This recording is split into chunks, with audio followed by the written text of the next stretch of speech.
Okay. I would like to go live early, just to get things moving. Make sure I'm not screwing something up terribly. So far, I'm not. I've got the sound going. I've got my game going. I can run around in circles. My camera's fucked up, but that's fine. Uh, all right. So, why are you doing that, camera? For real though. My camera's trying to make sure that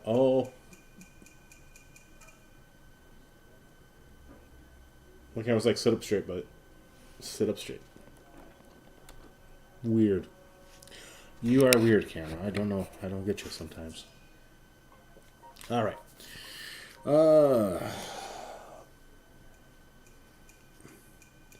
15 minutes. 15 goddamn minutes. Can't see my phone anymore. See all the fingerprints I leave on the screen, though. I'm swiping. Swipe like a madman. Put that there. And we'll get everything started. Here we got... I got 3 left. I shared out some people. They're actually Atomic Pumpkin. It's actually not too bad. I like myself a nice... I always worry I'm going to squirt myself with a can for some reason. Yo, Navy, how are you?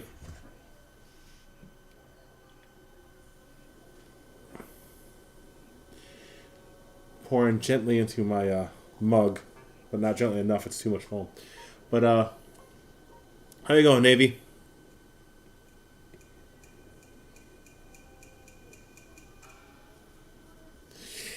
I saw a interesting beer at the grocery store when I went earlier today, so I picked it up.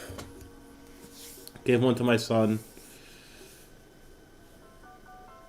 I'm doing pretty good. Kept myself out of trouble for the most part today. Trying to figure out what kiddo wants to do for Halloween, and that keeps changing. First it was friends, then it was with me, then it was friends again, and now she's going to go out with my son and his girlfriend's sisters. She's good. She's recovering damn quick. Like, the doctor was like, give her Tylenol and Motrin, 3-hour difference between the two, and she'll be set. Pain management, all that kind of stuff, right? Keep any fever she might get or whatever down. Watch out for fevers, watch out for this, blah, blah, blah, blah. This girl has taken, in the last 2 days since getting home yesterday, she had 2 Tylenol at the hospital, came home, in time for 2 Motrin. She had 2 Tylenol before she went to bed that night. Oh no, she had the Tylenol, she had Motrin, she went to bed, woke up the next day, had some Tylenol, and that's been it. She's had like 2 Tylenol since then. She had it at school during lunch, mostly because she got elbowed in the stomach accidentally. Yeah, the joys of being young. Like, she fucking, like, Wolverine that shit. She's like... we offered to make sure, like, the school and I worked. We're like, hey, if you want someone to take your backpack, just let us know. We'll have someone carry it for you so you don't have to worry. No. She's like, no, I'll take it. The only thing she wanted to make sure she had was time off a gym, which is the doctor said she had to have. So, trying out this, not trying out, I already had one. Atomic Pumpkin by Voodoo Ranger. It's like a spicy pumpkin ale. It's actually really good, mostly just because I like peppery drinks every now and then.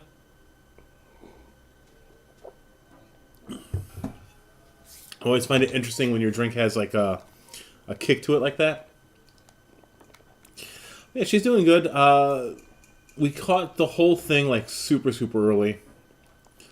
So that was fantastic. Which helps, the whole recovery thing.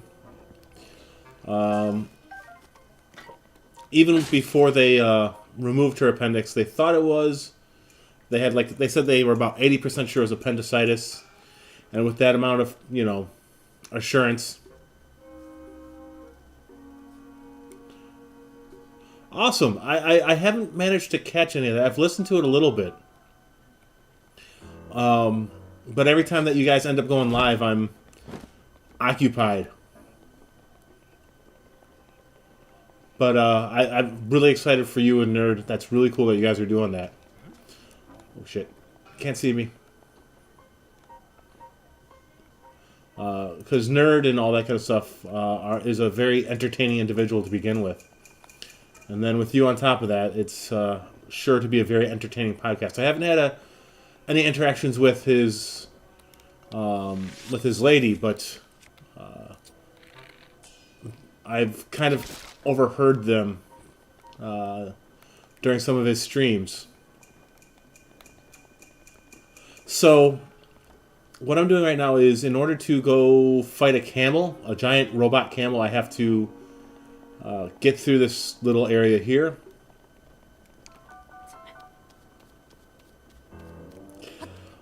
Yeah, oh my gosh, I've seen 1 or 2 pictures of Baby Nerd, and such a goddamn cute baby. I wish I could still be that cute. I mean, I'm close, right? You know, I've got the nice cherubic features here. The thin hair on top, just like most babies do, but... but no. Nerd's a good guy. I'm sure his wife is a fantastic person. Like I said, I haven't interacted with her. I've heard her in the background here and there, and she always seems kind of quippy and witty, which, you know, which works. But, let's see. I think I need to get over to there. But yeah, so what I'm doing now is this group of ninjas stole a special helmet that I need to return to be able to get permission, basically, to go into the desert to fight off a goddamn robot camel. Oh, that's cool. You know, some of the Marvel stuff is really good. Like, well, let me finish my thought on this before I distract myself again. So, on top of each of these platforms, as you can see that I've been shooting down, are bananas. This group of ninjas are known as the Yiga Clan. And the Yiga Clan apparently are obsessed with bananas. So, they will run when they notice a banana.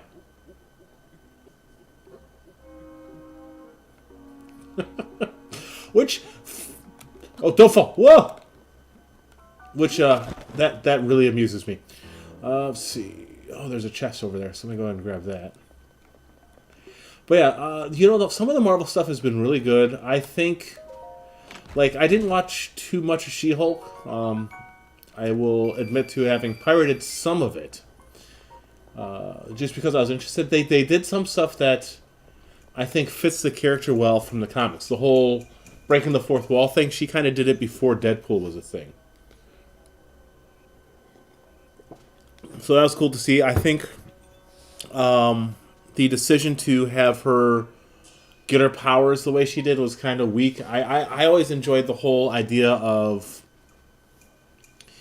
the fact that Bruce Banner had that conundrum of, do I save her, do I let her die? And if she has my blood, what happens, right? Instead, what they kind of did is they took some good things about She-Hulk, right? The fourth wall breaking, and all that kind of stuff. And they had some decent ideas, but the writing was shit for the show. And unfortunately, the writing being garbage kind of ruins it. Which... Ow, fuck. What the hell? Alright, can I...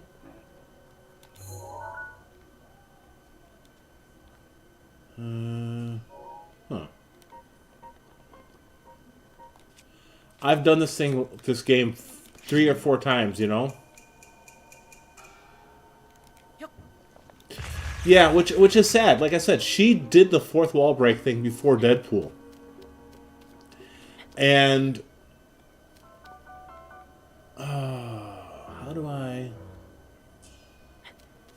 And it's kind of sad that they honestly, they kind of did her dirty. She was a really, really cool character in the comics. And for being a tokenized character, they took the Hulk and they made him female. In my opinion, that was one of those times where they tokenized the character that way and did a fantastic job of it. Wrong thing. Because they didn't just go, oh, it's Hulk but girl. I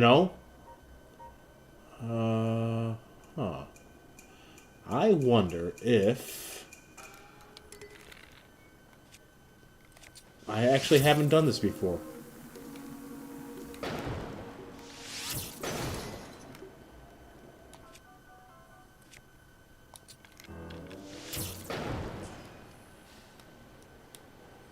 Oh my. I didn't know that was there.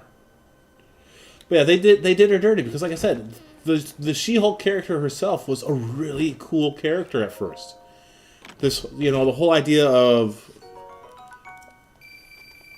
someone who is basically the Hulk but has more control, and they,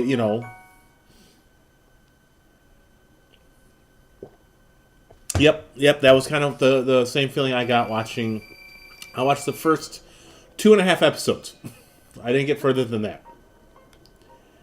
Right? And Hulk had a degression, basically, in the show, where he went from having really, really worked throughout the whole Marvel movie cinematic universe stuff to become to accept the Hulk bit of himself, and yeah, you did hate yourself then. He worked hard throughout the whole series to learn to accept and integrate Hulk and Bruce Banner together. And then to have it be like, have him throw a little fucking childish tantrum, basically, when... Yeah. To have him throw a basic, this little childish tantrum when Jen ends up being better than him at integrating herself. And they could have done that. They could have been like, well, she's just better at it. She has a more emotional control because she's a lawyer. Right? Because lawyers are supposed to be pretty in control of their emotions. They have to be for some of the stuff they do in court. That could have worked. It could have been the whole, I deal with things that kind of upset me on a daily basis. If they wanted to go that route with the sexual harassment bullshit, right? They could have done that. And instead of having Hulk throw these fucking little basic bitch tantrum about her being better, he would have fucking celebrated the fact that she didn't have to go through the trouble he had to go through. That's the character that Hulk was becoming and had been up to that point. Because Hulk and Bruce Banner were pretty well intertwined by that point in the Marvel Universe, right? He would have celebrated his cousin not having to deal with some of the same stuff that he had to deal with integrating himself. Right? And they didn't do that. And like I said, instead Hulk throws these goddamn tantrums like, oh, how dare she be better than me? Oh, she threw a rock a little further. Let me throw this one into the stratosphere,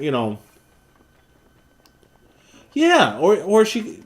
Yeah, that was another issue with the whole not really taking his, looking at the book and be like, yeah, whatever, they did her character dirty. The whole party thing in her office, I didn't watch that episode, I watched clips. That kind of actually works to her character, right? But they didn't write her character well enough for it to work to her character because Jennifer Walters, in the comics at first, was a fucking party girl. And in fact, She-Hulk still is a bit of a fucking party girl in the comics. You know, she's not just like, oh, she's not just a party girl, but she's all about having fun and all that kind of stuff. She's basically, Marvel went, what if Hulk but happy? Because Jennifer Walters can be the Hulk while actually having a good time and being happy, and you get to see, like I said, she's very different from the Hulk. They didn't just go Hulk but girl in the comics, you know? And I think the show just had shit writing and ruined a good character and killed the progress of another one. They killed the progress that Bruce Banner and Hulk were making in the series. They killed a good character that Jennifer Walters could have been. She's fucking huge. Like, in the comics, she's fucking huge, right? And the fact that she has been part of what ended up being the Sokovia Accords and all that kind of stuff in the comics. The Civil War. She was a lawyer for superheroes. Alongside, Matt Murdock and all. They just did that character dirty. There's been some stuff that came out about the fact that Marvel doesn't want any female character to be beholden to a male character in any which way. Unfortunately, that's not just how it always works out. It doesn't matter if, because of a guy, they might get their powers, right? She could have gotten her powers because Bruce saved her life. I don't know. I haven't watched too much of the Marvel stuff because every time I end up watching it now, I get annoyed at a good character or a good storyline driven into the ground. They fucking did it with Eternals. Eternals could have been fucking fantastic. Thanos is basically one of the Eternals. Why not play up on the whole fact that Thanos came to Earth and it caused the Eternals to wake up, and it's causing the Celestial to wake up because Thanos being there caused some whatever, right? No, instead, fucking one of the Celestials is inside Earth and wakes up and goes back to sleep, and what? Where the fuck are the Eternals? They have all these really cool characters that they don't know what to do with. Like, I'm worried that they're going to do something with Ghost Rider, right?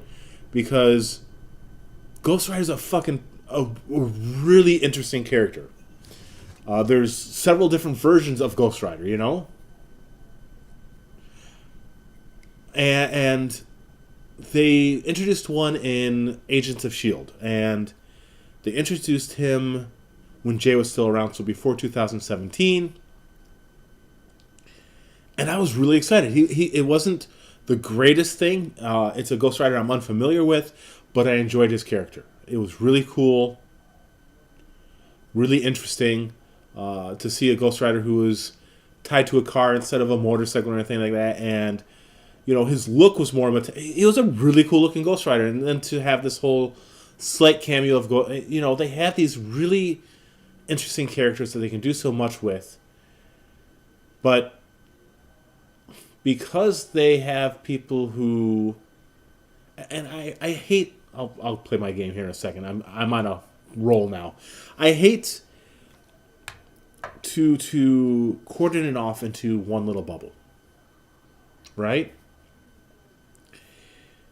Because it's not just that little bubble. It's a couple of things that mix together. But you have a lot of people who are being hired now who are more the social media market than they are the whole market. And you need some of the people who are in a social media market. It's fine.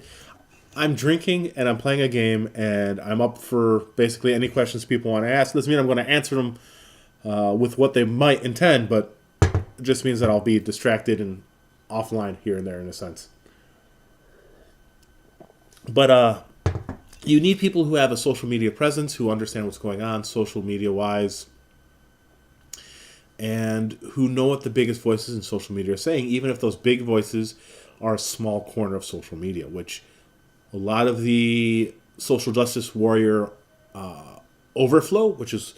Because I don't think it's just all justice warriors. Aren't all, the fucking oil people who are throwing paint at shit because they're not getting enough attention otherwise, and the purple haired, weirdos far left, far right. That's not all social justice warriors. Those are the ones that you hear about on social media, though. Pardon me. And you need people who know about that stuff, but who know more than just that. But you also need people who know the comic books and know the fans. And what's happened is, because they have so many people who are social media savvy, in the sense that they know what the biggest voices on social media are saying, and they're trying to tap into what they perceive to be a valid market that way. So they're hiring more people who know that, and they're derailing their own product. It's happened with DC. It's happening with Marvel. Marvel's towing the line more often than not, but it is happening to Marvel. It's happened to DC with their taking characters and making them bisexual suddenly, instead of going, well, like fucking Tim Drake is now bisexual out of nowhere after he's been dating the Huntress. I can't remember what she calls herself now. Basically, the last 7 or 8 years, he's been exclusive with her for the most part, off and on. Never shown any, but he's bisexual. We promise, and they're trying to tap into a market that is there, but it's not there as strongly as they think, because they're hiring too many people who are all about that market. Unfortunately, that market is also not the market that really buys their product. And I am all for representation. Don't get me wrong. I'm all for reinventing some of the older characters who might have been out of the limelight for a long time, like Alan Scott, Green Lantern, the original Green Lantern, who is magical and not powered by a fucking space ring, right? The original Green Lantern, his powers come from magic. His weakness is wood. I'm not joking. And he was in the comics for a long time. Then he kind of faded away. He was Justice League America and all that kind of stuff. And then he just kind of faded away in the corner of the market, right? The corner of the DC universe of forgotten heroes and forgotten villains. And they decided to bring him back at some point, and they made him homosexual. Well, okay, cool. This is a character that hasn't been around for a long time, so it's easier to reinvent him and not step on who he was, especially since at the time DC was also reinventing itself completely with the Flashpoint series, right?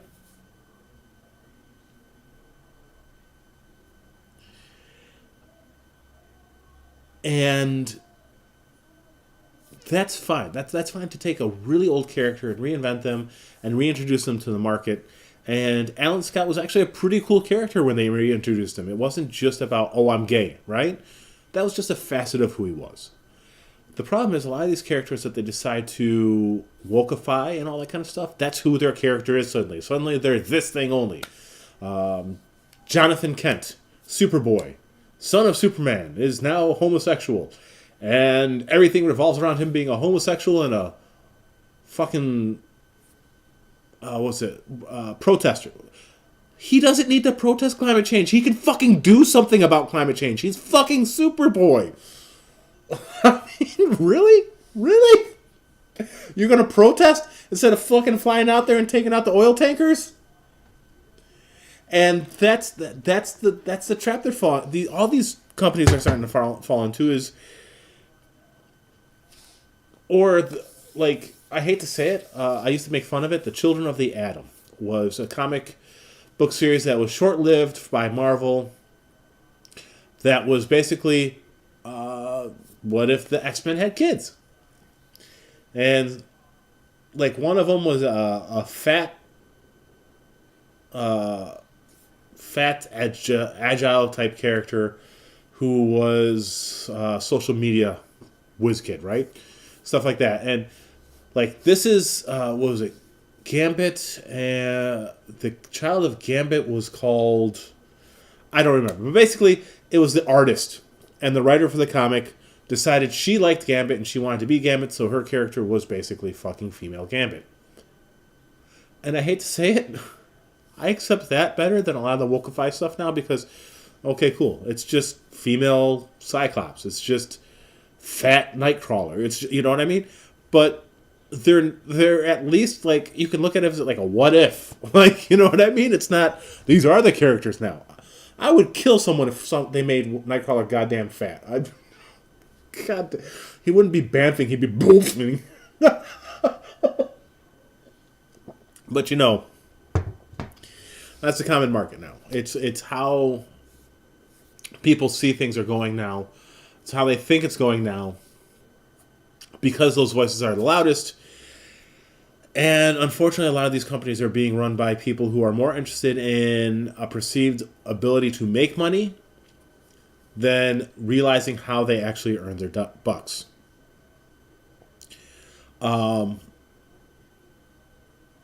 They are afraid to be canceled. The companies themselves are afraid to be canceled, not realizing that a lot of people will support them and cheer for them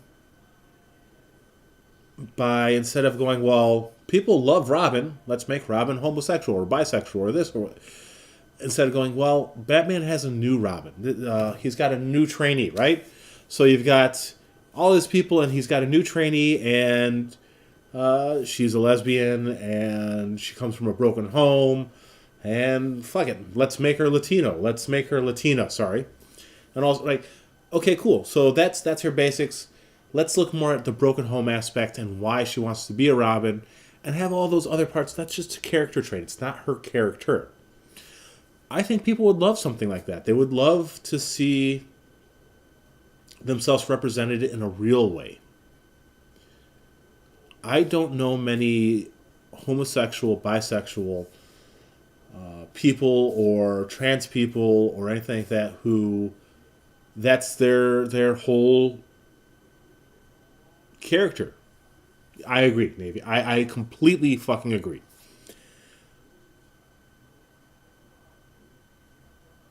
And like I said, that's their whole character, is their sexuality, or or you know, their gender and all that kind of stuff. That's the whole character, rather than it being a facet of their character or making other facets of their character more interesting. How interesting would it be to introduce a character who is transsexual, but their power is to switch between male and female? And they prefer one over the other because that's who they are inside, but the only way to be that way is to use their power, and they can't use their power all the time. Right? And because of their power, they can't do something like a sex change operation, because the moment they use their power, they're going to become this other person, and the moment it comes off, they become who they were originally, regardless of whatever gender assignment surgery they might have had. That could give you a character who has some really interesting depth based around that. Yeah, something like a shapeshifter, right? But one who can't really control the power too much, right? It's either use it for a little while and then they can't use it anymore for whatever. Give them a reason why their gender is such an important thing to who they are, beyond it being part of who they are. I would find that kind of interesting. Because you could do a lot with that character. You could do a lot with that character. And that is a character that would speak to, you know, not a huge audience in a very personal way, but a small portion of the audience in a very personal way that would mean something to them, right? Because a lot of these woke characters don't speak to the audience they want to speak to in a meaningful way either. A lot of the people I know who read comics and all that kind of stuff still.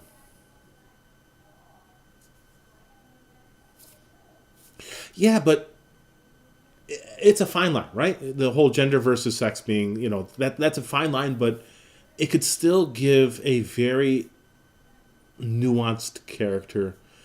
And yeah, it could. I know there's issues, right? But it's still a very much more nuanced character. It's a very much more interesting character than a lot of the stuff they do. And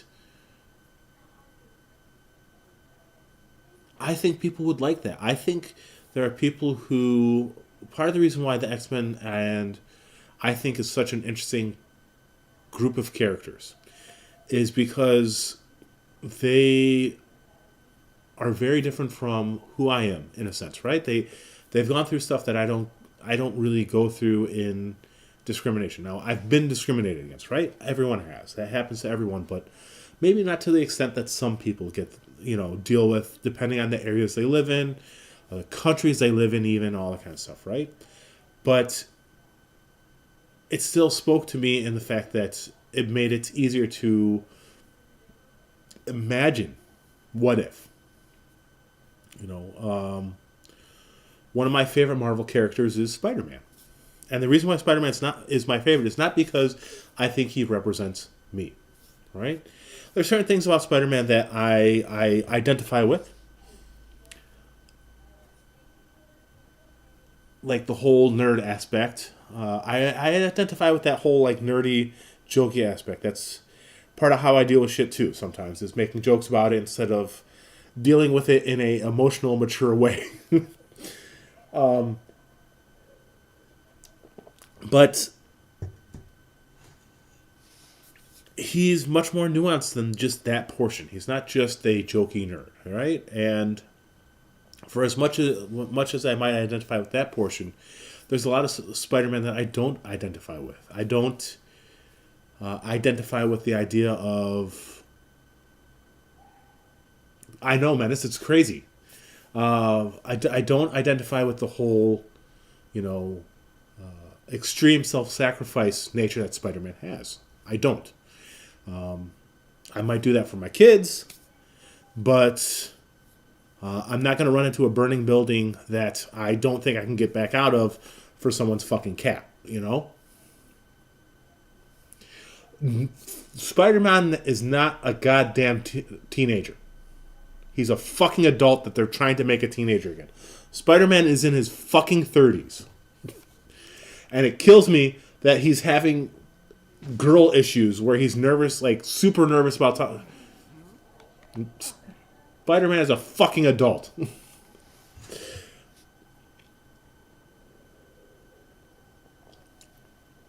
Oh, fuck. I saw someone put a preview of a Spider-Man comic where he's all tongue-tied trying to talk to a woman.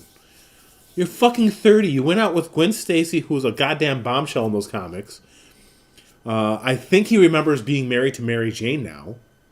I haven't followed Spider-Man in forever. I kind of stopped following when they're like, let's make Spider-Man lose his marriage to Mary Jane. Why? It didn't change. It didn't enhance his character enough to do something like that, to ruin something that was actually a good thing anyways. I'm not napping in your... Well, kind of. I've just been standing there. But yeah, so... they're treating all these fucking characters so fucking dirt anyways.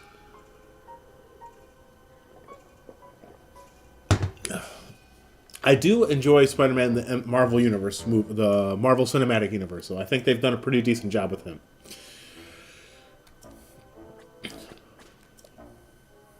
He's a fun character to watch. Even if he's a teenager in the movies, he's a fun character to watch. I'll give him that much. And fucking Aunt May's a smoke show in those movies.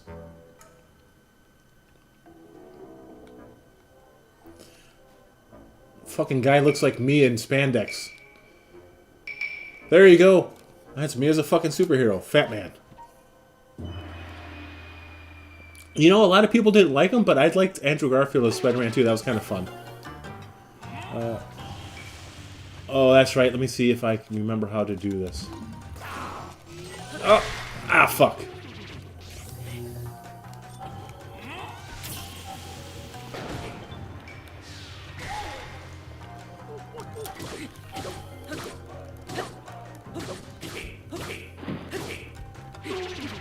Oh, I'm using a fucking wood sword. I'm like, why the hell am I not really doing any damage?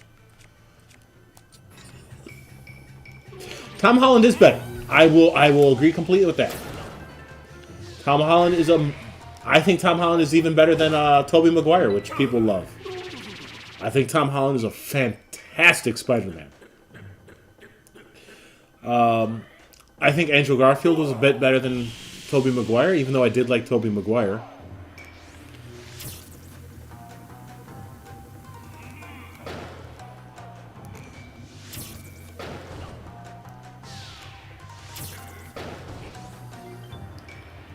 Do I have...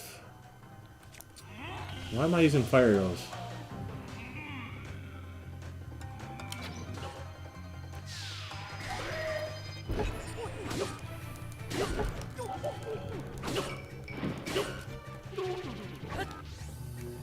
Damn.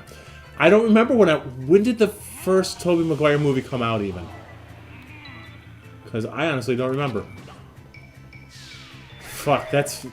I don't want to remember now. I don't want to have to think about how long ago that was. God, it's fucking hilarious to look at this guy and be like, that could be me. I could fucking cosplay as this dude. And it would work.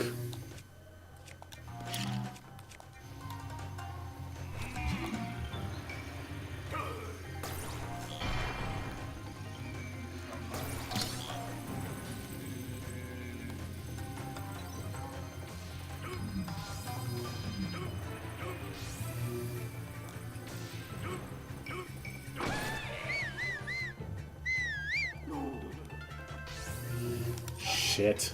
04? Damn. That's what, 18 years ago now?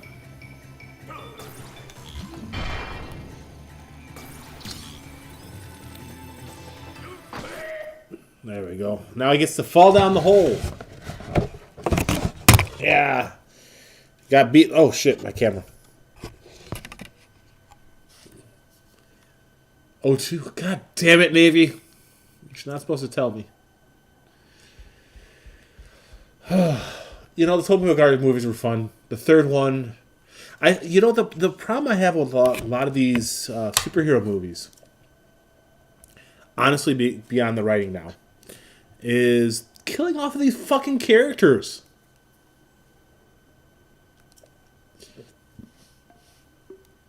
Let's kill all the villains off, and then be like, "Oh, we're running out of villains," or big villain like. I hated when they killed off Doc Ock in Spider-Man 2 with Tobey Maguire. That's one thing that the Garfield movies, I think, did pretty well, was keeping the villains alive so that they could, do more. Like, the Tobey Maguire movie with Doc Ock, like, when he dies, fucking Spider-Man would have saved his ass. I'm sorry, one thing... Spider-Man would have saved him.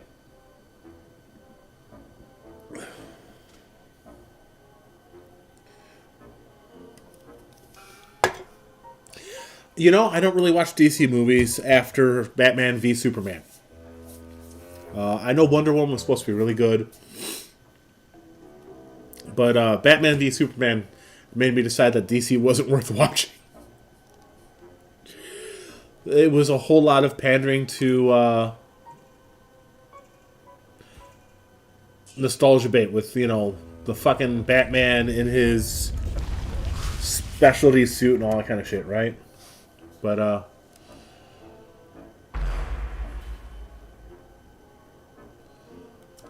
you still over there?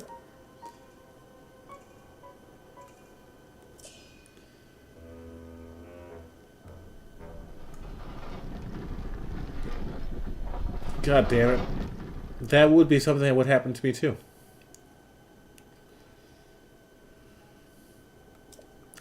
I wasn't interested in either of them.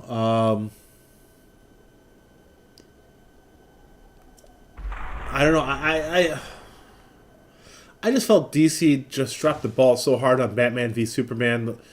Martha, I know a Martha. You know a Martha. We gotta be friends. Like, the whole reason for fighting was so stupid too. Jesus Christ.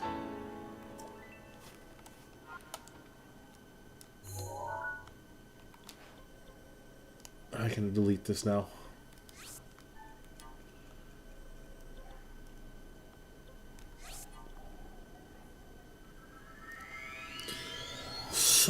That movie pissed me off so much. And then Darkseid being a combo of Lex Luthor and Zod. Or not Darkseid, Darkseid. What's his fucking face? Can't remember his name now. You know, the guy who killed Superman, that dude, right? Oh.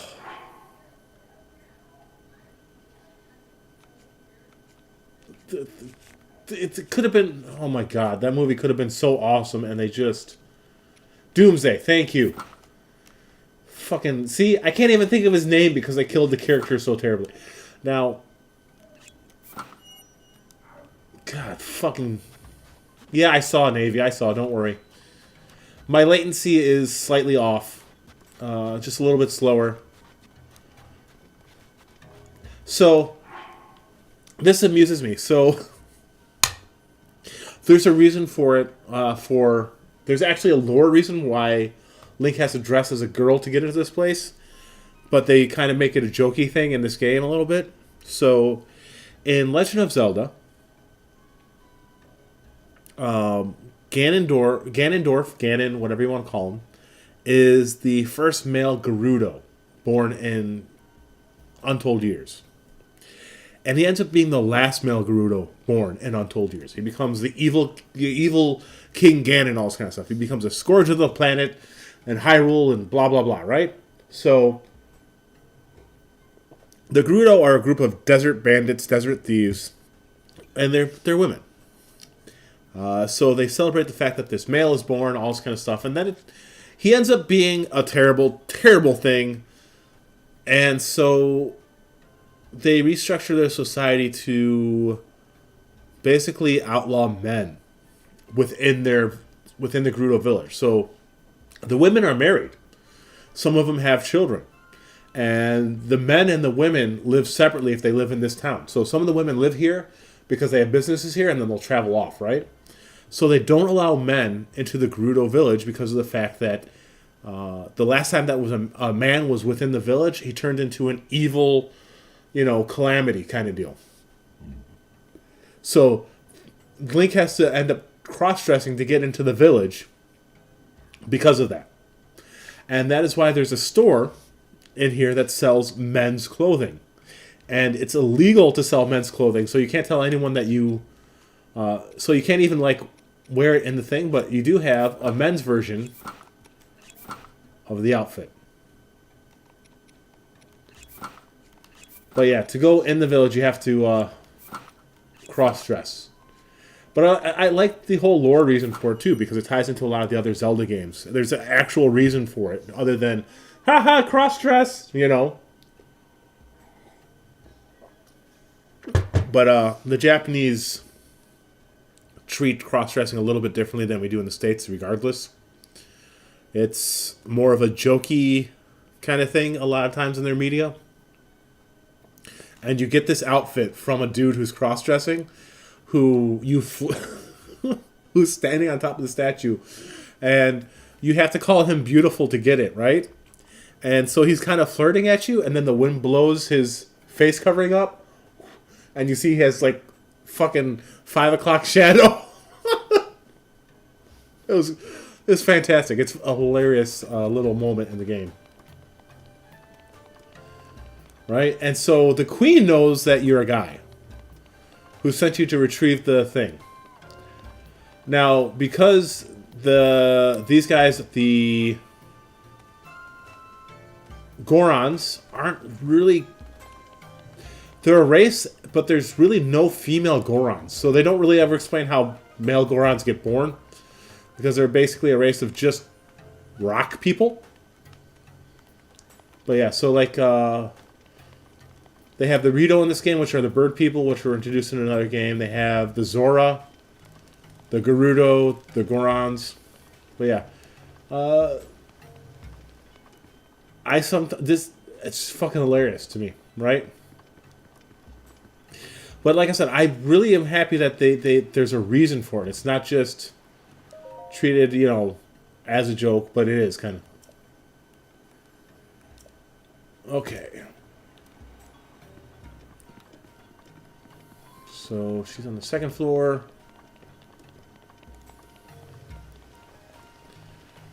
that's the queen. She is a young girl who became queen early, much earlier than was intended. So, like, you'll see little, like, all this stuff where, it's very adult. But then you have these little touches that show that she's just a little girl being forced to be an adult. All these little stuffed animals things, right? And then you can read her, I think this is her diary here. Yep, Makali Riju has passed on and gone to a better place. She said that my mother's death means I am now chief of the Gerudo. I wish she'd stay here, though I don't see how it can be a better place with us apart. Ever since I became the chief, the people in town have been a lot nicer to me. But if I look carefully, I can still see the worry in their eyes. It seems more common than when mother was chief. So she's dealing with the whole fact that she lost her mother when she's like 12 or 13. The fact that her people are unsure of her because she's so young. It actually mirrors a little bit of Zelda's story in this game. In this game, this game takes place 10,000 years after some event where Ganon was sealed away by a earlier incarnation of Zelda and Link. And 10,000 years later, you have what's called the Great Calamity. The Great Calamity, Ganon basically reawakens and becomes a scourge across the land overnight. And the people of Hyrule had found these divine beasts, is what they call them, but basically the giant robots, and all these other little robots that 10,000 years ago helped to seal Ganon away. But in those 10,000 years, Ganon had found a way to take it over, and so the robots and all that kind of stuff aren't helpful anymore. And so Zelda's mother dies before she can teach her to use the abilities that the females in the royal line carry, which are descendants of the goddess reincarnation descendants, whatever you want to call, of the goddess Hylia, whose job was to protect the Triforce. So before she can learn how to do it, her mother dies. She takes a huge blow, pardon my hiccups, to her self-confidence because of that. And because of that huge blow to her self-confidence, she can't use her powers. She goes through a lot of tribulations to try and use them with Link at her side. They go to the special shrines dedicated to the three goddesses that made the land, Nariu, Din, and Furore. Those three goddesses are the ones who tasked Hylia with protecting the Triforce, all this kind of stuff, which Hylia plays a lot bigger role in Skyward Sword than she does in this game, other than being mentioned. So Zelda goes to these three shrines. She prays, she does everything she's told to do, but her power still doesn't come. Ganon reawakens, and Link basically dies at his hands in this game. He is at death's door when Zelda has the Sheikah put him in the Chamber of Resurrection. He sleeps for 100 years. It takes him 100 years to heal. And in that time, seeing Link basically die in front of her causes Zelda's powers to awaken, so she goes out and she traps Ganon. He can't leave Castle Hyrule, but his forces for 100 years pillage the lands. People are just starting to come back when Link wakes up. And so this is an interesting parallel to Zelda's journey in the game that you get through Link's memories as you find them, and he kind of becomes who he was before. And it's even more interesting because they introduced the champion of the Gerudo people is Urbosa, who was the chief of the Gerudo 100 years in the past. And she plays the part, in a sense, of Zelda's missing mother.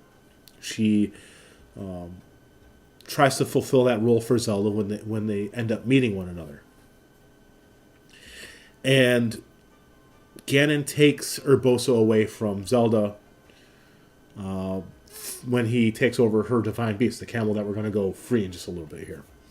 So it's all a very interesting parallel because Zelda loses her mother at a young age and is forced to go through ridicule, just like this young girl here, and the uncertainty of the people because she doesn't know how to be what her mother was, even though her father's the king, right?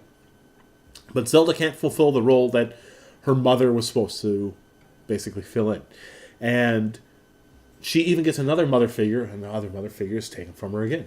It's like, and you have kind of a parallel with that with this girl, the guard that was downstairs that we talked to, kind of fulfills that mother role as best as she's able to. There's hints to it. It's not really talked about. It's one of those like underlying hints thing, but it's all very interesting to me to see the parallels between this descendant of Urbosa and Zelda herself. I think it's interesting, at least. I like little things like that in video games and books. Mother, will I ever be as great as chief as you were? The divine beast Van Naboris, which supposedly has been sleeping in the desert, has suddenly woken up. Mother once told me that Naboris is the deity of protection for the Gerudo, but it doesn't seem that way. I plan to investigate. I have to find out more. Having investigated divine beast Va Noboris, I say that if it came to Gerudo Town, we'd be helpless. When I drew close to it using my wonderful sand seal Patricia, that's Patricia right there, a little stuffy of it, I was driven back by a sandstorm and lightning. I turned Patricia towards home, but a monster spooked her and she fled directly toward Naboris again. Next thing I remember is Bullaria standing over me, her face full of worry. By the way, I don't remember who talks about it. It's not her, and it's not Bullaria. Someone somewhere, I think, mentions that Bullaria is the one that gives her the stuffies in secret.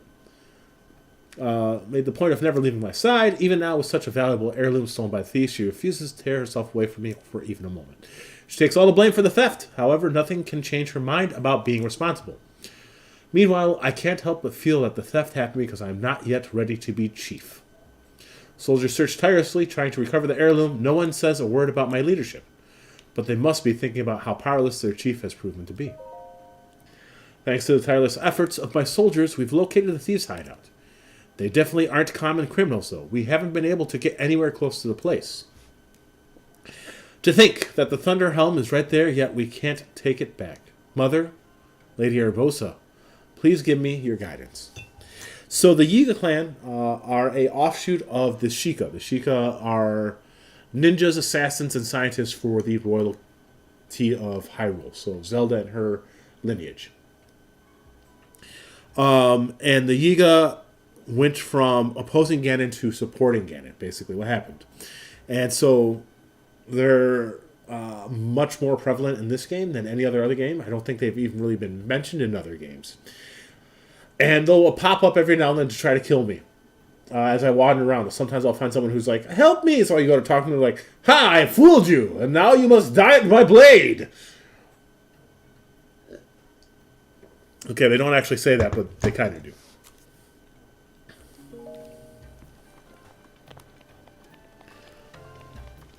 I don't know if you can see too well. But Va Norbris, there it is. That's Va Norbris right there.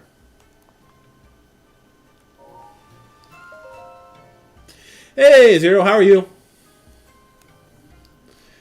How are you doing? Hope you're well. I'm about to go fight a giant robot camel. Oh, you need to say a word. The Chief of Gerudo, I can sense the power of the heirloom flowing from you. I know that you've succeeded. Yes, I am. I'm still but a child.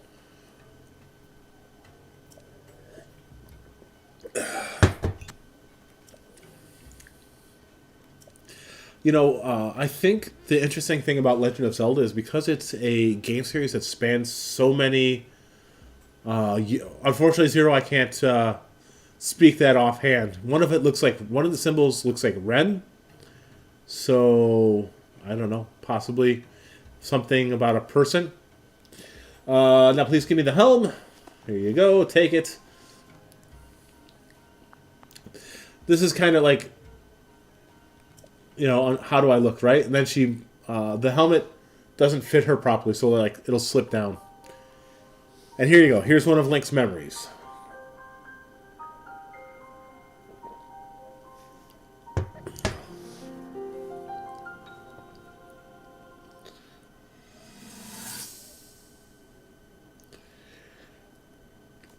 And here is the whole, like, slightly mother figure and all that kind of stuff. So, the champions that, in this game, the 4 champions that have passed away are very interesting, and they're very briefly touched upon in these games, but they do it in such a way that really fleshes out their character in a lot of ways, right?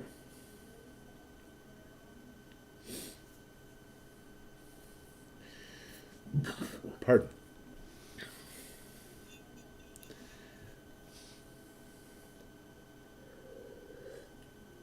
I wish they had voiceovers for some of this. She gets frustrated.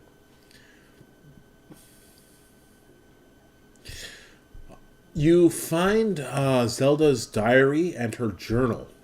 2 separate things. One talks about her issues with her father, and the other one talks about her issues with the world in general. And she feels that Link is hard to gauge. Like she decides there's this point where she wants to kind of like engage with him, and it happens after a memory you find here where he saves her from the Yiga clan,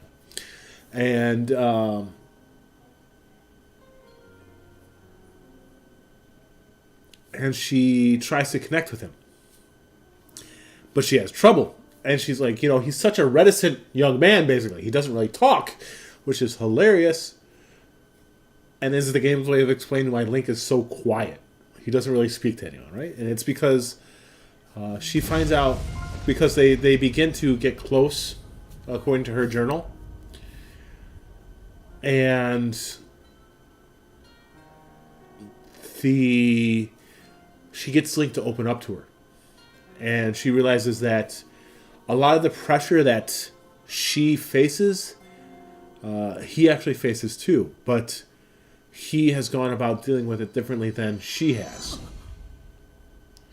He dedicates himself to his training and to appearing strong to everyone else by becoming very stoic, by not speaking, by locking everything away but being a swordsman kind of deal. And so whereas she's much more open, she has trouble, with all. It's interesting because she realizes that that maybe he's not so different from her, even if he deals with it so much differently than she does, because he faces the same pressures to be this special swordsman, this reincarnation, this second coming of the hero. And she's supposed to be the goddess reborn, the font of power, to hold back the evil shadows. And I don't know. Like I said, there's a lot of little things in here that are very interesting, that are played up a little bit to better explain some of the characters in the past and their stories, and in a sense flesh them out in some ways that speak more to the lore and all that kind of those stories as well. And because this game series has been going on for so long and has so many games, the amount of information that you can glean from the games that kind of ties to the other games, either in lore that you find or in character interactions, is very, very interesting. Because I didn't mean to. Oops. Okay, I'll go there. It's, I think, a game series that has gone on as long as this has. It has a chance to do something like that. Mario could do something. I think Mario could have some very interesting lore, and it probably does. Even if I don't really know it too well, just because jump on turtle fun. And to be honest, as much as I do like the Mario games, I'm not too into like the story form. I just enjoy the innovative ways they reimagine the whole play structure. That's my son behind me. Come on. All right, we can get out of this outfit now since I'm out of town. It's the desert. The desert gets hot, so you have to wear clothing that prevents you from overheating. And then it gets cold at night, which is cool. Yeah, the gameplay. I enjoy the gameplay of the Mario games more than I do the lore. I'm not like, oh, I have to know all. But games like Zelda, Metroid, all that kind of stuff, I really enjoy the lore that builds up as the games go on.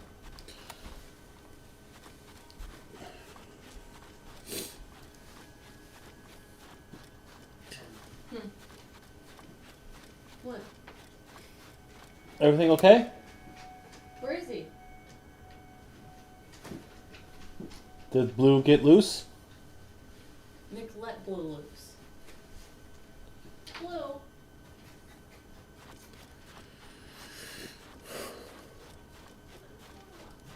Have Ace find him. He finds him pretty quick. He said, I need to pee, and you wouldn't let me out. So I just peed, and then I peed, and then I peed. Oh, you guys gonna take him for a walk? Yeah. Blue is my son and his girlfriend's new dog.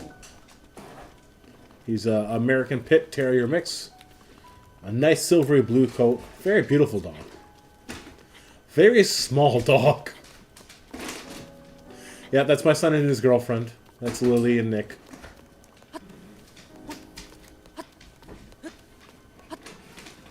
They're gonna take the dogs for a walk. 1 second. Ace, come here. Come here for a sec, bud. Ace. Oh, you treat whore. Come here. Your treat's over here, Ace. It's Ace. over there. Ace. Sit. Ace. Come here. It's Come over here. there. Look, it's right there, bud. Put it on the ground. Come here. Dude, you Over here. you go. Ace, come on. He is... Okay, so let's put it this way. Ace is at the runt of his litter, and he's actually somewhat small for a golden retriever. Come here, Ace. He's still pretty large, though. Yeah, Ace is a medium-large dog. He's 84 pounds. Yes, he is 84 pounds. Come here, Ace. Come here. Come. There are no more treats for you, you frickin' whore. Come here. Come here. Yeah. Oh, look at you. Here, look. There he is. And then he's looking for treats. They got the treats out to give the dogs for being good boys. And Ace is nothing if not food-oriented for rewards. He loves his treats. But Blue, so you figure if I was standing up, Ace comes to a little bit above my knee. My knee is about 3 foot tall. Blue is a little under half that height, standing up on his 4 feet. So Blue's about 1.5 feet tall, a little bit around there. He's about, he's teeny tiny for an American Pit even. He'll probably fill out a little bit more as he gets older. He's 2 years old, so he's at his full height for the most part. So he'll probably fill out and get a little bit more muscle to him. But he's going to be a tiny dog. He's pretty well natured. He loves cuddles with everyone but me. He's afraid of my beard, even though he likes to put his face in it. He doesn't like me to hug him up like everyone else. But Blue's a pretty well-natured dog. So Blue is a rescue. He was found in basically a garbage bag. You're gonna have to just cut it off when you get back, aren't you? Or do you get to keep? It changes. Like, I know that sometimes, depending on my son's deployments, when he is deployed, sometimes is allowed to grow a beard. He doesn't, because his beard grows back or grows out funky. But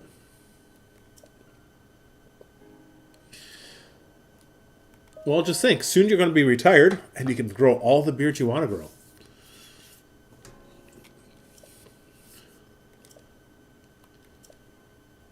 Ooh, I don't have any bomb arrows, though. Okay.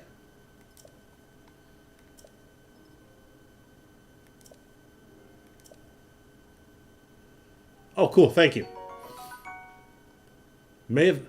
Not too far. It's what? The 10th? Almost 11th month now? So, yeah, not too far. Not too far. That's what? 7 months, roughly? Dude, I'm really happy for you. I mean, it's you seem to be someone who has enjoyed being in the service, and I think that's awesome. I think it's really great that you found a job and a purpose that really spoke to you in some way. But I'm really excited for you to be able to retire from the service and find a new thing to do in your life. I think that's awesome. That you have that opportunity before you're, in your 60s.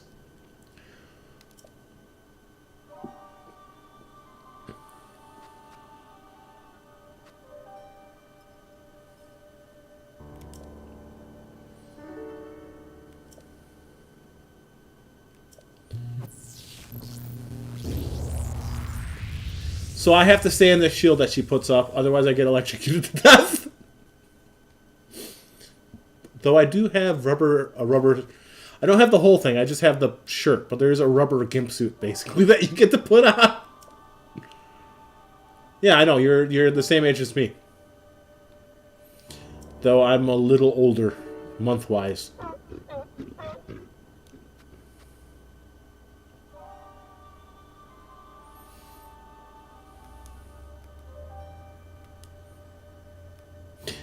Though, I have to say that it's the one thing that I have to bemoan, I guess you could say. Over here. Let me pause this because I actually need to concentrate when I go to do this. The one thing that I kind of bemoan a little bit as I get older is that compared to a lot of the other guys in my family, my father included, unfortunately, I'm going fucking bald a lot quicker than anyone else in my family for some reason. A lot of that's due to stress. Like, literally the year that my wife passed away, my beard started turning gray within a couple of months. And I started losing my hair. I'm thinking about just shaving it all off when it starts getting warmer out again. And just rocking the bald, fat, white guy look.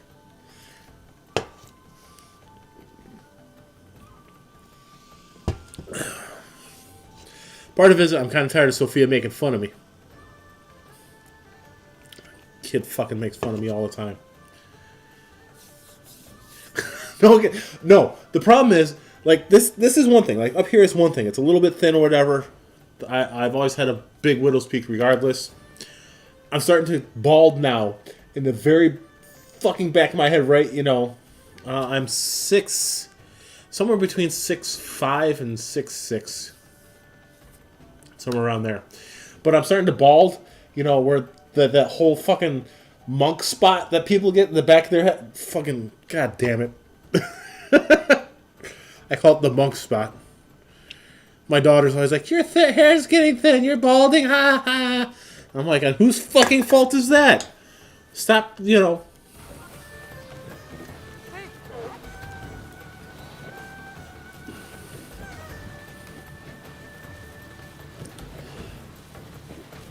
it's I joke around about it. Honestly, doesn't really bother me that much, to be honest.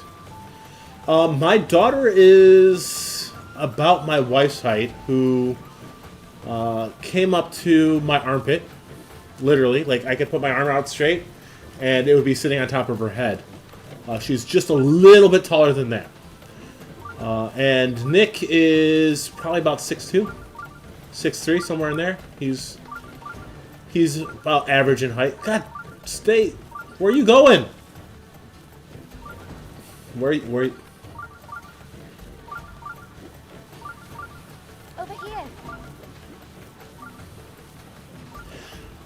I've always had a thing for shorter women, honestly. Which is good because it's harder for me to find taller women. At least taller than me or tall as me.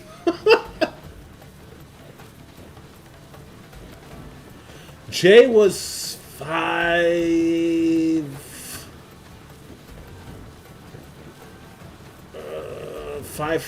5'5", something like that. She was less than 5.5 feet tall.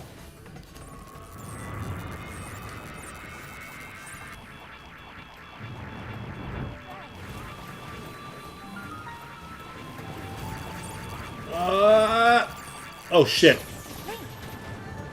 Ow. Which one is Patricia?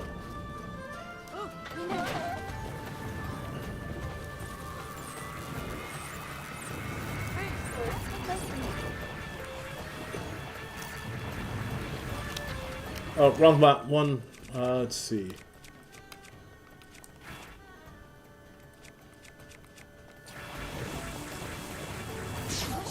Ah, son of a bitch. It is my pleasure. So the thing that just revived me is Mifa's Grace. Mifa was one of the champions. Look out!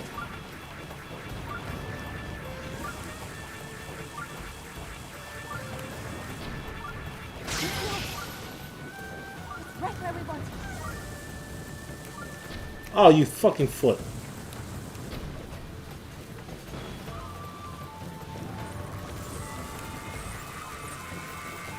Look out!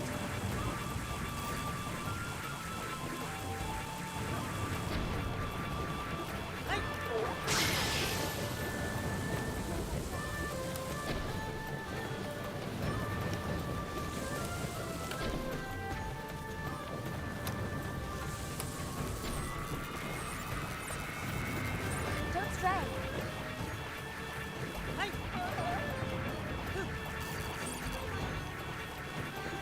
Keep together. Oh.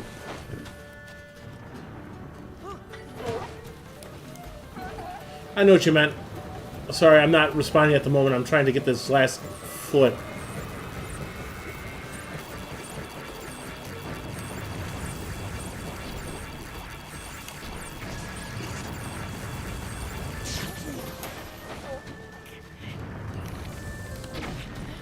Oh shit, I blew myself up. Blew my goddamn ass out. But yeah, what's funny is, like I said, I've always had a thing for shorter women. But there's definitely a taller, attractive wow, fuck me. Attractive, taller women, right? But it's just easier for me to hunt the small ones. They can't get away as quick.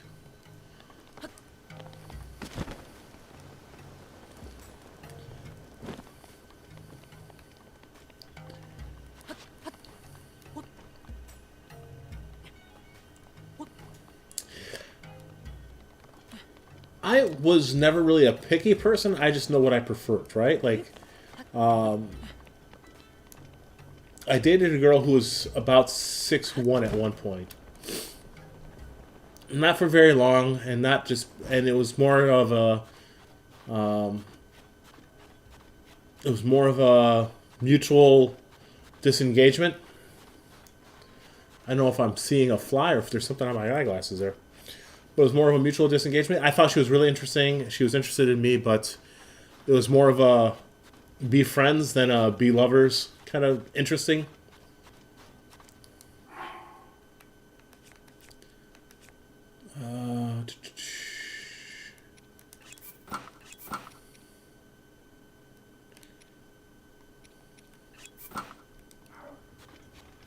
Put on some armor with a circlet.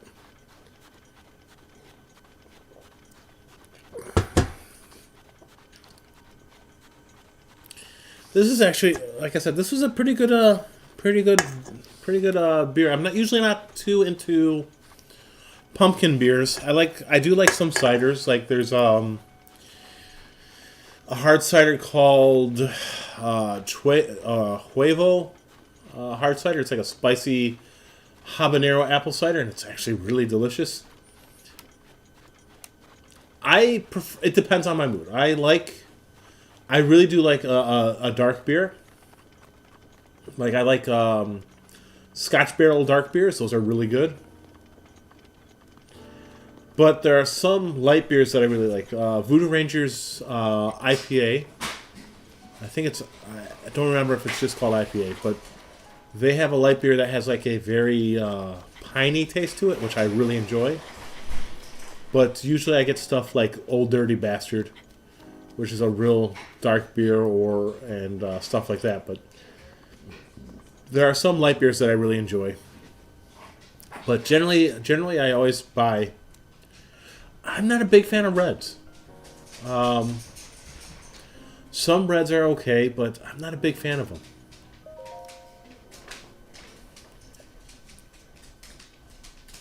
It's one of the best fucking dark beers that I can pick up easily here where I'm at.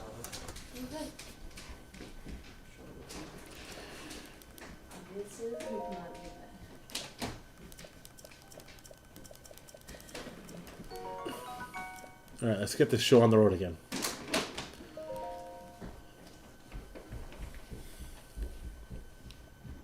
It also sometimes depends on what I'm eating. When I'm having stuff like bratwurst and stuff like that, I prefer a light ale compared to a dark one. Though either one goes really well with it, but I think sometimes a nice strong light ale works better for sausage than it does for a dark ale.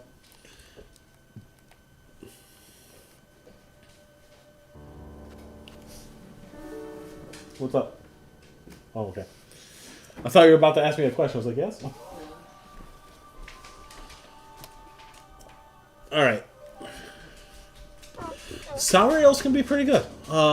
Meads are pretty good too. I like a really good mead. Like I haven't been to one in a long time, but there used to be a mead brewery about 45 minutes drive from here, and I went there ages ago. When Jay was still around. I haven't been to a brewery since Jay has passed away.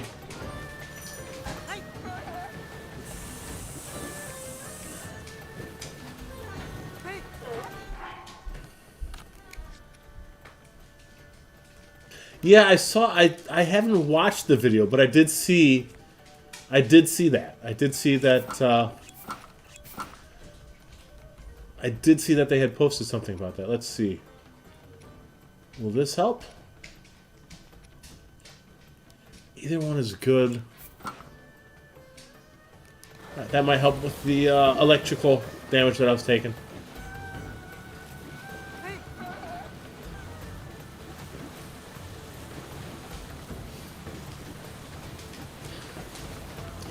I saw that they did I saw the meat video, like I said, recently, but that was about the time I was kind of trapped in this whole Daryl Brooks stuff.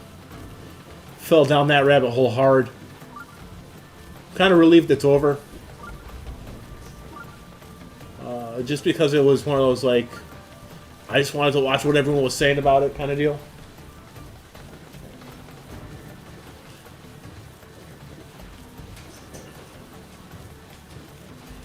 It was fucking even for a Sav sit thing, it was fucking nuts. Like, he tried to claim this whole I don't understand thing, but then he would show complete and utter understanding, or I can't hear, but then respond to her without the headphone. Like, it was all a fucking game to him, and it was disgusting. Yes, I know. Let's do that one, and bombs.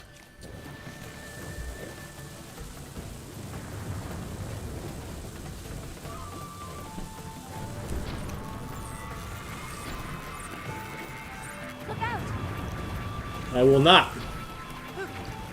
How did I miss? Got it.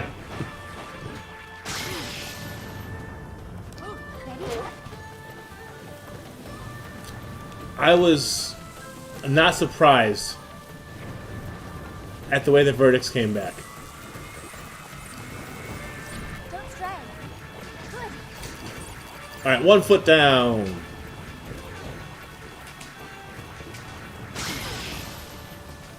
Aim for its feet. Shut up and let me aim for its feet.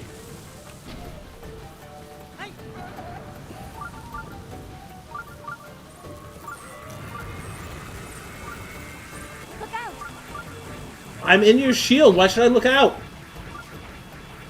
God damn it.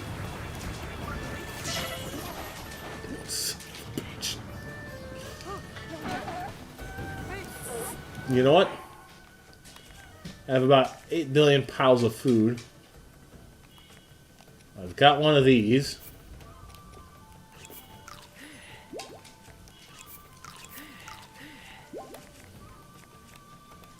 Yeah, that whole thing was... I honestly... I normally don't get too mad about stuff like the trials and all that kind of stuff. Like, not because I don't have empathy or sympathy for the families in those situations. But his responses at the closing, oh my god, I got mad. I got legitimately angry at hearing him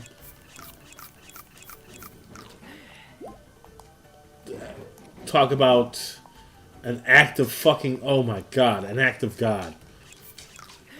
I wanted someone to act of God him right across his fucking face.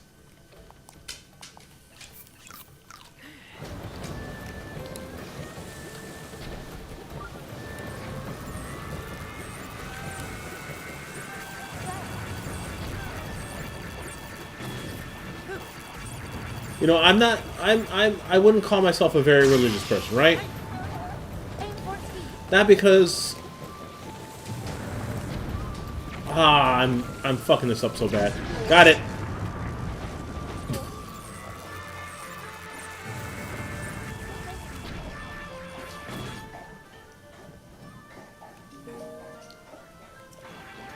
How many arrows do I have left? 7? Alright, we can't fuck this up.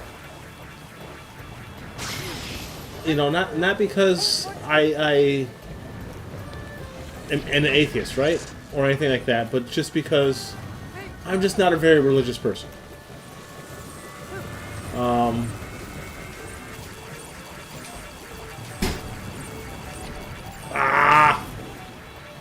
Did I get it? I got it.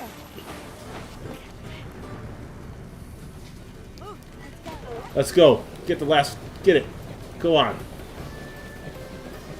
Right? But for him to be like, oh, it was an act of God, you should, don't punish me because of that. An act of God doesn't negate the need for a punishment. Right? This whole God works in mysterious way. Nah, bitch. God. The Abubu? No, he needs the Abu-boo-boo-boo-boo penalty. He needs the Abubu with shoes penalty. He needs...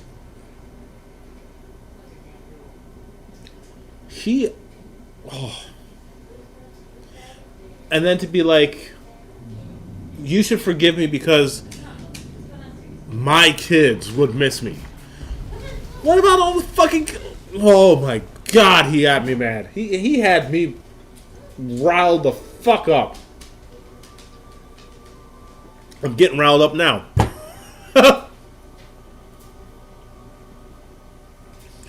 Like, I watched this trial and it was frustrating to see his treating the whole thing kind of jokey in a sense. It was frustrating, right? But it didn't make me angry. It just made me realize that this guy has no real remorse for what he did. So I expected his closing arguments to kind of fulfill soft sit bullshit. The whole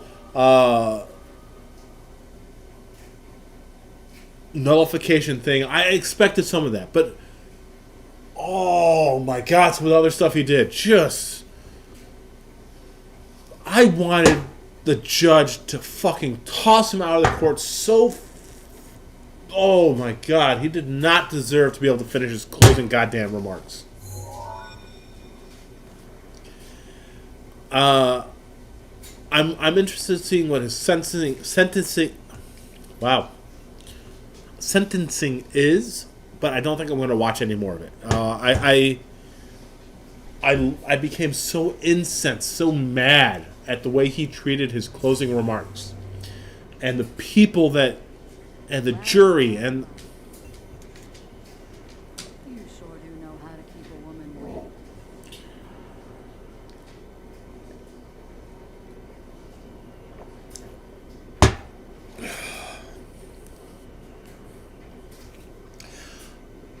I understand why she did a lot of what she did, right? I really do. I feel bad for the judge.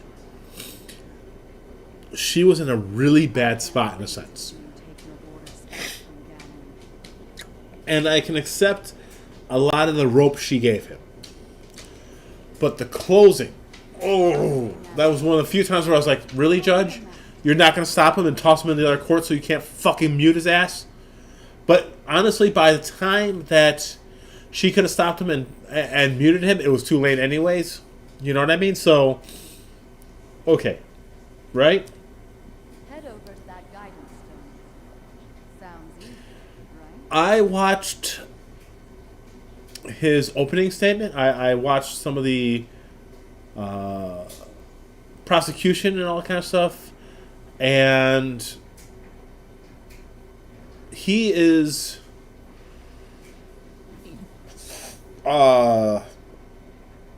he talks about his kids. Pardon me, man. I get angry and burpy apparently. He is on the registry for one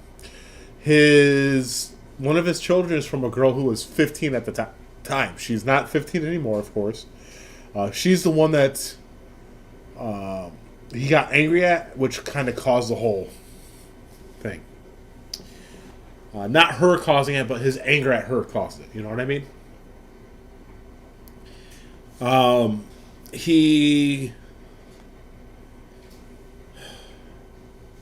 I often don't say this, right? Just because I don't think... I think you have to really consider the implications of such a thought before you say something about this, but he is not a good person, right? And I'm not. He's someone that I would call evil. Sometimes I think Unirock uses the word evil a little too easily to apply it to people. It's one of the things he and I have discussed at times. His like, I don't like Steve McRae. I don't think Steve McRae is evil. I think he has done some evil, dastardly shit in some ways, but I don't think Steve is evil. And you and I have gone back and forth on this a little bit, right? Not an argument, right? I do have to say one thing about Unirock is anytime I've disagreed with him, we've never had an argument. It's always been a pretty good discussion, actually. But I sometimes think he uses the word evil a little too easily to apply it to a person. Daryl Brooks is fucking evil. And I'm not just talking about because of what he did, right? What he did was an evil thing, to plow through all those people. I would call him a terrible person for doing something like that, but when you add it on top of all the other shit, he is an evil person. And what he gets is the least amount of what he deserves. Right? And so I always try, yes, very much so. You can do evil and not be an evil person. Very much that, maybe, right? I think Steve McRae has done some, like I said, some dastardly shit. I wouldn't call him evil. I wouldn't call him a good person. I think at best, Stephen McRae is a terrible human being. But he's not an evil human being. I haven't used that word towards a person very often. Dale Brooks is evil. He is the type of person that goes to hell and deserves it. Not just because he committed some atrocity that should be punished, but because he deserves to be there. I think a lot of times people that deserve punishment will probably end up more along the lines of Purgatory in Dante's Inferno, or Purgatorio is the second book, right? Where they are sentenced to perform a punishment until such time that they are considered cleansed of the evil deeds that they did, and they can either move on to a point where they can perform penance for another act of evil until they're cleansed of that. I think that some people go to hell because they deserve to be there, or they will not go through their penance. Dale Brooks is a person who deserves to go to hell. He is someone who will, on his deathbed, ask for forgiveness, not because he has come to some inner sense that he needs to seek it and needs to find redemption, and forgiveness is the beginning of the path to that. Being forgiven doesn't mean that you're exempt from punishment, in my opinion. A lot of people think that you ask for forgiveness from God, Jesus, Allah, whoever, and that means that suddenly you're accepted into heaven. I don't think it's that. I don't think it's the case. I truly feel that when someone passes away, that even if they are forgiven and shall be allowed into heaven, whatever heaven ends up being, that they still sometimes must perform a penance. And that's going to be what purgatory is. Purgatory is that place where people go to perform their penance, to be cleansed, and to be not reformatted, to be reformed of that sin. There is a lesson therein. Sometimes people perform their penance on earth.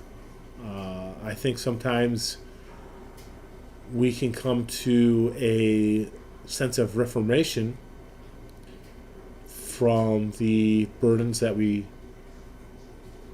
struggle through here. Fucking glasses, I gotta take these off. Serious moment here. I think sometimes that the hardships we go through here aren't necessarily an act of God, right? Or an act of whoever your higher deity is. I think, honestly, for the most part, that most religions speak to the same basic concept and principle, and that maybe the Christians have it right, maybe the Hindus, maybe, the same basic concept and principle of a higher state of being.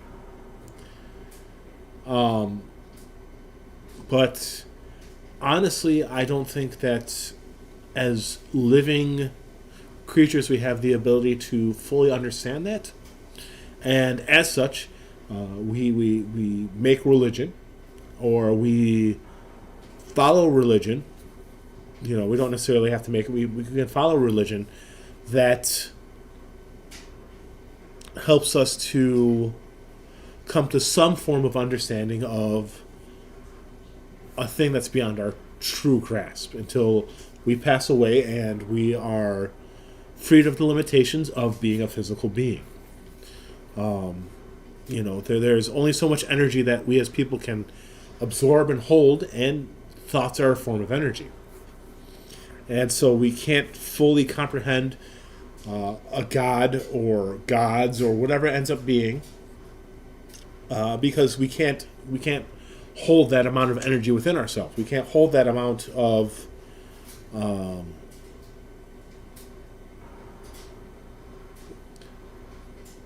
our faith, right? Yeah, I know what you're saying, right?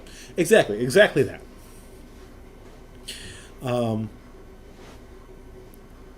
I don't think that as physical beings we can truly understand what it is that we are drawn to. Because I think for the most part, most people, even atheists, are drawn to a higher state of being, of the perfect human, the Ubermensch, right? The Superman. We're drawn to that. We're drawn to an idealized version of ourselves, but we can't become that, and we can't truly understand what that is here and now, right? Religion is a way for us to interpret that feeling, that faith that we can be better, that there is more to us, that there's more to the world than what we can experience and fulfill here. Now.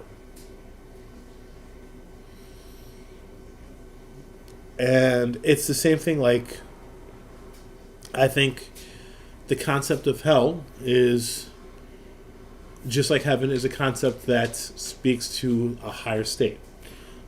There's something about how we perceive the world that tells us that there are more terrible things, right, than what we experience here. There's the terrible stories, the things that go bump in the night, the horror, the monsters, the creature in the closet under our bed. There's things that speak to us, a deeper fear that we express in stories or in our way the religions express hell. I honestly, I'm not drunk, but I'm a little buzzed, so I'm a little more open to speaking about this. I usually don't talk about this kind of stuff in public, just because a lot of people are very kitschy about religion and all that kind of stuff, right? So, but I think that our stories tell a lot about how we connect as people to certain aspects that we experience but can't understand. We, forces of nature, all that kind of stuff, lightning and thunder and fire, but there's more to it than that. There's why do we have nightmares? Why do we have, yes, some of it is a way for our mind to experience a fear that we need to process or things like that, but there's more to it than that. There's more.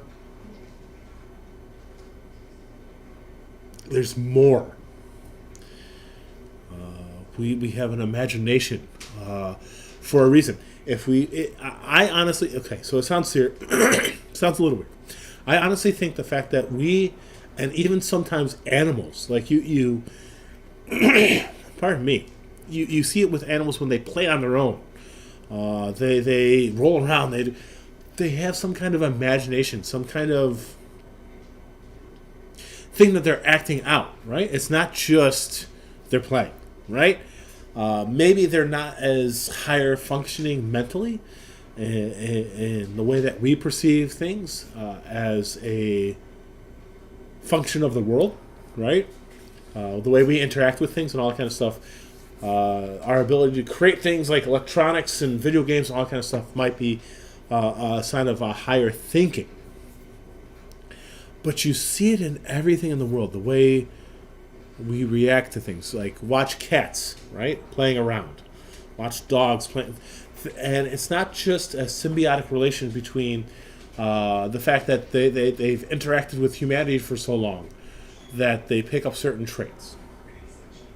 We see it in things beyond that. And it speaks to, I think, the higher state of being I was mentioned earlier, which higher state of being doesn't necessarily mean higher as in better.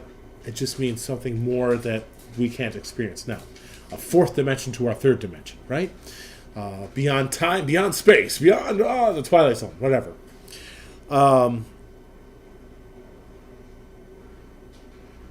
And there's plenty enough that I've seen personally in this world, that I've experienced personally in this world, that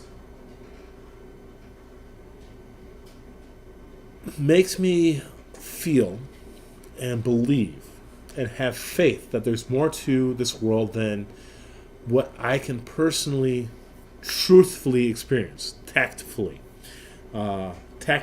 tacitly, through my senses, my sense of touch, my sense of taste, all that kind of stuff. I don't know what I was trying to think of, but it wasn't the two words I said. And it comes across in things like our imagination, our ability to dream of things untold, of the horrors and the splendors that we can't experience through our senses beyond a story.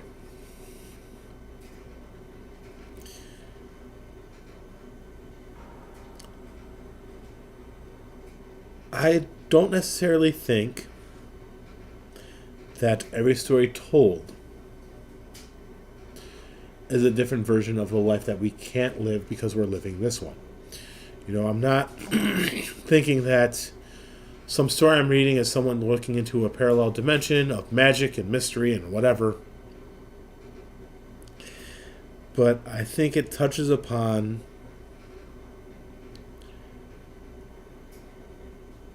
a collective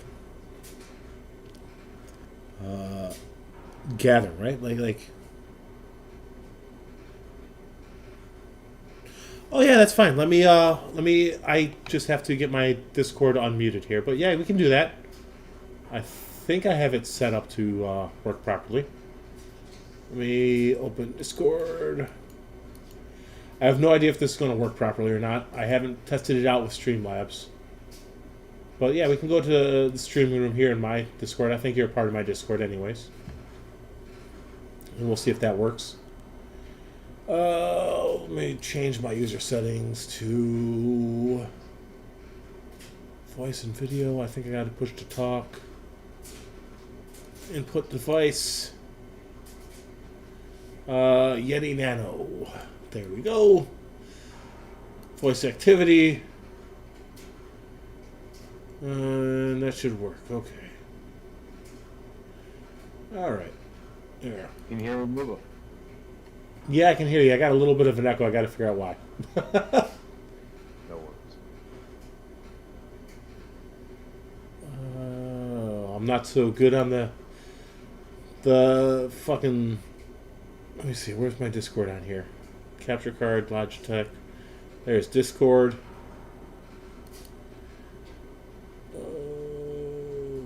Okay. How do I... So I have it all figured out, honestly. Pardon me.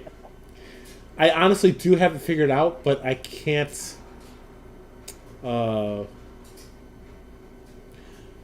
Shit, I haven't had a beer in like a month and a half, and these 3 beers are starting to like hit me now out of nowhere. Like I was doing pretty good for a while, but now I'm starting to feel it. How the fuck do I do this again?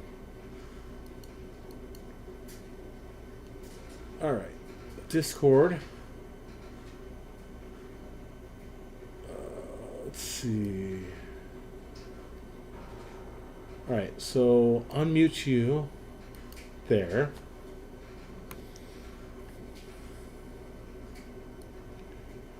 All right, go ahead and speak for me real quick. Check. All right, so you're coming through on Streamlabs. I still got a little bit of an echo. I have no fucking clue why, and I'm just going to live with it because I don't know. Like that's about all I can do. So yeah, you're coming through. You should be live on here, but yeah. So yeah, like I was saying, I think the collective imagination that people have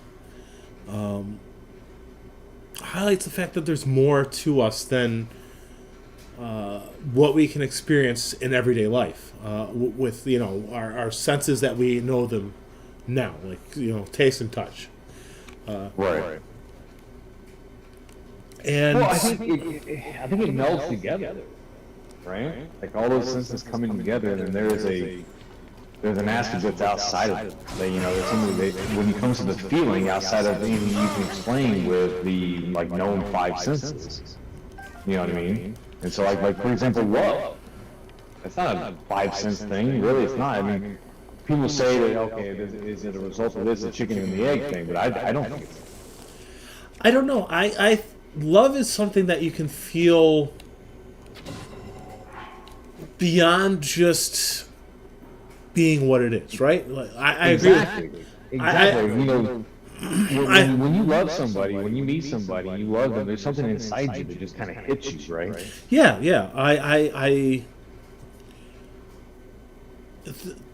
Love is interesting because you also experience it in a very physical and emotional and even thoughtful way, right? Right, and so one thing I love about Christianity is one thing that they say in the Bible, right? Is like, of the three gifts that God gave us, right? Faith, hope, and love. And the biggest of these, the strongest of these, is love, right?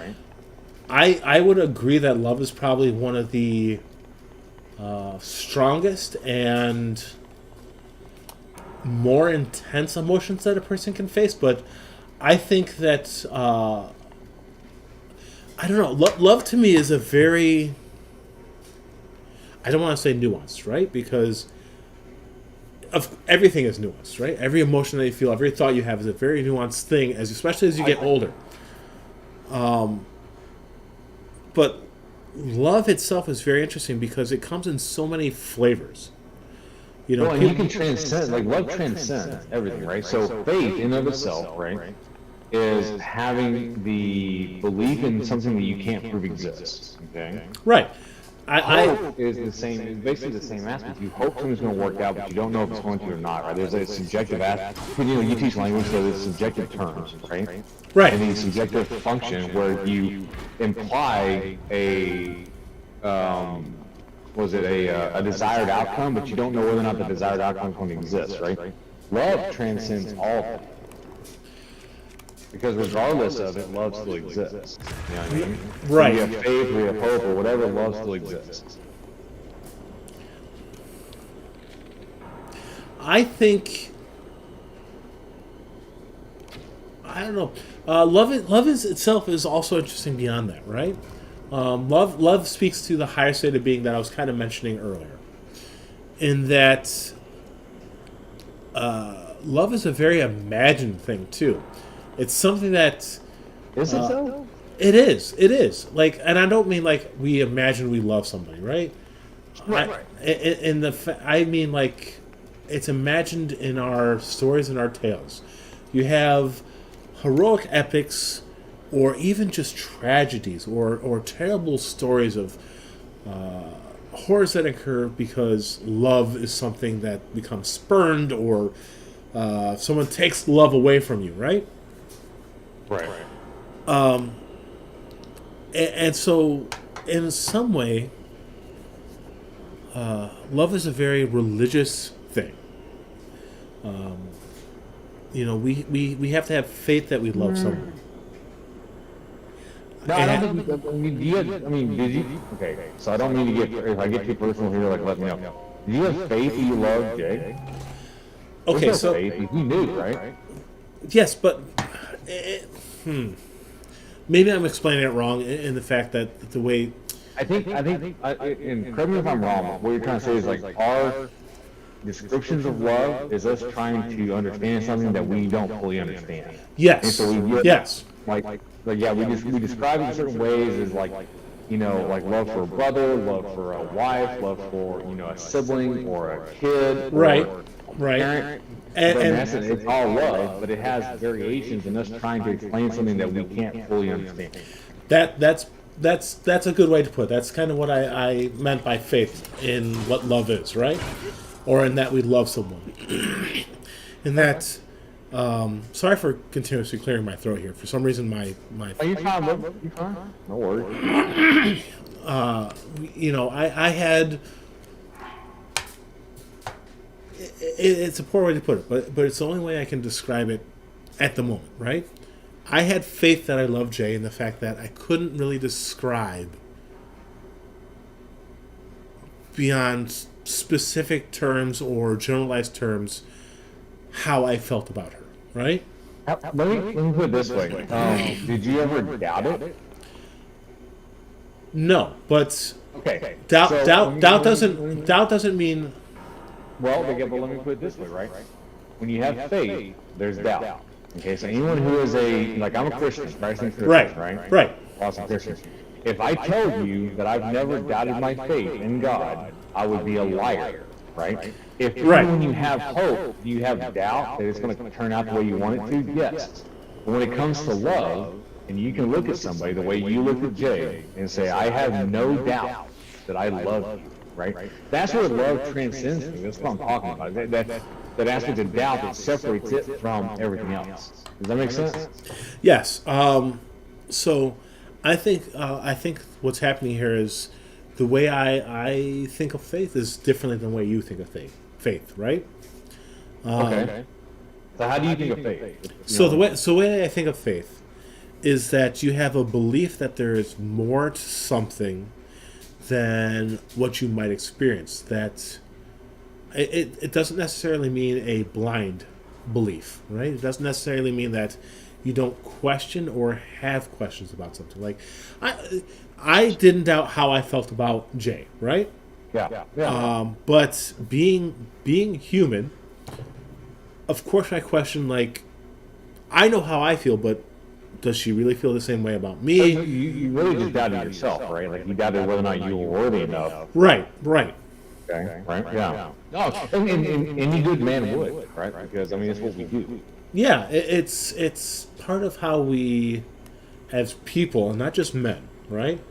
As people confirm that we.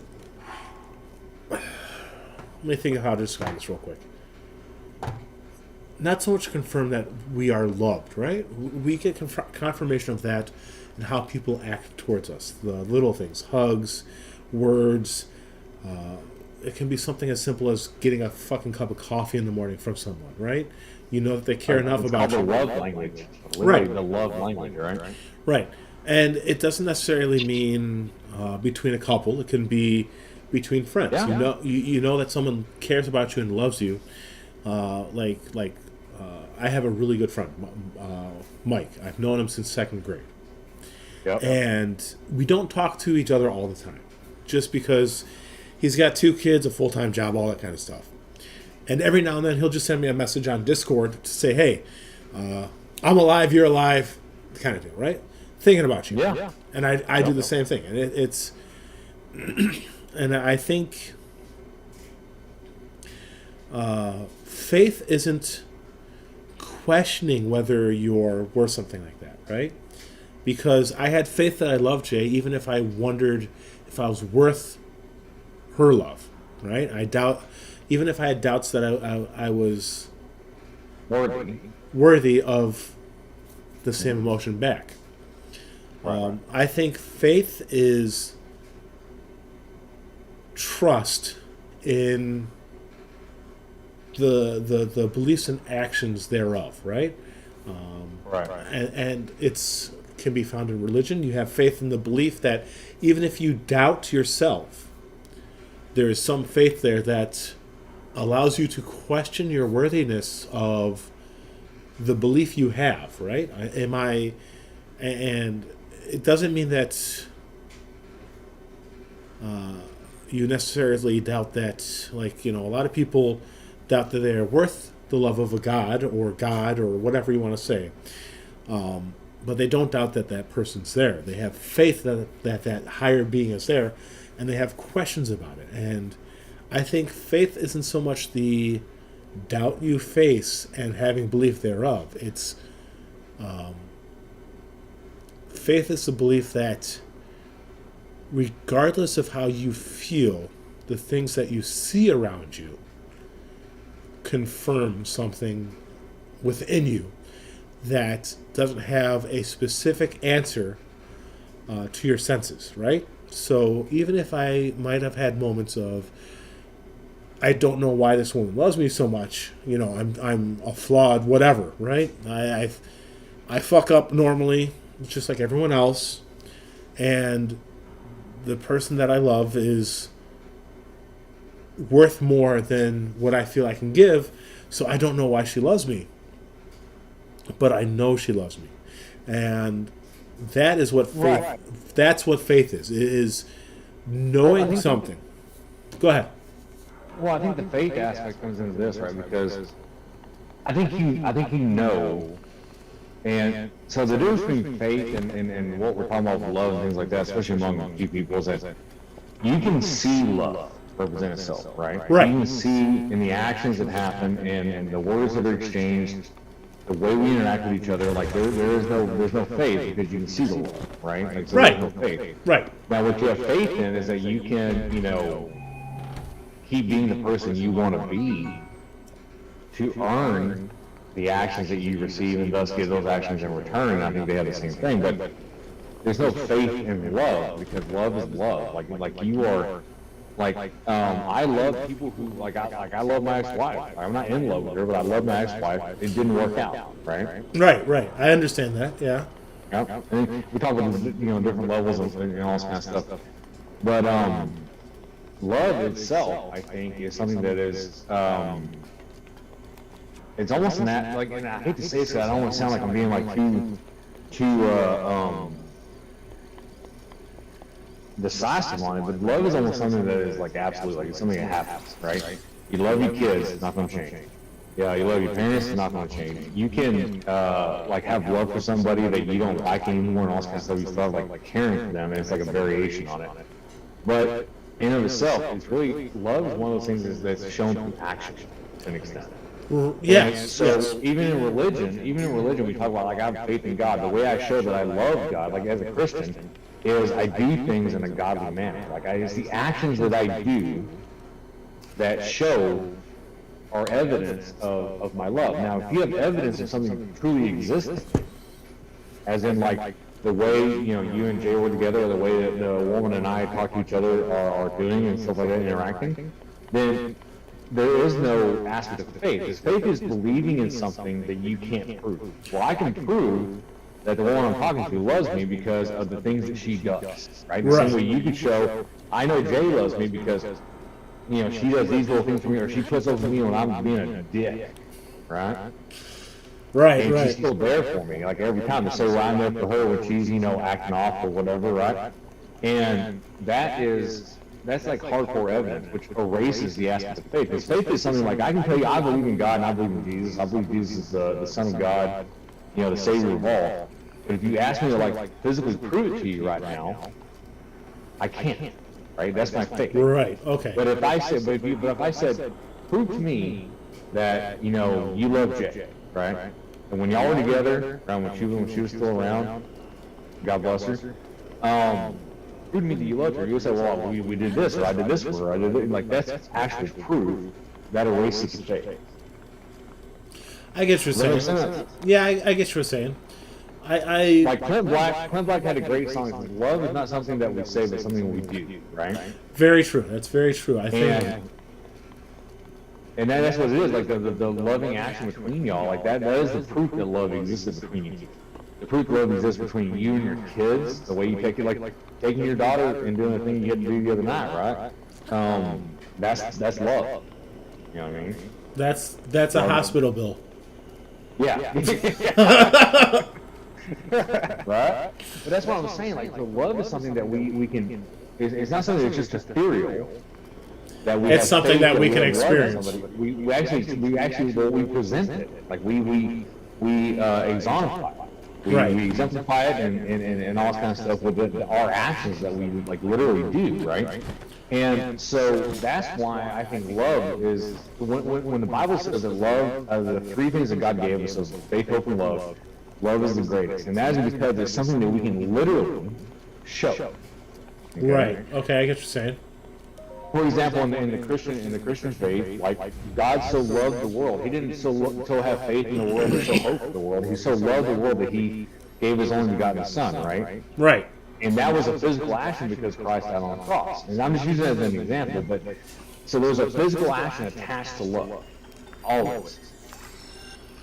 Does that make sense? Yeah, no, I get what you're saying. There's basically what you're saying is that love is something you experience spiritually, but it's also something that we can experience through the actions and through the reactions. You feel the love. Right. You feel the love coming from Right. the action. Yeah. It's not just a Good work getting a higher state feeling. It's not just an emotional or a idealistic. By that I mean like thought, right? Like, it's not just eating chocolate. Yeah. People put there and say, well, it's the same chemical reaction as eating chocolate, but it's not. Because it has to do with the good and the bad, right? So love Yes. is, like, when you love somebody, and you, like, obviously, you know this, I was married, it's the ups and downs, right? It's the good along with the bad. So it's not just eating chocolate that makes you feel happy, and thus love is the same thing as eating chocolate. It's not, because love is being there in the hard times. Yeah, I think a lot of times, I honestly do kind of sometimes get annoyed when people are like, well, love is, like you said, the whole fucking chocolate thing, right? Yep. I know what they're trying to say because, yes, chocolate might give you some of the same chemical reaction, right? But it doesn't give you the same spiritual, right? Love is a very right. So you've prompted me to think about it a little bit, right? Love is a very like you said, it's something that you can experience in the physical, and you might get the same basic physical reactions from love by eating a piece of chocolate, but you don't get the same mental and spiritual reaction that you would get from like a hug, right? A hug From one person. from one right. So like personally, and this is going to be a very personal thing, so forgive me if I pause quite a bit, right? No, go ahead, please. One of the things I miss a lot, probably like people talk about, I miss having sex with my ex or whatever, right? People talk about that shit, but yes, I miss that kind of comfort and experience with Jay. But the thing I miss most isn't that. It's the hugs and the little cuddles here and there that you get from someone, because there's not just a physical reaction, right? I honestly can get a little close if I have a really good piece of fucking chocolate or even a cup of coffee, which has a lot of the same chemical reactions that a hug might get, right? Or the physical reactions that a piece of chocolate might give you, right? It might elicit some of the same physical responses. It elicits a very real sense of comfort and kind of like a warmth, right? Physically. Right. But like I said, the thing I miss most about being with Jay was the hugs that she would give me would fulfill a part of me that I didn't realize even at that time, until she would give me a hug, that I was needing. Right. And so it frustrates me when people say stuff like, well, chocolate gives you the same emotions as love does, because it really doesn't. So one thing that men don't ever talk about, right? We talk about it all the time with men toward women, is that we're like, the bigger, stronger aspect of the species, right? We are the protectors, we're this, that, and a third, okay? So the one thing we try to provide for women all the time is this aspect of security, okay? Like, when I put my arms around you, you know that you're safe, nothing's gonna happen. What we never talk about is the aspect of security of having someone with us that men get from women. Oh yeah, When that's she wraps her arms around you and you feel secure and you feel like comfortable and relaxed, right? Because we don't ever talk about that, right? But we always talk about it toward, men toward women, where a woman, like, you want to be there, like growing up with a Southern man, right? Is that, you're there to protect women, you're there to, make sure that they're comfortable and safe, and you want, like, I tell the women I date, including the one I'm talking to right now, like, because most women have been through hard times, like shit that I would never do, right? right, And I right. tell them, like, when you're with me, I want you to know that you're safe, right? Like, I'm protected. And what we don't ever talk about is the spiritual and the emotional security that we get when they hug us back with the same ferocity that we hug them, right? Yes, that's very much true. No one, we seem to, as a society, right? Right. We seem to downplay, and it's the same thing with just emotions for men in general, right? Right. I don't think that we need to downplay certain aspects of being a man, right? In that Right. men experience certain emotions, I think, more frequently than women do, and it's not just a whole like sexist thing, right? It's Oh, the insecurity. right. No, I by that I mean it's the division of labor that evolution kind of pushed on men and women, right? Right. In that, which is why I do believe that transsexuality is a thing, because there are certain women who exhibit certain traits that are more masculine and who really do identify more as a man than they would as a woman. Now, there's some women who are more masculine who identify as women, but because you have the middle ground, you know that there's going to be something off to the side, right? Anyways, Right. getting off topic here a little bit, but there's a certain division of labor where men are more frequently not so much violent but territorial, right? We're more protective of territory than we are of a person, in a sense, right? We're more likely to want to defend our home and the things within it, and the things we associate with it, than we are by personality. I mean ourselves, right? If someone was to break into a house, a lot of times, men are probably going to feel more inclined to defend the things that are in the house, the people and the objects, in some way.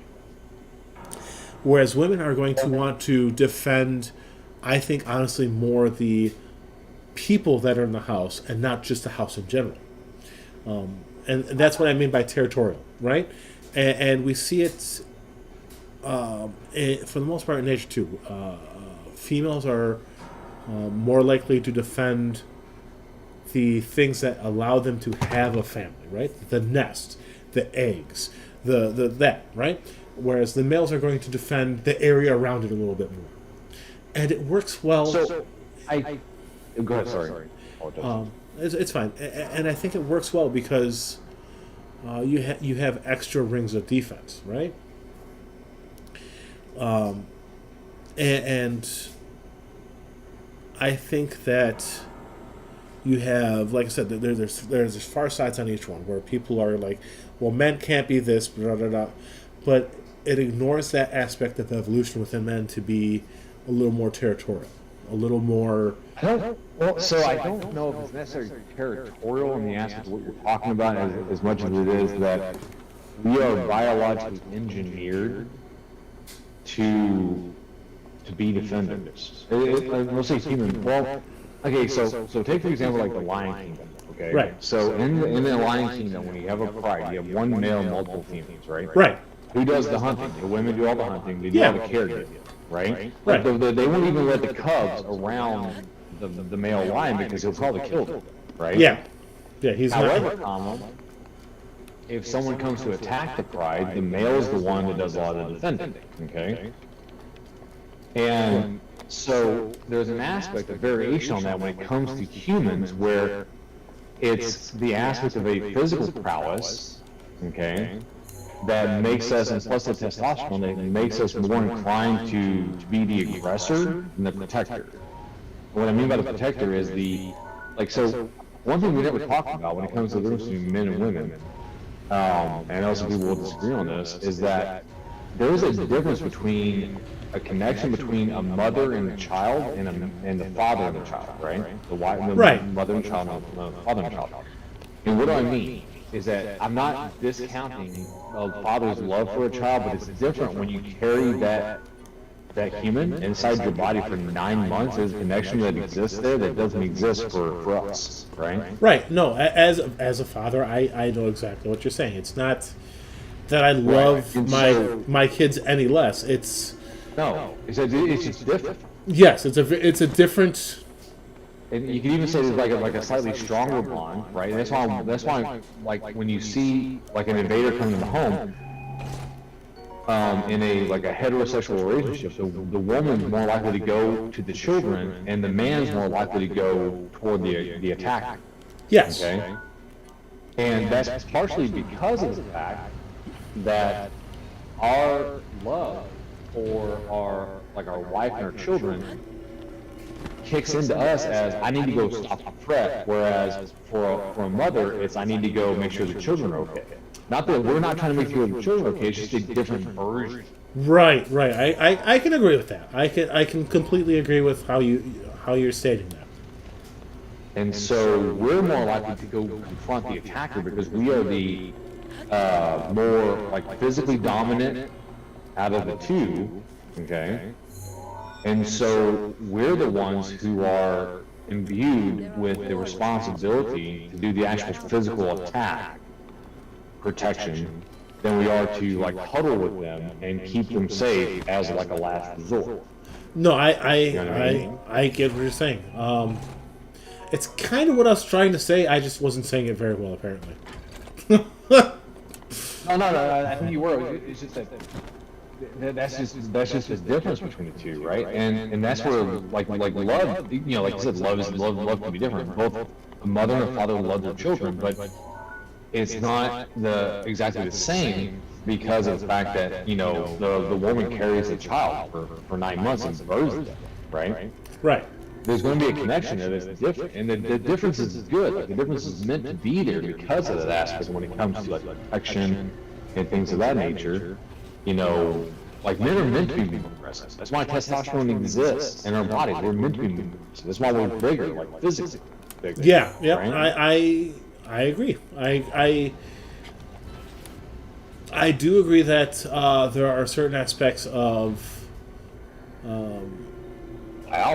biology and evolution that people seem to want to ignore. Yes. And it doesn't make sense to. And that's where the aspects of when you love somebody, it shows itself in different ways, but it's always a physical way, right? Yeah. To where, for example, if you're having and like I said, this gets too personal, let me know. But if you were having a really just shitty day, right? Jay would probably have a way when you came home to comfort you. Well, yeah, I think that's pretty typical. yeah. It's a very normal thing. It's that whole what's it like? I don't really so much subscribe to it, but the whole idea of the 50s housewife thing, you know what I mean? The person who's there. And I hate using that. What I say is this: is that because women are childbearers, right? Like physically, Right. they have this aspect of caring and giving and the ability to deal with our frustration better. Because they're used to and I'm going to tie directly back to having this baby sitting inside of a kingdom for 9 months, right? Right. that they have to deal with being able to deal with frustrating situations, but know that there's like, something beyond that, and then that's how they're able to deal with us, right? And we try to do this. I'm not, like I said, we do the same for them as much as we can. And I think Ben Shapiro put it best. He goes, I ask my wife whenever she's upset, I was like, do you want a solution or do you want me to listen? Right? Yeah, I think, like I said, part of it is I'm not fully. I don't know what I was looking for just now. It literally slipped out of my mouth. I'm not fully here at the moment in a sense, but part of it You good. part of it Fun is maybe the way I want to describe something is somewhat lacking. You know what I mean? But I think, like I said, for the most part, it seems like a lot of times the things I'm trying to say aren't necessarily coming out properly, but a lot of it meshes pretty well with what you are stating, right? I'll put it this way. Men are very much about action. Right? Yes. And women are very much about just being there for somebody. Where like we have to know as men, especially with the women that we love and we're married to, like we need to know: do you want action or do you want me to be here just to listen? Like you just want to be you want to be a shoulder to cry on, you Right. want action. Whereas in the alternate, it's always just an aspect for us to like vent to or whatever, because like if my wife comes home and tells me that there was a guy at work that was a dick to her today, I'm gonna have to ask her, do you want me to do something? Because that's what I instinctively want to do, right? Like I want Right. to take out the other You aggressors. you want to solve the issue. Right. Or do you want, is solving the issue,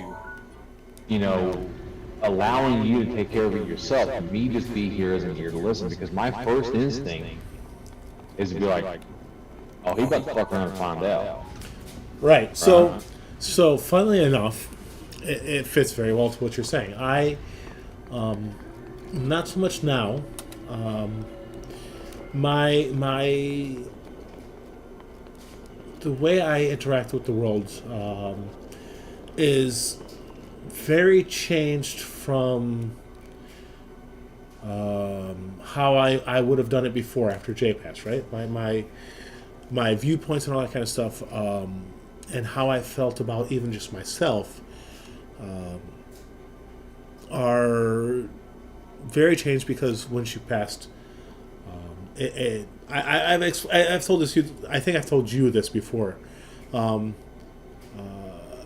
I lost a lot of the foundation to like if you are a house, right? When she passed, I lost the foundation to my house, in the fact that part of the way I held myself up in this world was through her support, through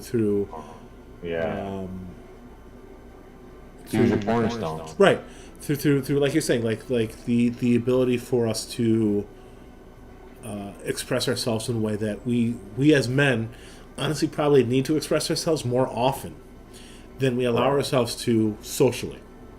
Right. That when you find someone that you love and you truly trust, you allow yourself to express things that you, as a man, are raised to consider an extreme weakness that you The can't. softer side of Sears. Right. Yes. And when you lose that kind of pillar of support, it very much changes how you view yourself in the world and how you interact with it. Right. So before Jay and while Jay was here, I it's something that I still enjoy, but not in the same way. Like I always wanted to make things that did things for people, right? And the best way I found to express that as a job was civil engineering, and I had studied it for a long time, and I was on my way to get my degree and all that kind of stuff before she passed. And engineering, one of the main focuses of engineering is not, people always joke around the keep it simple, stupid stuff, right? That's an aspect of engineering, but the main aspect of engineering is fixing problems in the world around you. Right. How do I make this work better? How do I make it work easier? Civil engineering is the aspect of engineering that deals with city structures, with your roads, your water systems, all that kind Sewer of stuff. system, everything. Yeah.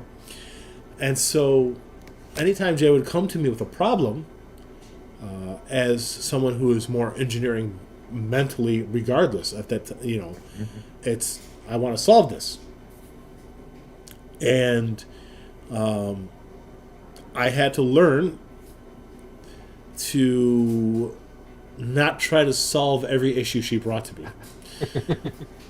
Because maybe the solution I have might work for me, but it wouldn't work for her regardless.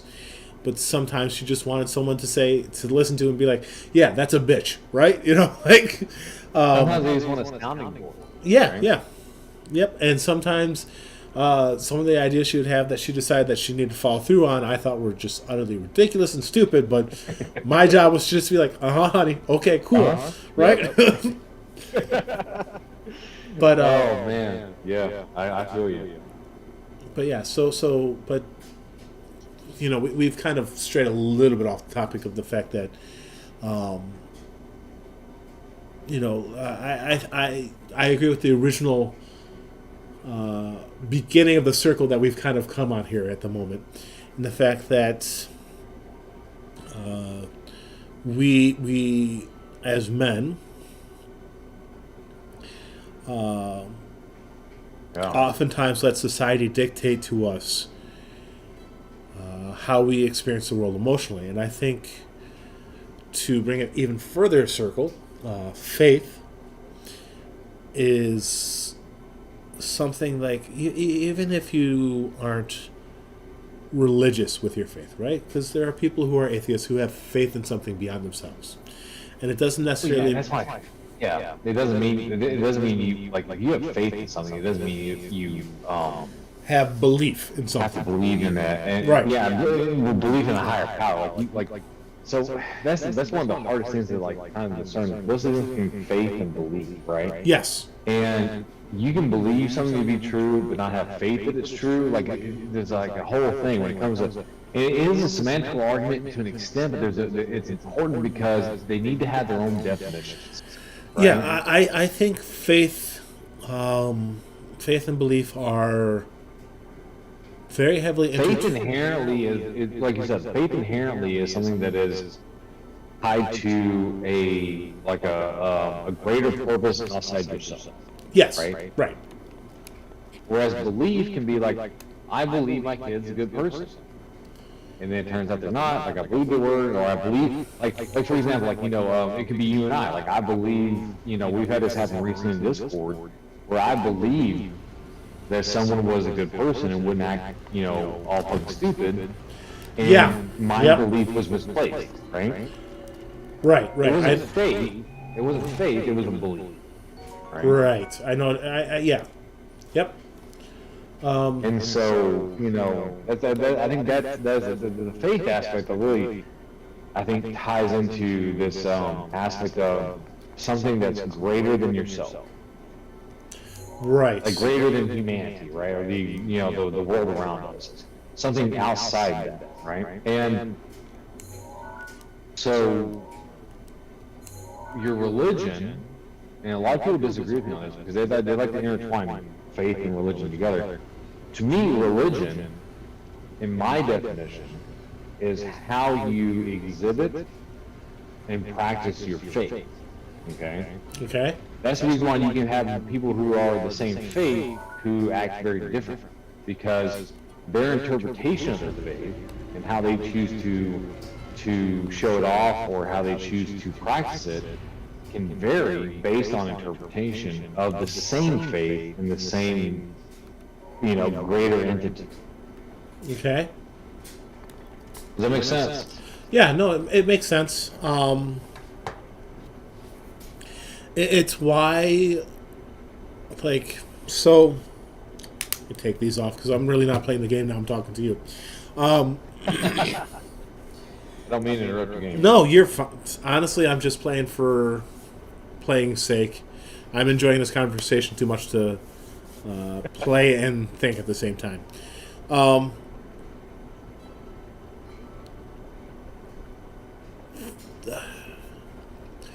I think sometimes people put too much interconnectivity between faith and belief.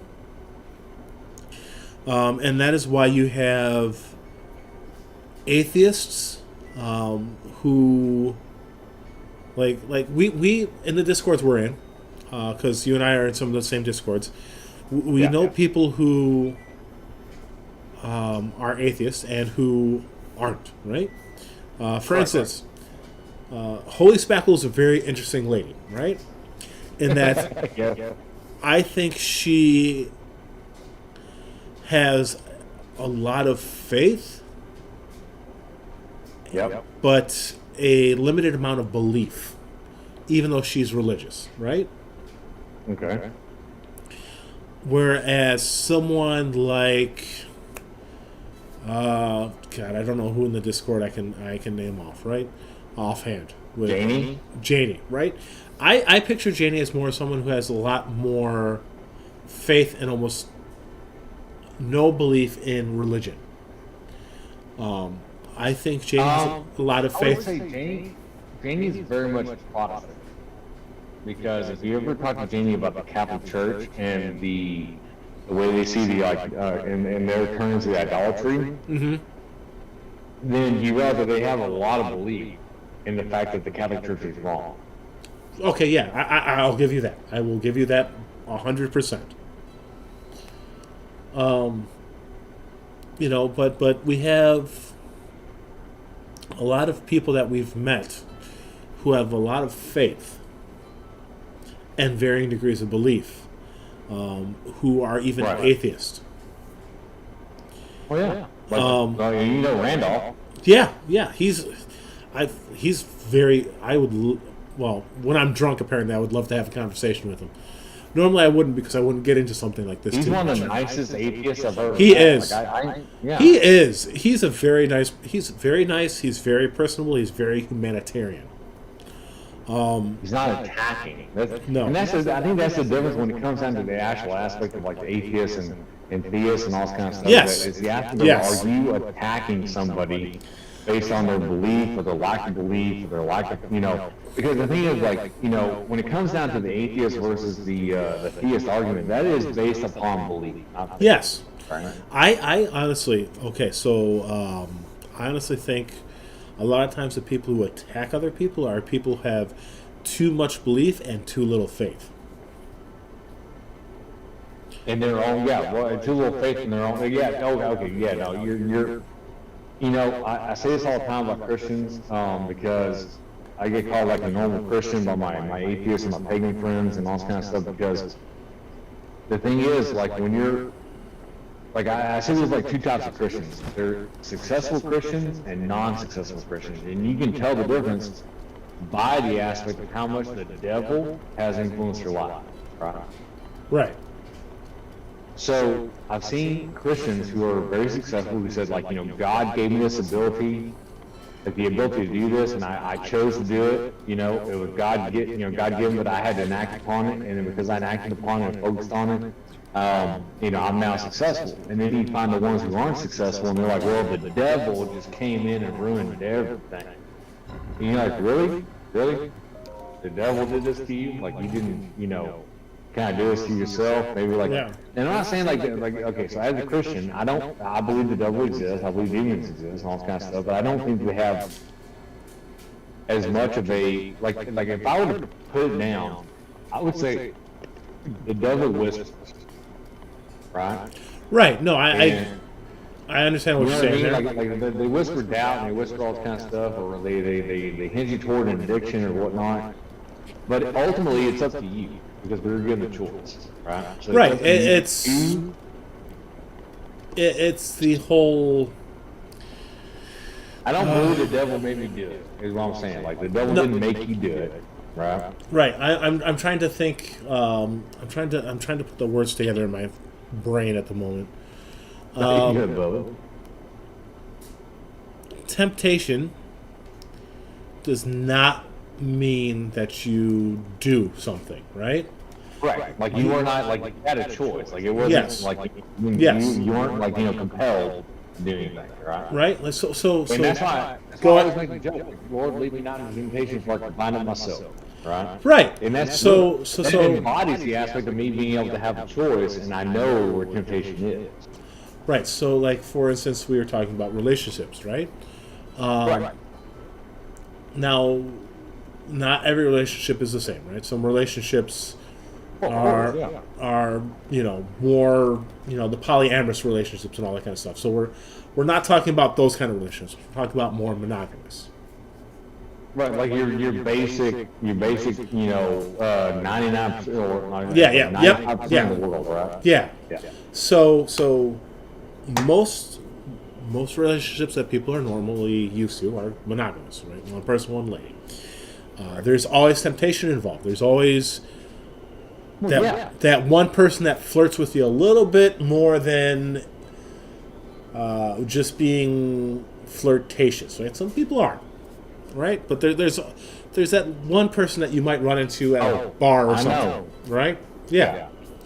And that's like you said, that's the devil whispering, right? That's temptation coming at you and knocking at the door and saying, "Hey, here's your chance. Do you want to take it?" Right? I'm guessing, Tom, being the person you are and your personality and stuff like that, is that while you were married to Jay, there were probably a couple times where you were put in a situation where someone who was, probably attractive, that you got along with, had tried to tempt you. Well, yeah, I think there's that situation for anyone in any relationship at some point, right?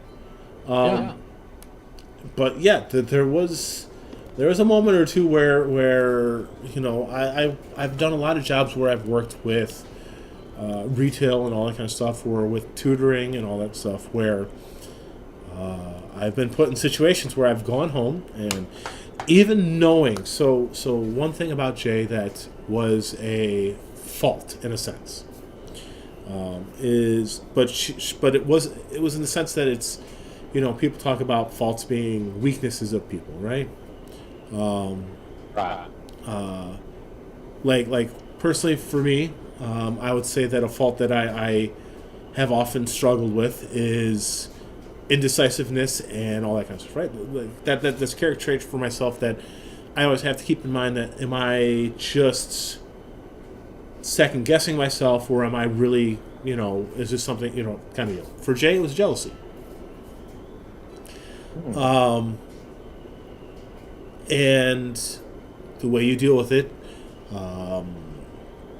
describes the type of person you are.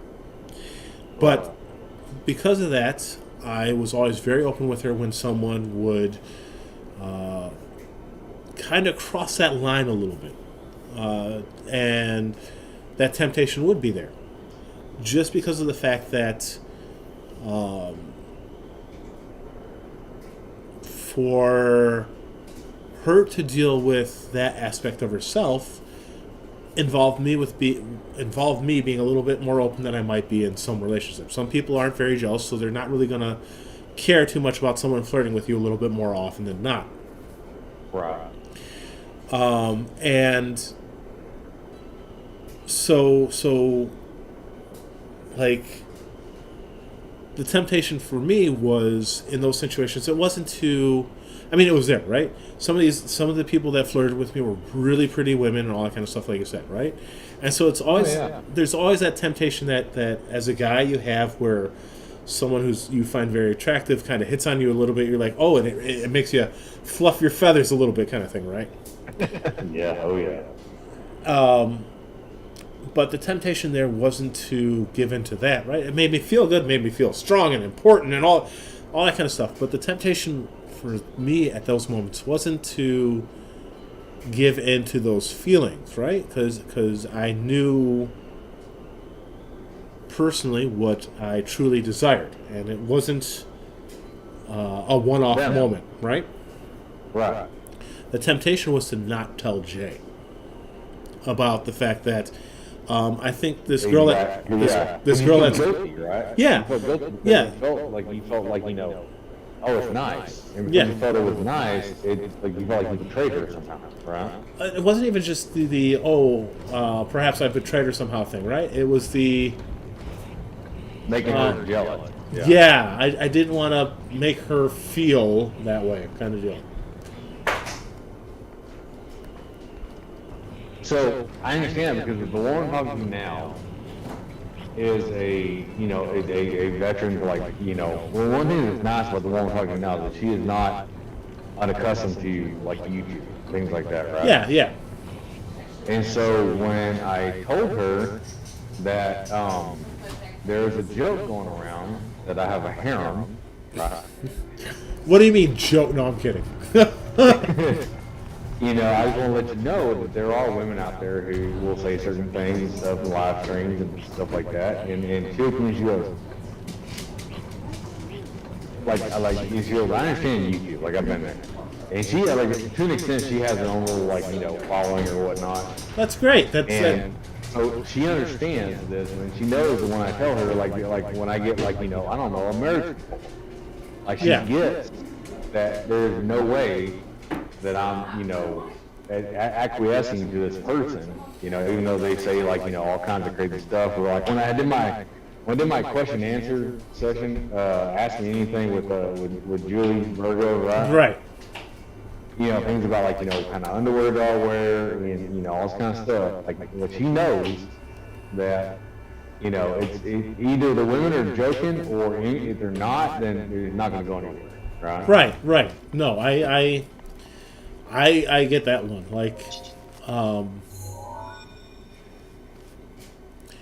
And the fact that you kind of made sure that that was not something that she had to worry about to begin with by being frank about it. Yeah. Well, it's kind of hard not to. It's literally an ongoing joke.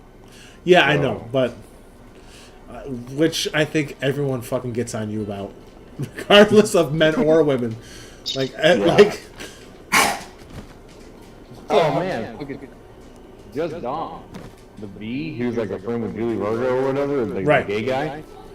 He constantly uses me as well, if I was gonna do anything, it's gonna be with Navy checks and all this kind of stuff. Even he's got into this shit now.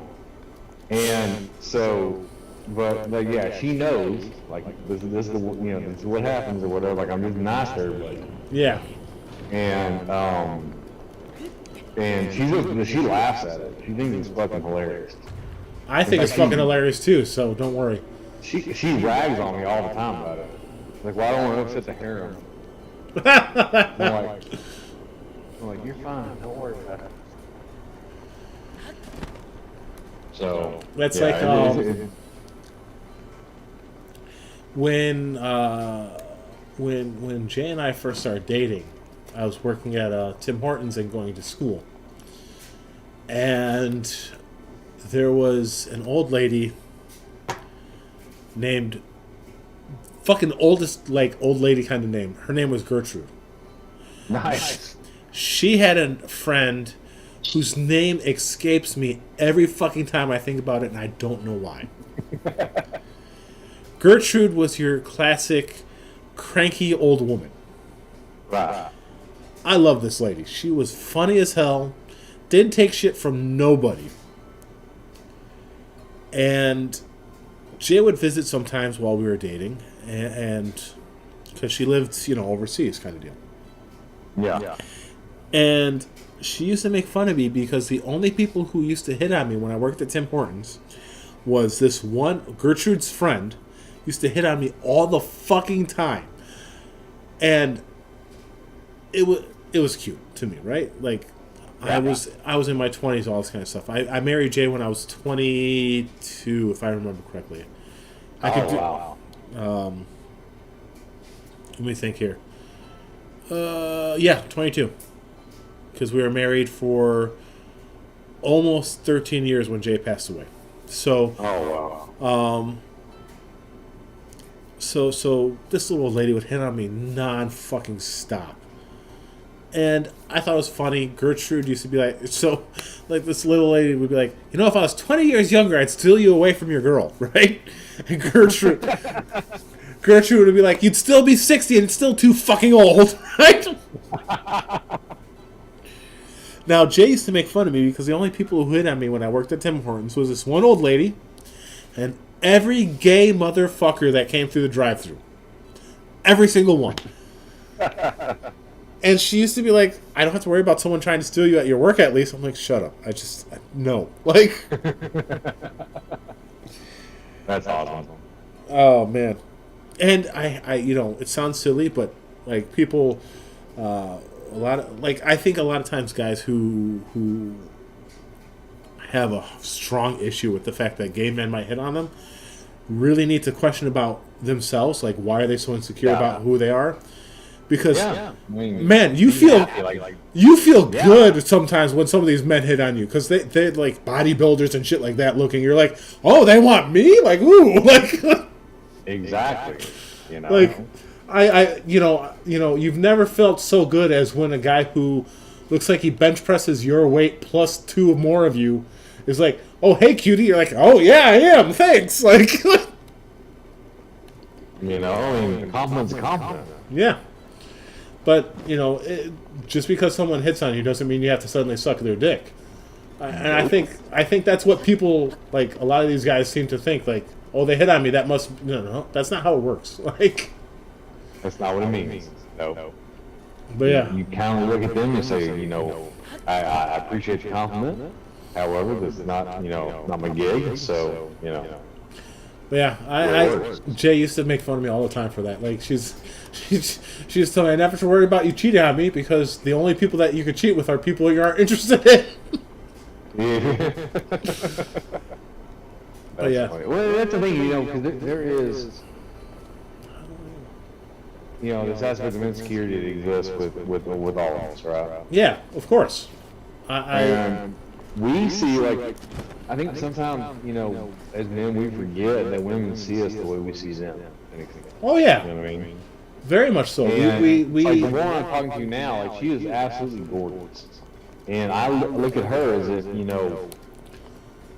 she could literally go out there and find anybody. Yeah, so one of those, like, sometimes there's those moments where you're like, why are you with me? Like, right, because she's got the look, she got the personality, she's got like the wit, like she's like super intelligent, she's gorgeous and all this kind of stuff. And I'm like, man, and then she tells me some of the same things, and I'm just like, I don't know if I believe you. And then I tell her stuff, she's like, I don't believe you, and I'm like, yeah, but you don't get to not believe me because I'm a guy. Yeah. Right. For the most part, when I tell you things, like, I'm telling you the truth. Like, I'm telling you, like straight up. Yeah, I think especially as not every guy, right? I will admit there's some guys who will tell people exactly what they want to hear, which is unfortunate.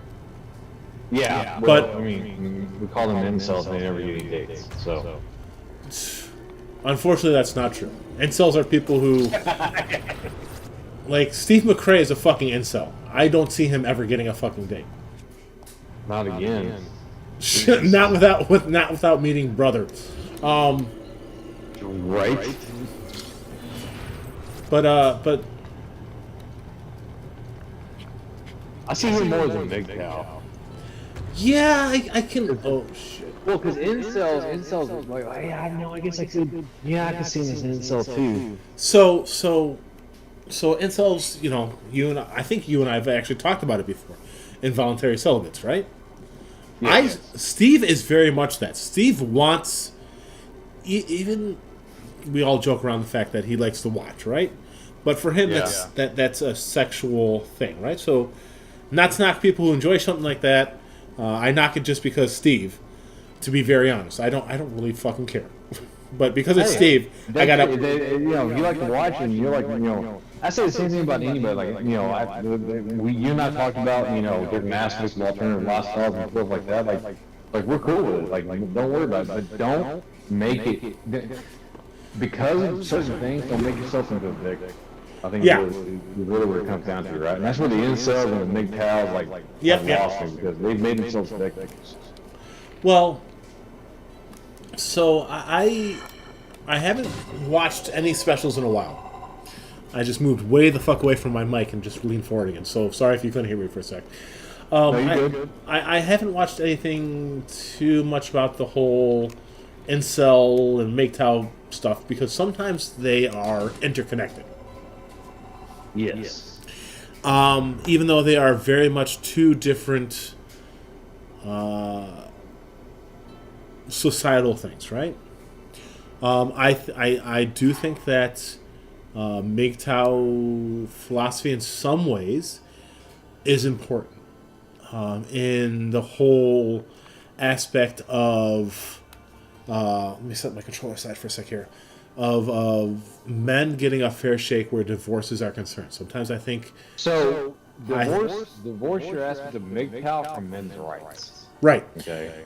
Right. So MGTOWs are more of the aspects like they want women to go back to like when you talk about before, like the 1950s aspect of like subservient to men. right. That's what MGTOWs are. Incels are an aspect of MGTOW to an extent where they're just like they have no personality, but they think themselves good men, and so they they understand why women just don't naturally flock to them. Yeah, The men's rights aspect is separated, and I hate that it gets fucking confused. I think that's the aspect of what you're talking about. I think it's more like just like the men's yeah, right movement. I think what's happened is the men's right movement has been subsumed by like the MGTOW stuff, Because right? of the liberals.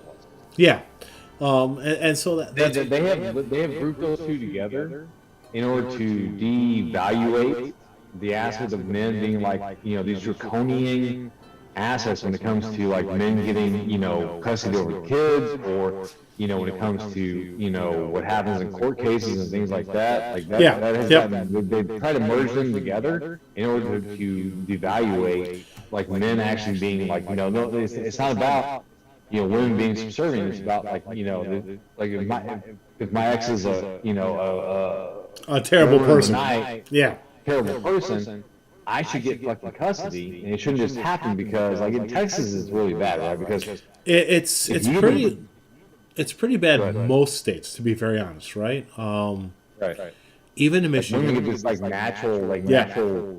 ability to have kids, but men don't, and even if the woman's shown to be an addict or do things that are really just unhealthy for the children, they will chalk and be separated from their mother. No, Yeah. no, they do it all the time. It's called CPS. yeah. So I think the same thing happens in Texas, right?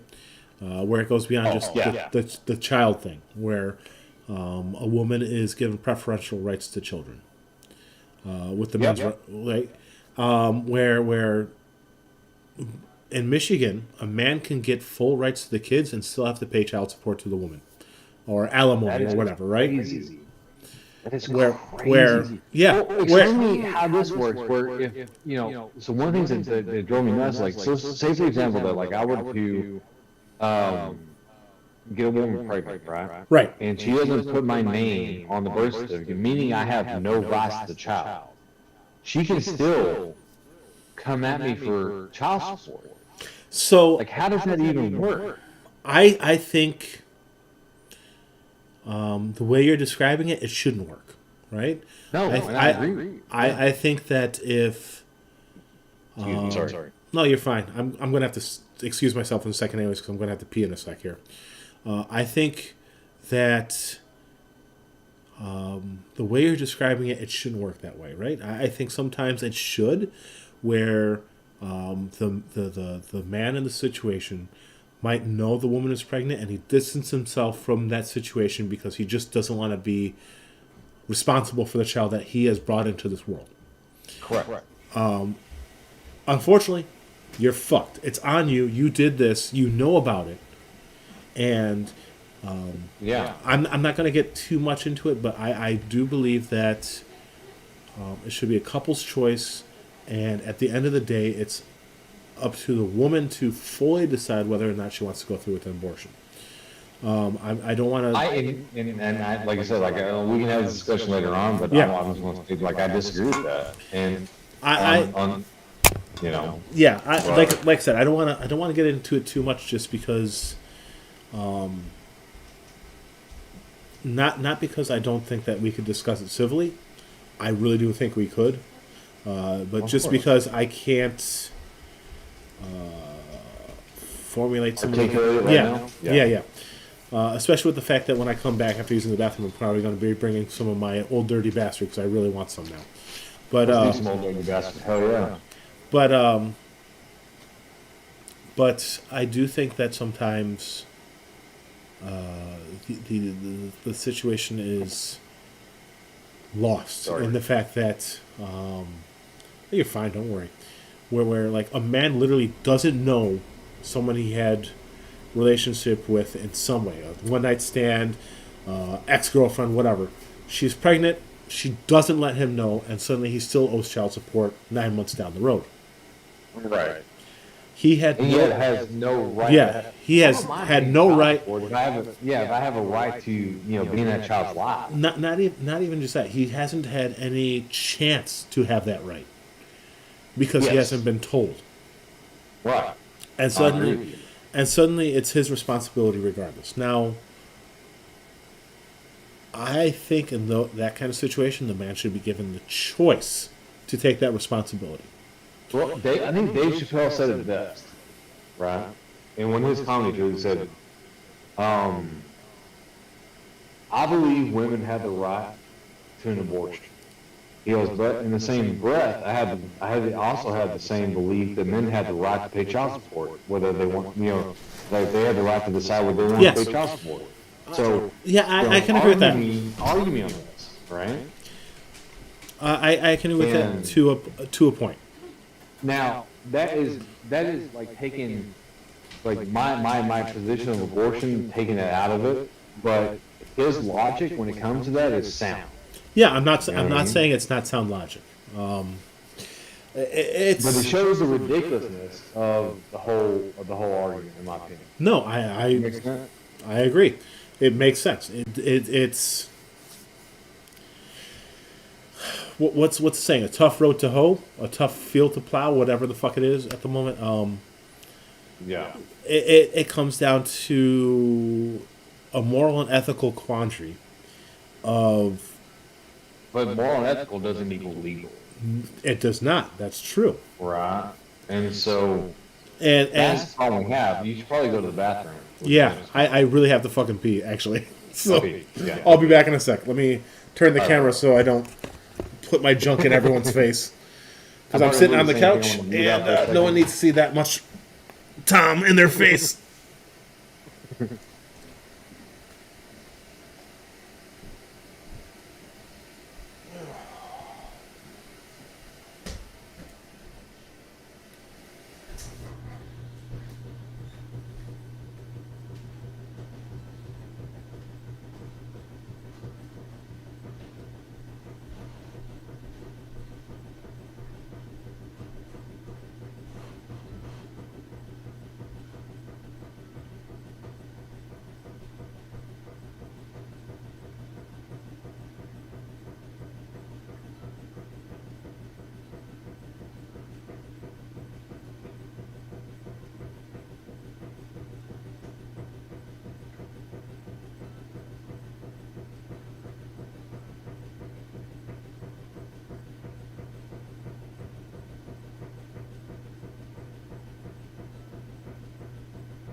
Oh.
There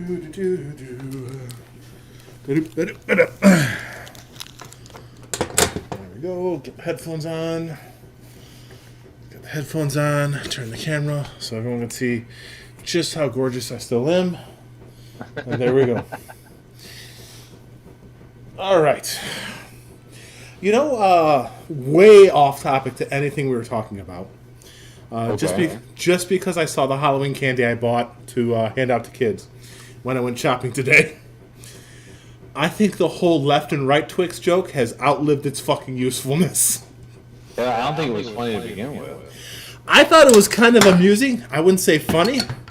Funny and amusing are two different things. Something can be amusing without making you want to giggle. As a boy, as a boy, like I get it. Yeah. Right? But kind of like, okay.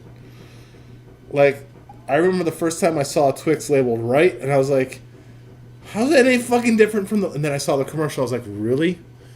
Okay, that's amusing. That's... We have so one of the things, like, you know, we were talking about, you know, Marvel and DC and all this kind of stuff earlier, and what happened with, like, She-Hulk and all this kind of stuff. Like, they have lost ingenuity. Like, so you and I are the same age, right? Mm-hmm. We remember the Budweiser froth. Oh my god. I do now. How fucking funny was that? And that was an episode about beer. And nobody had a problem showing their kids the Budweiser froth. Like, it was so funny. And you had, like, the little weasel that would do shit, right? Yeah. And that was fucking ingenuity. That was like, you know, we're going to advertise beer to everybody. We need to figure out a way to do it, and so they had like the Clydesdales during Christmas. They still do. Football, right? They still do Clydesdales every now and then. What I'm saying is, like, they had this ingenuity when it came to like advertising or movies or whatever. Yeah. Yep. And they have literally fucking lost it. They have gone like. That's the reason why, like, you know, people argue about it's actually going rogue, is that you lost any imagination. You know what cements that for me? I haven't seen it in a long time. It was an ad for, I think, Tampax. Okay. That had all these men in white shorts and shirts. You're laughing. You already know what the fuck I'm about to talk about. I do, yes. The fucking red stains on their... Yeah. The red stains on all their shorts, and I'm like, really? That doesn't make any fucking sense. No. It like... And you know what the funniest ad was? What's that? So back in the 90s, like early 2000s, they had an ad, and I felt this because, you know, dating women and all this kind of stuff. They would ask you, and I don't know if Jay did this to you, but like my ex-girlfriends and stuff, my ex-wife would be like, you know, is that time of the month, like I need something, go to the store and give me something. Right. And you would go to Walmart or wherever, and you'd be in the Tampax aisle, and it would be you and a bunch of men trying to figure out which fucking, you know, Tampax your wife needed, not knowing what the fuck you're looking at. And then they're like, with this like old fucking like Walmart greeter come walking down the aisle answering everybody's questions. You know, are you like on your phone fucking asking all? But the funny thing was, there was a bunch of men. Like, women, right? I've never. So, I don't know if you know this about me, but my dad was in the Navy, right? So I think you know that. Yeah. He and my mom got divorced when I was 7. And he moved to Florida when I was 10. I spent most of my whole fucking life living in a house with either neutered males, because they were the animals, or all females. My mom and my 3 sisters. Okay. So the first time Jay asked me to please go pick her up some tampons on my way home, because she was all out and her period was due to start within that week. Not a problem. What do you need? What flow? What? She's like, how do you know to ask these questions? I'm like, look, I've been fucking trained, right? And even knowing all that, knowing exactly what she needed, asked me if I didn't stand in front of that fucking aisle for like 5 minutes looking at the selection of shit. I know, right? Like, like, you think, like, everyone jokes around about, oh, there's so much stuff for guys. You stand in front of a tampon and pad aisle, and you're just like, what? It's like standing in, like, going to the beer emporium and standing in front of the wall of local beers, and you're like, there's so many. Like, Well, that was the thing, right? And that was like one of the things, like, you know, we talk about like being men, like doing like acts of love and all this kind of stuff. One of the acts of love is not going to a store and buying condoms. It's going to a store and buying tampons. yeah, because I bought condoms for myself, not for them. Like, like, But when you're standing there like a fucking, like a monkey doing a fucking algebra problem, trying to figure out what the fuck you're looking at, right? how many of us does it take to type out Shakespeare kind of shit, right? Like, Right? And it's just like, you know, you're sitting there, because I remember doing it for, I had an ex-girlfriend, Melinda, like, fucking 15 years ago, right? right. And she was like, hey, you know, I know you're on your way home. Walmart's like right near where you work, you know, right near to the house or whatever. Like, you need a favor and stop off at Walmart and pick me some tampons. And I'm like, yeah, I'm a man, I can do this, right? And I grew up like, you know, with a sister and 8 girl cousins. Like, I was like the only guy, even though they didn't talk to me about, like, I didn't have the same, you know, knowledge you did, right? I was like, fuck it, like, I'm strong enough in my masculinity to do this. And I walked into the aisle and I was like, holy fuck. I am not well versed on what the fuck this is.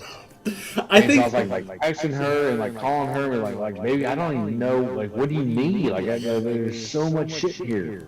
do you need wings? Do you have to fucking fly? Like, what? I don't understand. Do we need the small ones, the big ones, the heavy flow, low flow? Like, I don't even know what you want. Do you need overnight? Like, what the fuck does overnight mean? How's that any different from daytime? Like, Right, and then one thing I realized though when I walked in that aisle is there was me and like 7 other dudes doing the same shit. And I was like, bro. And they're like, bro. I'm like, yeah, I know. Right? yeah, And you nowadays, they could be like, you know, so this is the thing that gets me. Is that nowadays, you can buy a pair of Tampax, looking like a dude, walking out. It could definitely be for you because of this shit that's going on. Back when I was doing this in the early 2000s, there was no question. If you saw a dude with a box of Tampax, it was because his woman needed it, and he fucking went to the store and bought it. Right? Like, Right. He like he summoned up the, you know, the male testosterone to fucking, you know, go into the women's fucking, you know, aisle and look for fucking, like, and look for a while. Because I don't give a fuck if she gave you a fucking picture. Like, you're looking for a minute to find this shit.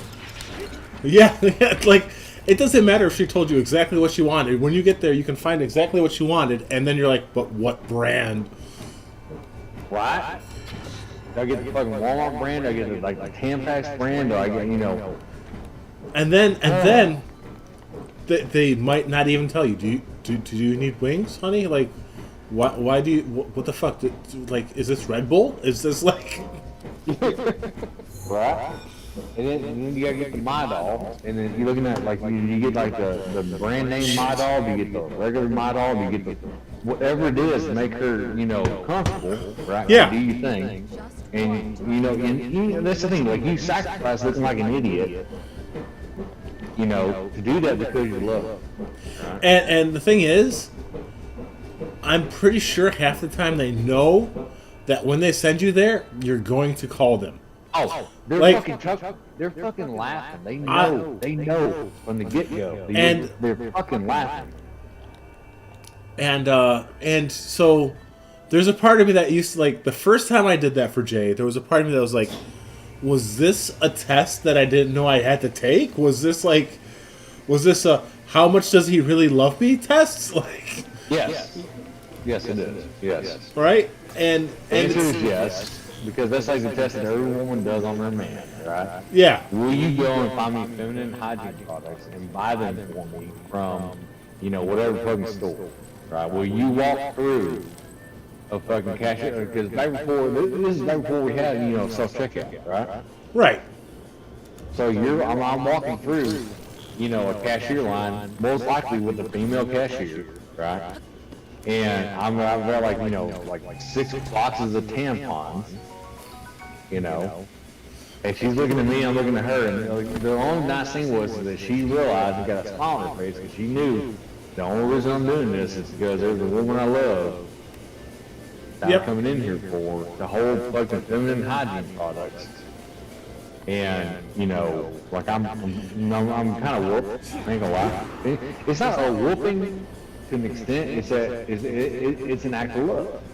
Yeah, yeah. It's not like so we're joking around about it a little bit right now, right? Oh yeah. But it is definitely a sign of, like we're joking around. It is a little bit of a test, a little bit of a how much does he love me moment, right? Will he do this? Will he do this? What they consider a little thing, right? Because to them it kind of is. It's something that they deal with normally. Right. And for some guys, it's something that they're very unused to, right? The closest to a woman they've been is the girlfriend from high school and their mom. Yep. And you know, I'm not trying to make fun of that type of guy too much. I am, just I'm because, going to, yeah, because they fucking deserve it. Yeah. right. But at the same time, I get it, right? So, some honestly, and it's not to be overly mean. Some guys are just that guy. Some guys just like I don't get it because like there's certain aspects of men that women love, right? So for example, you're 6'5", right?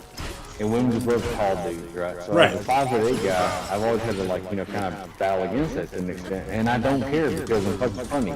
Yeah, And I'm a looking dude, right? And like Rodney Carrington always says, he's like 5'4", I think he's a comedian.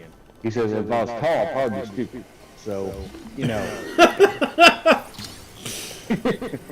But, you know, like you figure out a way to overcome, you know, what women want, right? I mean, it's just not that hard. You know, like I'm not 6 foot fucking whatever, but I tell you what, I'm funny as fuck and I'm intelligent, and so we're gonna have good conversations, which a lot of women do love. Oh, yeah. Very romantic in the aspects and all this kind of stuff, and so, you know, there are ways to combat this, and these motherfuckers, like the incels and big dogs that you're talking about, like I don't understand them. You know what? Like, so very recently, even though I've known about Reddit, right? Yeah. I got, it's in a sense, I got involved in Reddit, and the fact that I joined a couple of Reddit threads, all this kind of stuff, very recently, right? And so Reddit is always like, oh, you might like this channel, you might like, you know, fucking Twitter-based bullshit, you might like to see this person, and sometimes they'll put up some cringe TikTok stuff. And one of the things that I got a feed for a while back on Reddit cringe thread, I'm not a part of that. It just pops up in my feed all the time because I end up always clicking on it because I'm always like, what the fuck is this shit, right? So it always ends up popping in my feed at least once a week. Yeah, exactly. And it was this dude dressed up in what's basically a male's kimono with a fucking katana. Okay. Talking about how he would woo a woman who was being put down by her boyfriend. And I couldn't tell how much of it was him being facetious and how much of it was him being serious. Because thinking about it, I've known people like that shit in high school and in college. Me and I'm too, like, yeah. And I'm like, And you know, what the, like, okay, so before I met Jay, I think I mentioned to you, I was a bit of a womanizer, right? yeah. And you know, like people look at me now, you know, I'm overweight now. I used to be in much better shape. But I'll talk down yourself. Come on, man. I'm not talking down to myself. I'm being fucking honest here. I used to be able to run a mile without being winded. Now I run about 30 feet, and I'm like, dear God, someone give me some oxygen. So, but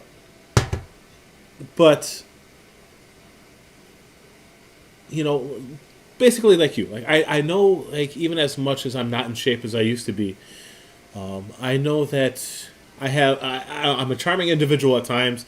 I'm witty. I know I'm intelligent. All this kind of stuff. You know, I'm not being full of myself, but I'm being honest, right? I know I'm not the smartest person in the room, but I'm intelligent enough to be able to add 2 plus 2 and know that it equals 5. So, you can hold a conversation, yeah. So, right? And but you know, I watch some of these people, like I said, this guy who's like being the fucking white knight extraordinaire, and I'm like, Jesus Christ, when was the last time someone kissed your finger? Fucking hell. Like, never.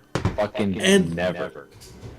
and there's a part of me that feels bad for these people. Not because I want them to find a girlfriend, because they think that this is what's going to get them a girlfriend. Yeah. Right? And you're like, that's Yep. that's not going to work. That's not what someone's looking for. They're not. So the And- incel guy who shot at school, when he did his like manifesto or whatever, right? He was like, I don't understand why women don't talk to me. Like I talk to them very nicely all the time. I'm like, maybe it's because of the way you say things. Well, I'm sure you've seen some of this stuff. It pops up on Twitter even, where people are put like, You mean like the incel DM. blog? Yeah, yeah, where it's like, I don't understand. I'm such a manly man, and no, you're not a manly man if you have to tell me you're a manly man, or you have to tell me Right. how much better you are than everyone else, and how women need to be bowing to your feet and all. That's not. Like maybe you're astronomically this, that, and the third. Yeah, like they think that's what an alpha male mentality is. Now, some guys do that. Some of the gym bros do that bullshit. Right. And yeah, they're alpha male in the fact that they're strong and they're virile, even though they're probably not virile because they take too many fucking steroids. But you know, it's the idealized male that they think is an alpha male, and it's not. Especially not for this day and age. And I'm not saying that there aren't. I tell you, you know what the one thing that I've learned in my 40 rotations around this earth What's that? is that women love a man who makes decisions. It's not so much that they love a man that makes decisions. They love a man. Will take charge. Right, certain right, aspects, and right? in certain aspects, but who's, it's not even so much that they make decisions. It's that when they make a Not decision, to be a man. Yeah. it's that when they make a decision, they're confident enough to follow through on the decision. Confidence, yes. And that's where it comes with like the comedy and everything else. Like it's aspect of like you're confident in yourself. So confidence is the number one thing. You want to catch a woman? Confidence is what it is. Oh, yeah. It's not Oh, confidence very because much. you're like the smartest man in the room. It's just confident because I've been told multiple times that like the way I come off is very arrogant, right? I've And there are never. certain times. No, you are not someone that I would ever call arrogant, right? There are times where I'm very assertive on my opinion on things, and the other people are wrong. But That's just because you're from Texas. That's all. The no one, well, yeah, that's true. That too. that's But what, it's like, you know, I'm a good old northern boy, right? I was born in New York, lived most of my life in the north. I have lived some in the south. I spent quite a deal, a couple of years in Southern Virginia. Due to being my, a country boy and being like a country boy, you don't have to be from the south, right?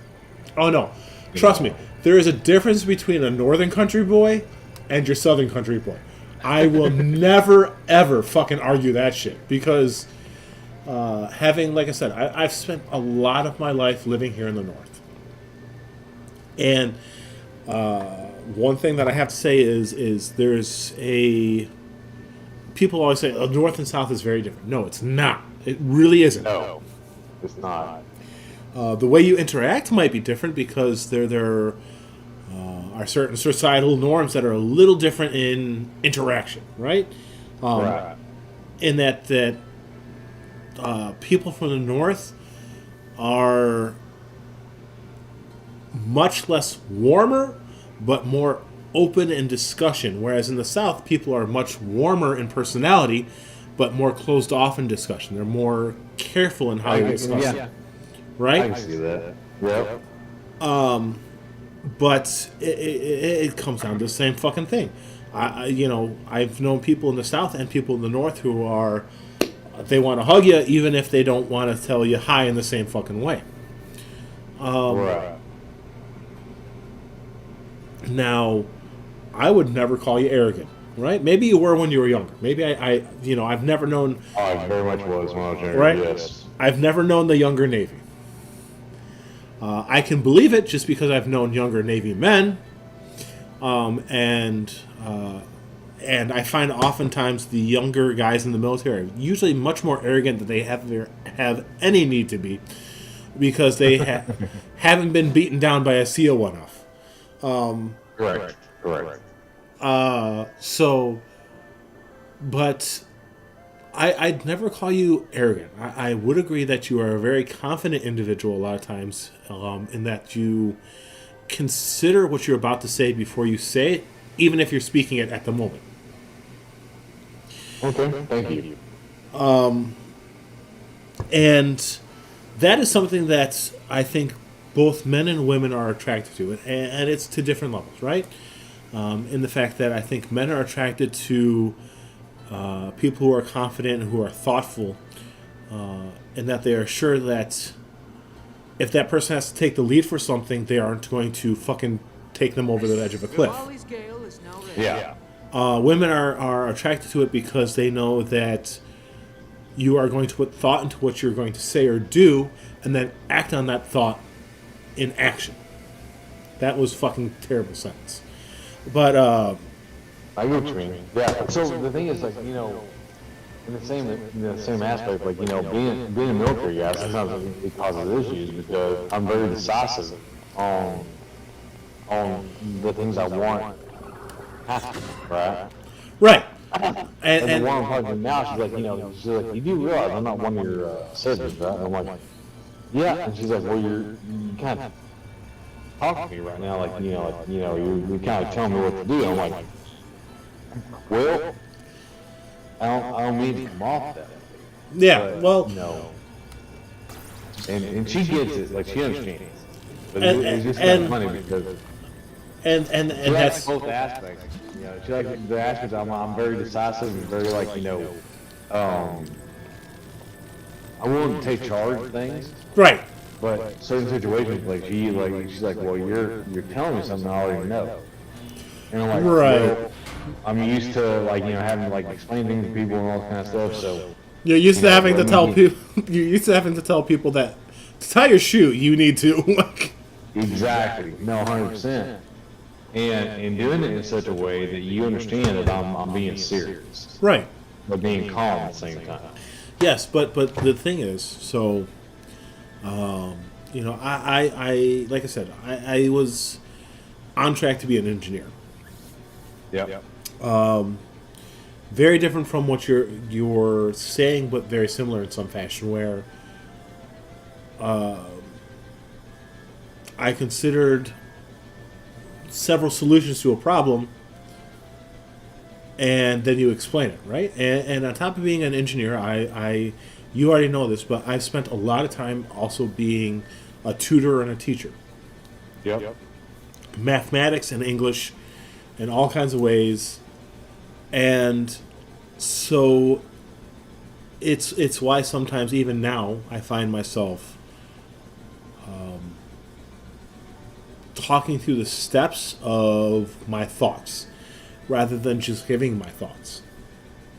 And it's kind of the same thing, like I said, it's similar while at the same time being dissimilar to what you're kind of saying. You're used to being like, okay, well, this is what you need to do, and here's the steps how you need to do it, so how do I explain that?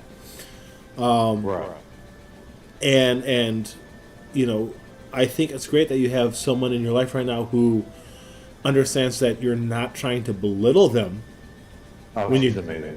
when you do something like that, because from the interactions we've had, right? I consider you a really good friend, at least, whereas internet interactions come in. Me too. Yeah. 100% Tom. And in our interactions, I find that, like I said, you're confident and thoughtful, and you don't try to belittle someone when you're explaining something, even if it's something that someone might consider a common concept or something that they've already thought themselves through 8 billion different ways. Right. It's not you trying to say that you're better, right? It's just you are trained to train other people. Well, and I'm also trained to offer a solution. Right. Right. Well, that's part of training And other people. the one thing I love about you, and I do consider you a very good friend, right, is that you have this ability to come in, and when I'm getting like, so the problem with me in the aspect of the military aspect is I'm trained to give like a solution to something. So here's what you need to do, fucking do it. Well, Right. And when I'm trying to do that, sometimes you have this ability. I think it's more of the aspect of you being a teacher and all this kind of stuff, that you come in and you're like, well, really what Navy's trying to say, well, I mean, you don't have to say that, but you come in and say, you explain exactly what I'm trying to say, but you say it in like a softer way. And sometimes that softer way evades. That's called being tactful. Well, I think I'm being tactful is being attacked. Like, I'm not no, attacking I somebody, but, was- like the harshness is, I is was- the difference. You I come was- in with this like softness that I don't have. Yeah. I was just giving you shit, Navy. That was just me being. Oh no, you do it, though. You do it because I love when you come in. You're like, well, you know, maybe we should do it this way, and it's like exactly what I just said, but it's in a softer way. And they're like, yeah, Tom, we should do it that way. I'm like, that's what I just said.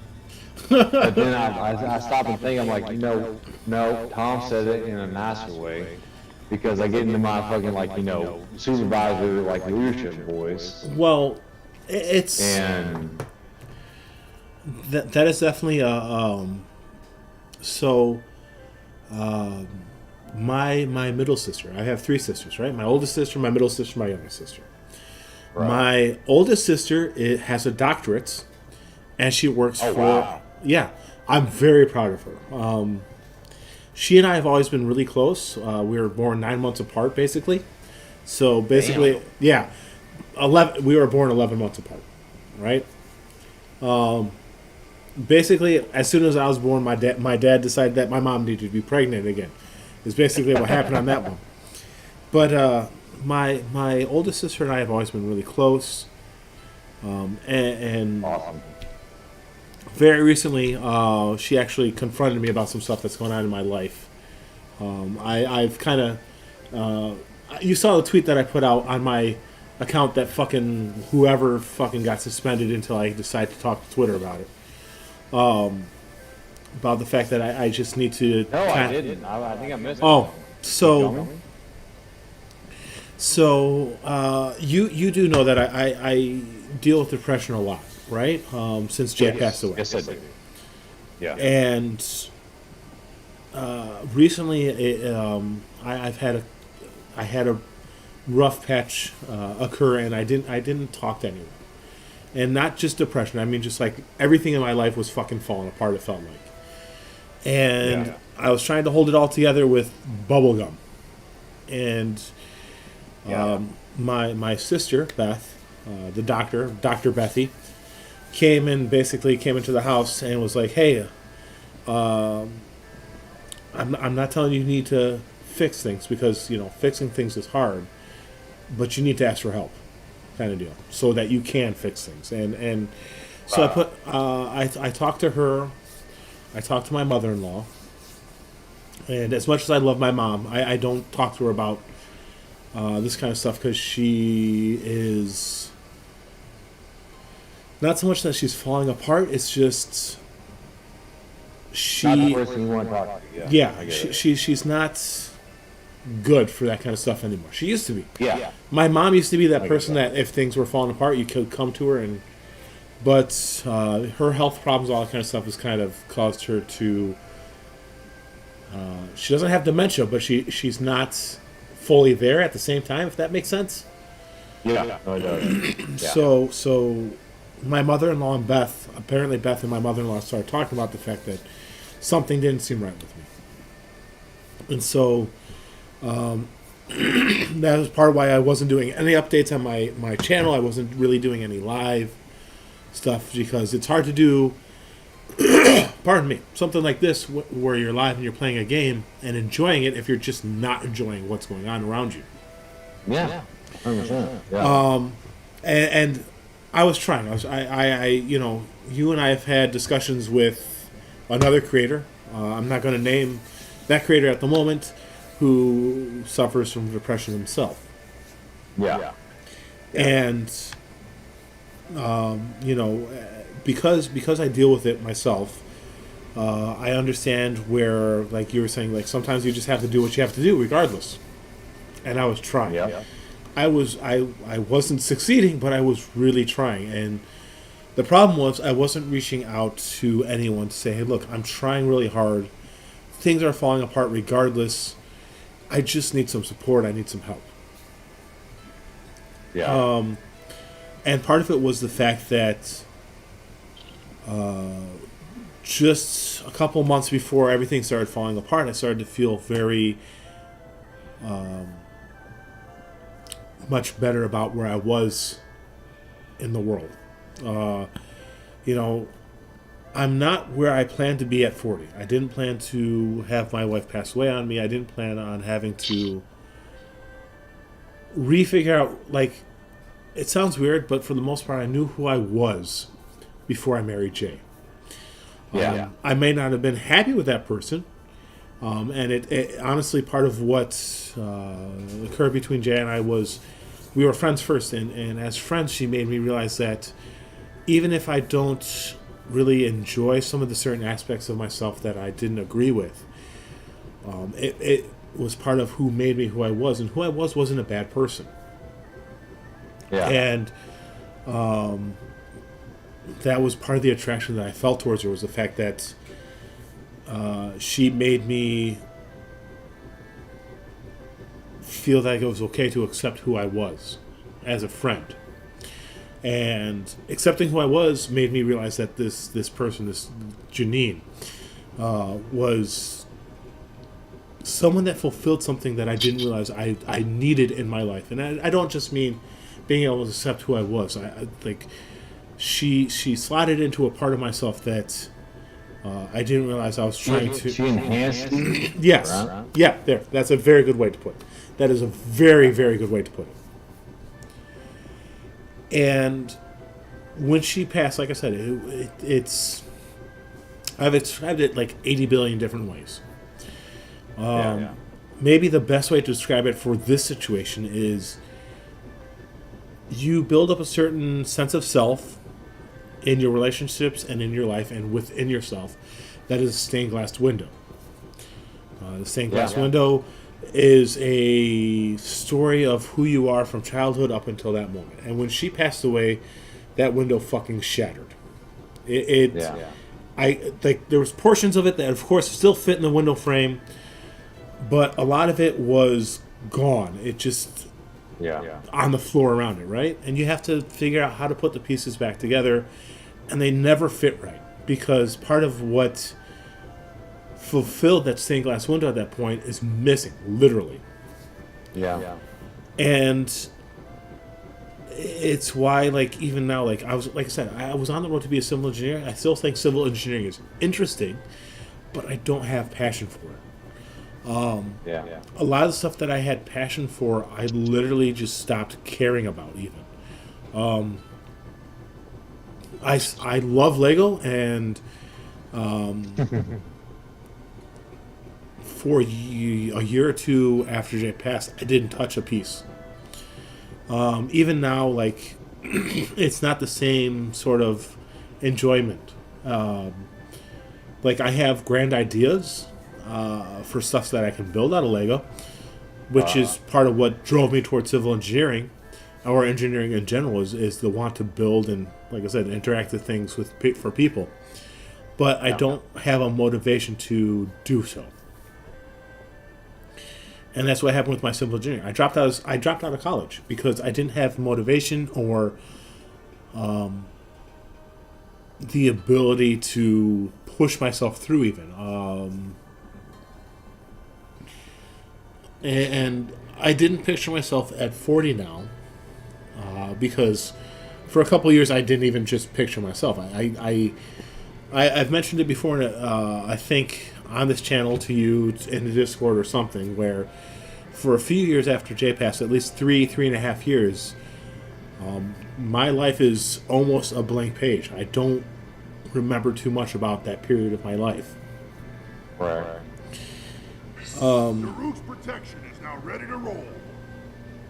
And it's weird because there's a moment where there's Jay, and I can remember the moment where she passes and some of the stuff that happens right after she passes. Yeah. And then there's literally just a moment where I kind of know what happens. Like, I kind of remember my son graduating. I remember some stuff to do with my daughter and my son and other family members, but there's a very fugue state there for years. Yeah. And then there's literally just a moment where it's like you wake up. And it was so weird because it happens in spurts at first.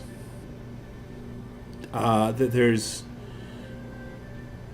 the moment where I kind of became part of Unirock's Discord is the beginning of it. Yeah.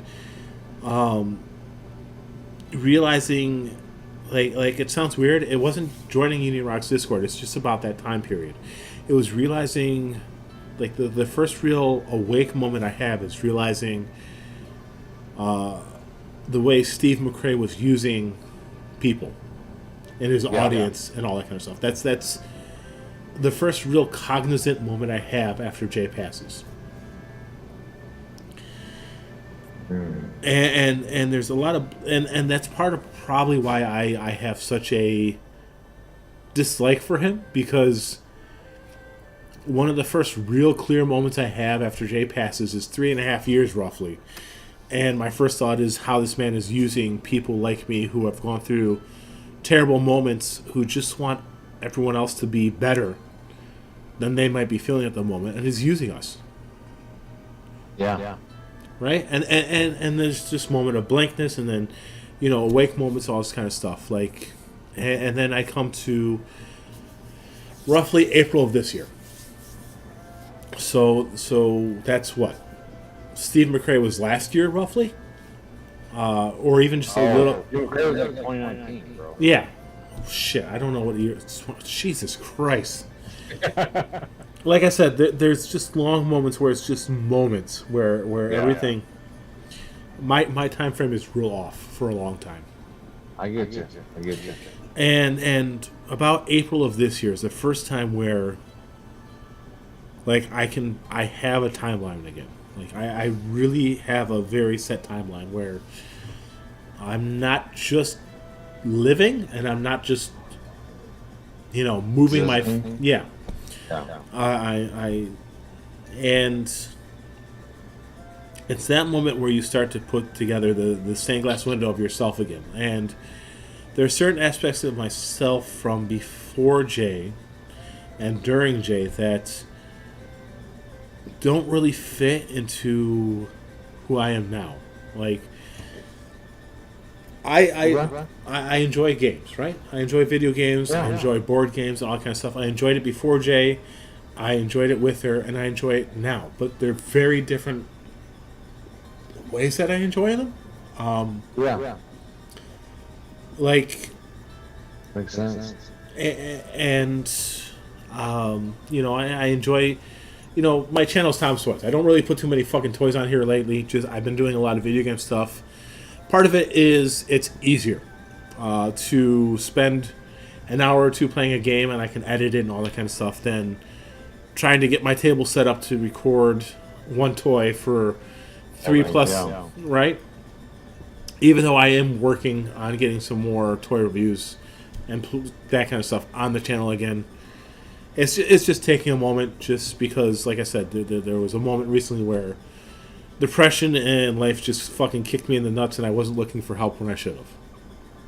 Yeah. But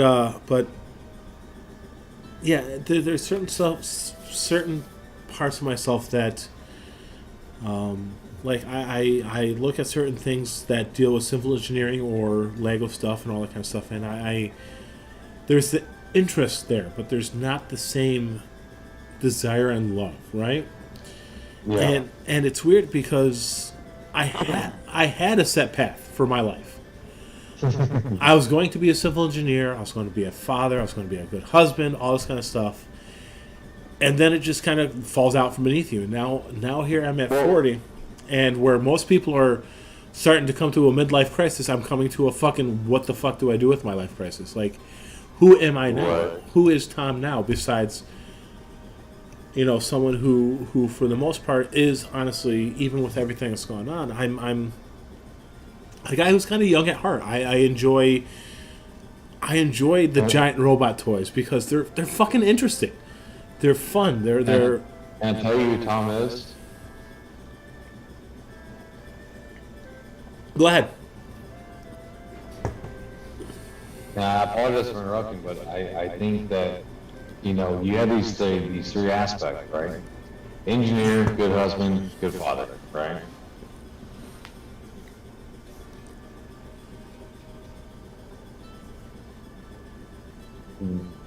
Things I know about you are this.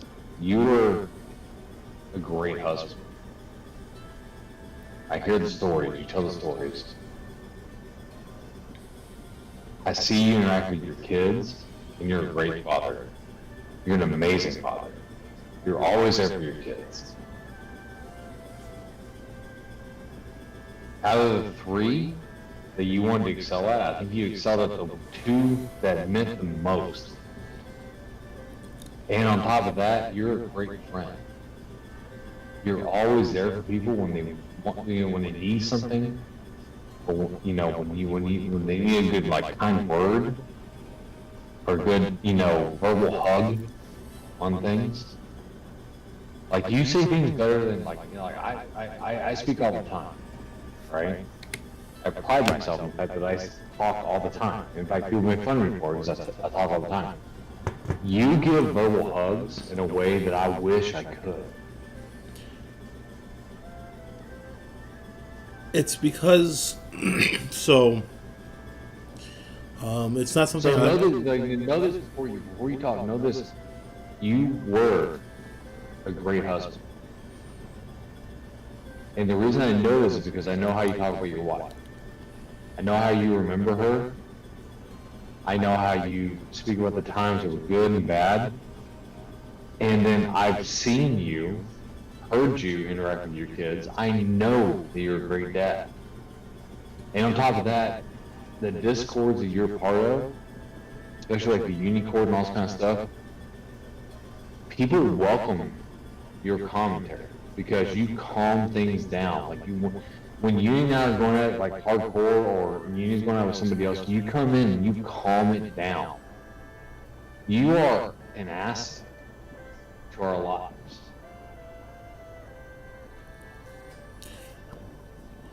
So just know that. I appreciate it, and it's not so. When things were going wrong recently, and I was feeling depressed, it wasn't a matter of not feeling like I was unimportant to other people. Like it sounds so. We both have had a good friend in the Uni Rock Discord who passed away, Snowdog, right? Yeah. Yeah. Oh yeah. And Yep. and I'm not sure what was beyond what we knew about him, right? And we knew why he hurt as bad as he did. He missed his wife. Exactly, right? But we don't know what beyond that also affected his depression to the point where he decided that he didn't want to have to deal with the world. Right.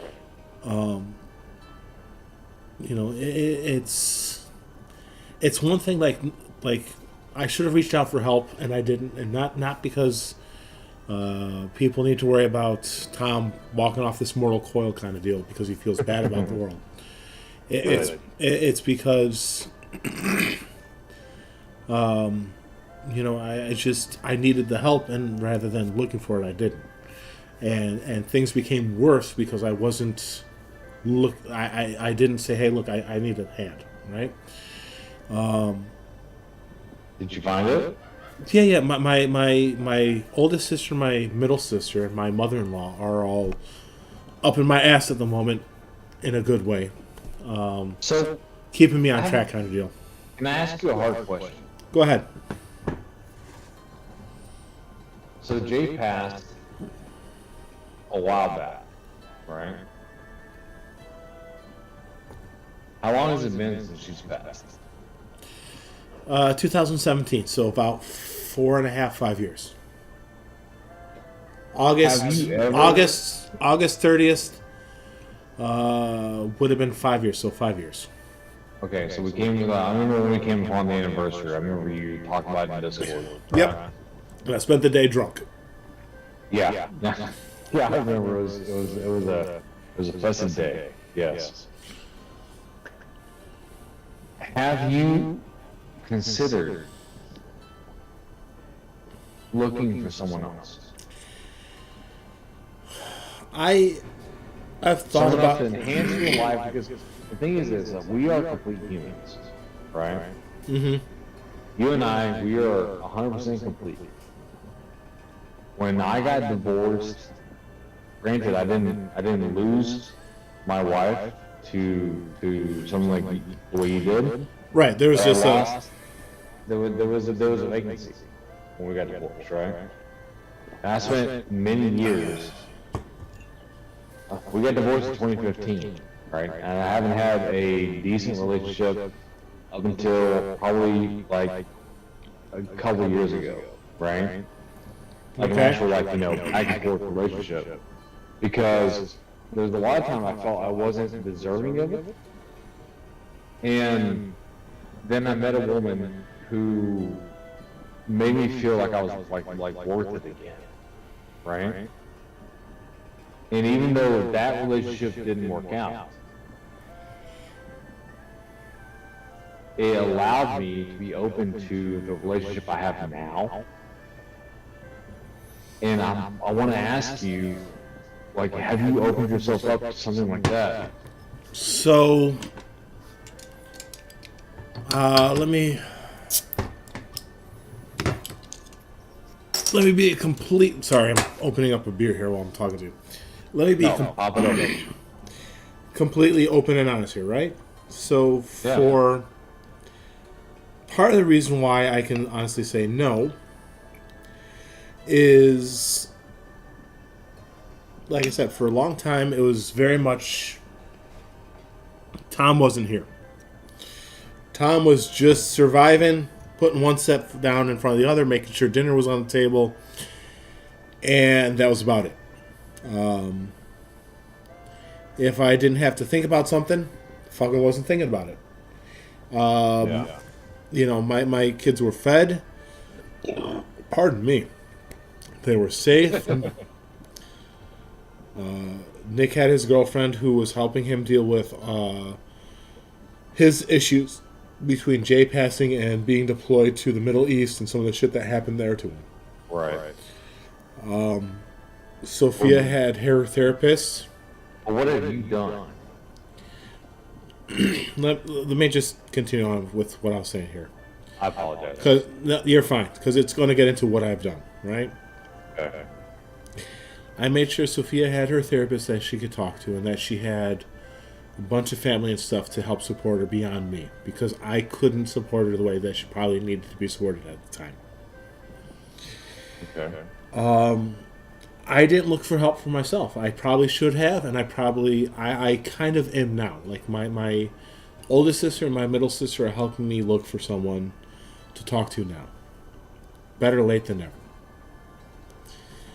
Part of that is due to some of the shit that I dealt with as a very much younger Tom, around 8 or 9, not long after my parents divorced, and my dad was looking to move away.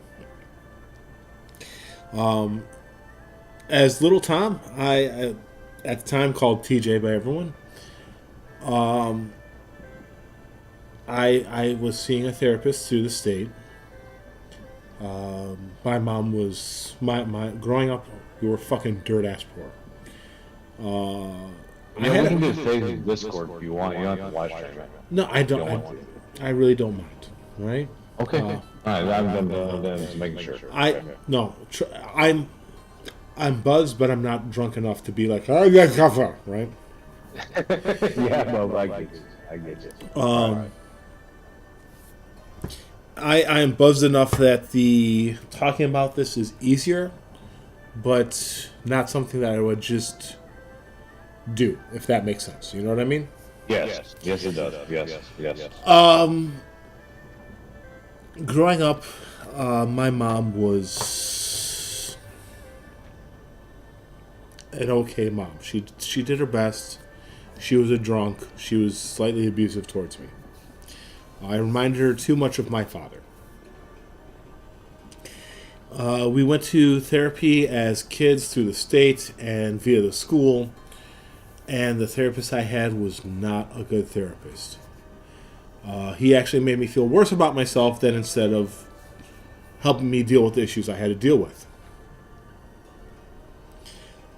I have a very strong distrust of therapists because of that, and so instead of seeking therapy for myself, I made sure that Nick and Sophia, my kids, had the help they needed, and just figured I would deal with what I had to deal with on my own.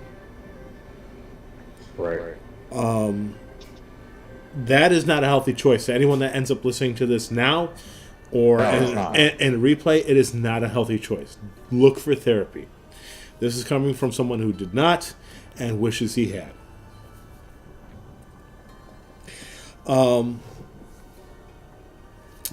I like I said, I was very much in a fugue state for a long time.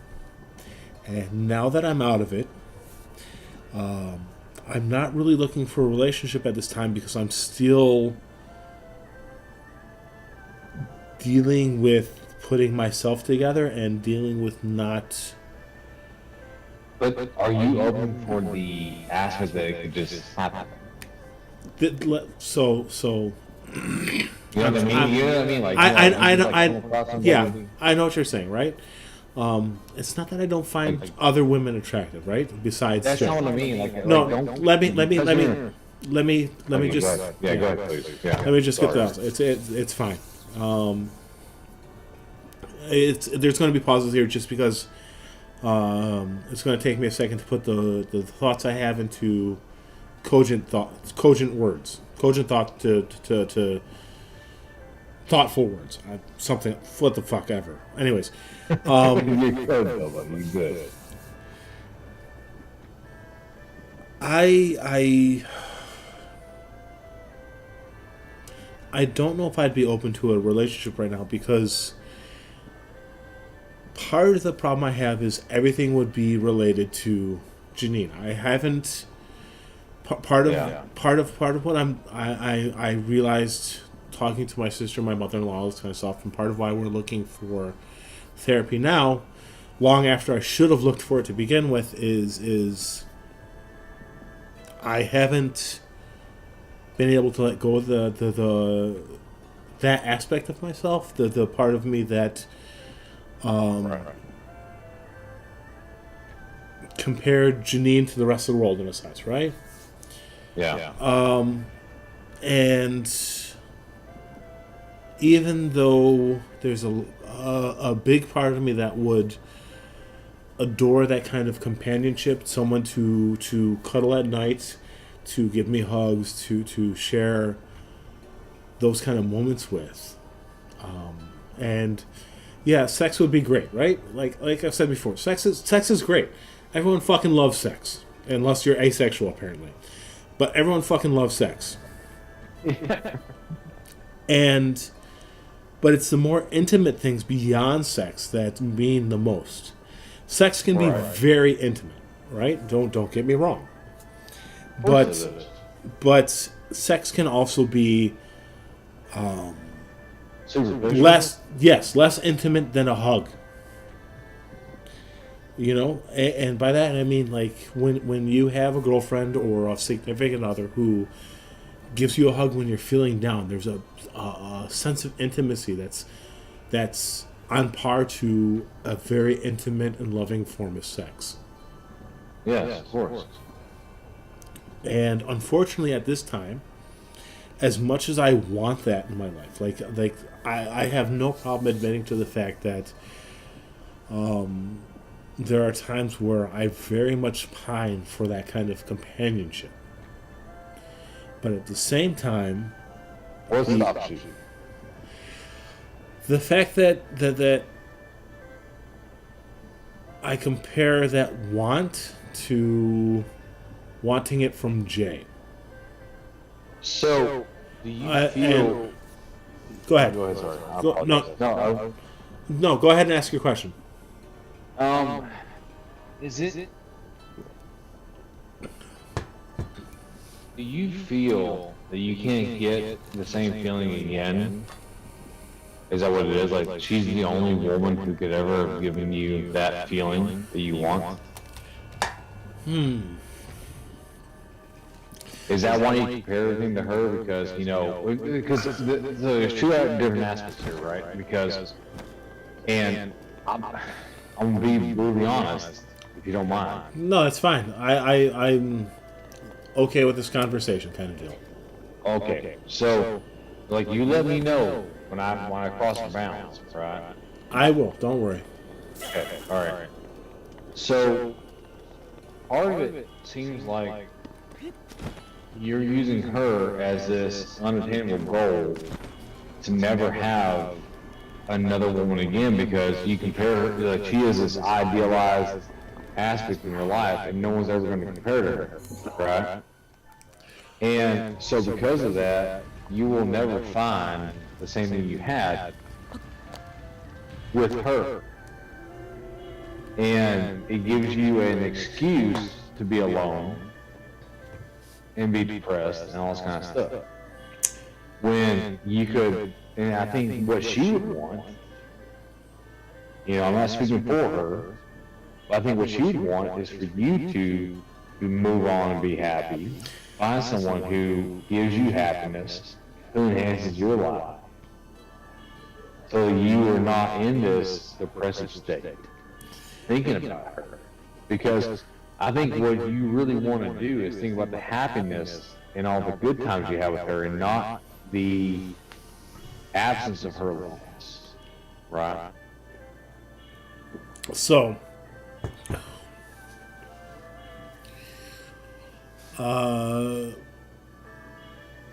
let me formulate my thought here for a sec, right? No, you're fine, bro. Always, you know. I've thought very hard internally about the question you're asking. It's not something that hasn't occurred to me, kind of deal. Okay. Like there's been moments where I wonder how much my desire to be with someone who's no longer here inhibits my desire to experience that with somebody else.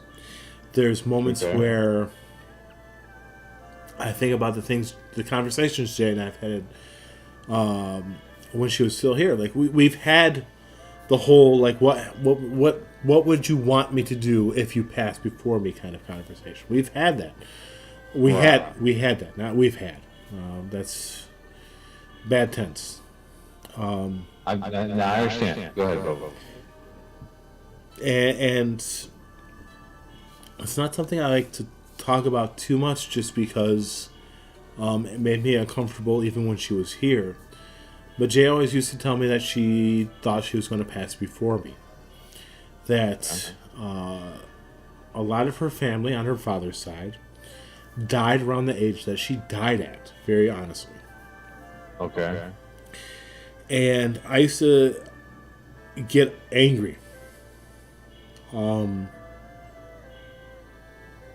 at that, because that is a thing you can't fight. That is as a man, you want to protect the things that are important to you. Yes, sir. And there's no way to fight what seems to be prophecy, what seems to be fate, what seems to be, to use an old term in the way that it used to mean, what seems to be the doom that is upon someone. Right. And I did my best to prevent that.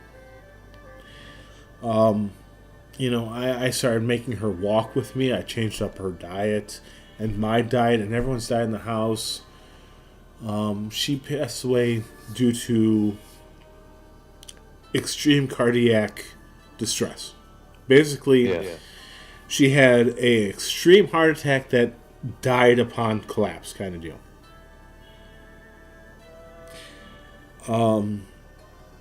There was some other issues health-wise that exacerbated the situation beyond the fact that, I joke around about the fact that I'm fat now, but I've been working on, I work on keeping my weight within a certain distinction. I lost a lot of weight since she passed away, all that kind of stuff, just because I want to be here for my kids. Yeah. Her father's side of the family had heart issues, which I didn't find out about until much later. Not just because you don't think to ask that shit to your significant other, right? You don't think to fill out the fucking health waiver, right? You just want to be with that person and be whatever they need you to be at that moment. Yeah. So you're right, Bubba. So when she got pregnant and I found about her health issues that she had with her father's side of the family and all that kind of stuff, I made it my goal to help her and help myself to ensure that we could both be there for our kids as long as possible. Wow. And it sounds weird because you don't realize it until after the fact, but she went on vacation shortly before she passed away to New York to visit family. Right. And a lot of the things she used to talk about wanting to do to make sure she got done before she passed away happened while she was on that trip. She made up with family members that she missed. She made connections that she thought she could never make again. All that kind of stuff. And when she got home, she was so happy and so proud. And she came home August 29th. Later in the evening, about 5, 6 o'clock. We spent a little bit of time together. About 7:30, 8 o'clock, she went to bed. She went to bed early. I went to bed with her, and I just kind of read a book for a little while she slept. I was just enjoying the fact that she was home again. She'd been gone for about 2 weeks. And as much as I wouldn't tell her, even though she knew it, I spent a lot of times at home when she would go on vacation with the kids. Just because that was my way of giving them something special, right? And I don't mean like letting them go on vacation, right? I just mean, that's exactly what I mean. Letting them go on vacation, even though it meant that I had to stay behind at times, and making sure that she could spend some time with her family. Like she would go to Trinidad. You loved her. Yeah. She could go visit her family overseas in the West Indies and take Sophia with her. And I got this. I had to stay home and work and make sure bills were paid, but it made me feel good, right inside that you love her. Yeah. And so she came home after this 2-week vacation to New York, spending time with family that she hadn't seen forever and all that kind of stuff. And the next morning I woke up and I had school. I had one of my civil engineering courses, and I had a ethics in engineering course to go to. And a Mandarin course. I really wish I could remember the fucking Mandarin courses I took. It took me forever to fucking translate the shit for Menace the other day. But but you don't use it and you forget it. Honestly, and very, you know. It's like right, yeah, 100%. Like I feel you. But so I had an argument with her. Not one thing I have to say about Jay and I in our relationship is we never really fought. We had 3 real fights in our marriage. Like knockdown dragouts, right? Like yelling at each other kind of fights, right? Yeah. We had a couple arguments, you know, but they were more what people consider debate online than an argument, where people are calm and talking to one another and bandying opposite views back and forth until you come to a compromise. Nice. And we had an argument that morning about me staying home. I wanted to stay home and spend the day with her. I had missed her severely while she was gone. And I figured I could miss my classes. And I was going to call off of work and everything and just spend the day with her. Right. And I don't feel as guilty now as I did right after she died. Because she died that day. She died within a few. Oh. So I went to school. And I went to my 2 classes, and then I went to my job afterwards, which was my evening job, which was tutoring young kids for English and math for who were in elementary. And then at 7 o'clock, my job switched from tutoring elementary level kids to teaching kids SAT stuff. And, you know, people laugh, but like Steve McCrane is fucking bullshit, right?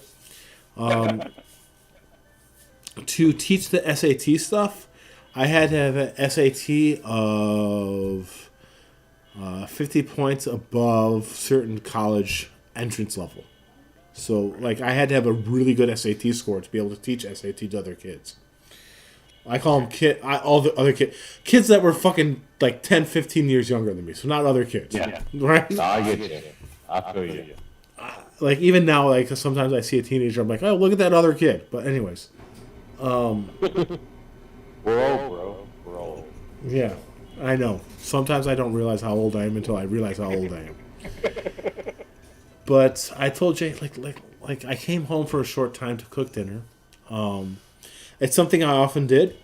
I would pop in home for a half hour to an hour between school or between if I worked in the morning and the evening. You know, school and the evening job, whatever. Because I was doing 2 jobs in school at the same time. Yeah. And I would pop home for a short time to make sure that I could cook dinner for Jay and the kids as a way to show them, like, hey, look, I'm not home, but, you know, I love you guys, right? Exactly. And when I got home and I was cooking dinner, I was like, look, let me call for my work. Let me tell them I have a, like, bad cold or something. Let me just stay home with you guys. With you and Sophia, because Nick wasn't home at the time. He had a job at Hungry Howie's, pizza place. Nice. Let me just stay home with you guys. Let me spend the time with you and Sophia. I missed you a lot, Jay. Let me sit down and we'll watch a show together, something like that, right? And she told me, no, go to work. It's more important that you earn a paycheck than spend some time with me just because you missed me and I missed you. And I got to work about 3 p.m. 3:30, between 3:30 and 4, right? I'm rounding down. Let's say 4 p.m. Okay. And from 4 to 7, I taught elementary students. I tutored them in their math and their English. And then at 7 o'clock, between 7 and 7:30, we have a staff meeting at the tutoring place I worked at. And 7:30 until 8:30, I was set to tutor some high school students on SAT stuff. Yeah. At 7:05, a fucking police officer walked in and asked for me. Yeah. And he told me to leave my stuff at the place and just come with him right then and there. And we went rocketing down the road with his sirens blaring. And I realized something was really wrong. And we got to the condo complex I lived at with Sophia, Jay, and Nick. And Sophia was at the neighbor's house. She had called 911. The EMTs were working on Jay at the time, upstairs in the bathroom, because she had sat down on the toilet and collapsed. And so Sophia called 911 within 5 minutes of her collapsing. And she was at the neighbor's house. And I got there, and within about 15 minutes of me being there, they declared Jay passed away. And the EMT saw Sophia crying, and he kept fucking working, even though they told him to stop. And that was it. And like I said, for years afterwards, there's moments where everything made sense for a day or two, where your thoughts aligned magically, where like you realize Steve McRae is a fucking creeper, or you come into like I remember one of my first interactions with you in the Re Rock Discord, and with Snow Dog and Rock and Rach and all these people, and there's a lot of moments where I know we interacted because there's years where I've been in there, and sometimes someone says, like you said, like the Stephen McRae thing was 2019. I've been in there since 2019, and it's 2022, and it doesn't fit my timeline. And like I said, I probably should have looked for therapy. I didn't because I don't trust therapists. I don't. Because of the way the therapist discounted some of the stuff that was happening to me when my parents divorced, all that kind of stuff. I have a hard time trusting them for myself. I've made sure my kids, as much as possible, got the help they needed. Up to this day, Sophia's still getting some help for what she's going through. And like I said, there's times where I desperately just wish I had someone to hug or to hug me. Yeah, I get that. But at the same time, there's no way I can accept that. And it's not so much being worth it. It's not so much thinking that... Is it betraying her? Is that what it comes down to? No, like no, because Jay told me more than once in our marriage that if she passed away before I did, I was to find someone. Because she can say that. It doesn't mean let me finish this, because she told me that there's no way in hell I could survive in this world without someone to hug me. Right? And I used to laugh at her because I'm like, fuck that. I'm a guy. I don't need someone to hug me that much unless it's you. Like, you complete me and you're going to be here because whatever, right? You don't accept the fact that someone might leave you. And the problem I have is that it sounds weird, right? As much as I might, well, you didn't let me finish my thoughts, so how could you know? Like, I apologize. You're fine, Navy. You're fine. As much as I might want to hold or be held by someone, I would be comparing them to Janine, and it wouldn't be fair to any relationship I could form or to them. And one thing I've realized by being married to Jay is the fact that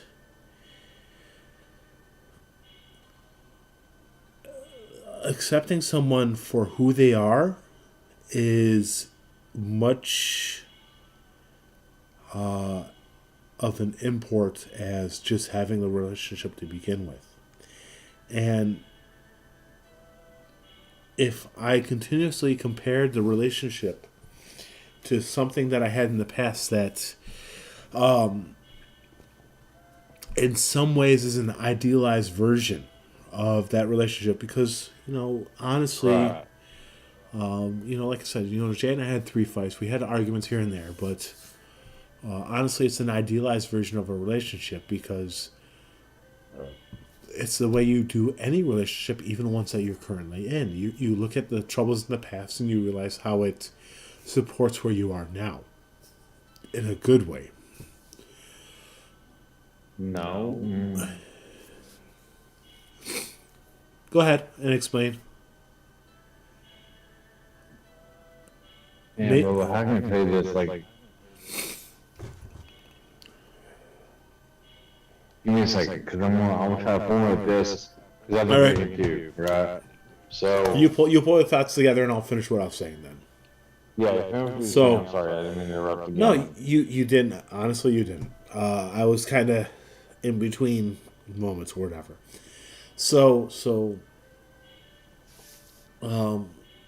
part of the issue I have, where getting to a further relationship, is the fact that I would compare them all of the time to Jay and my relationship with her, Right. in a way that's unfair. Another part that I have, and let's be completely fucking honest here, is the fact that in being depressed, you don't look for connections to people. Maybe is the best way to put it. You isolate yourself. And COVID, like I, at one point, I really did start to become out to come out of the depression and the fugue just before COVID hit. And when COVID hit, it reinforced and strengthened the depression I was suffering from. COVID was good for no one.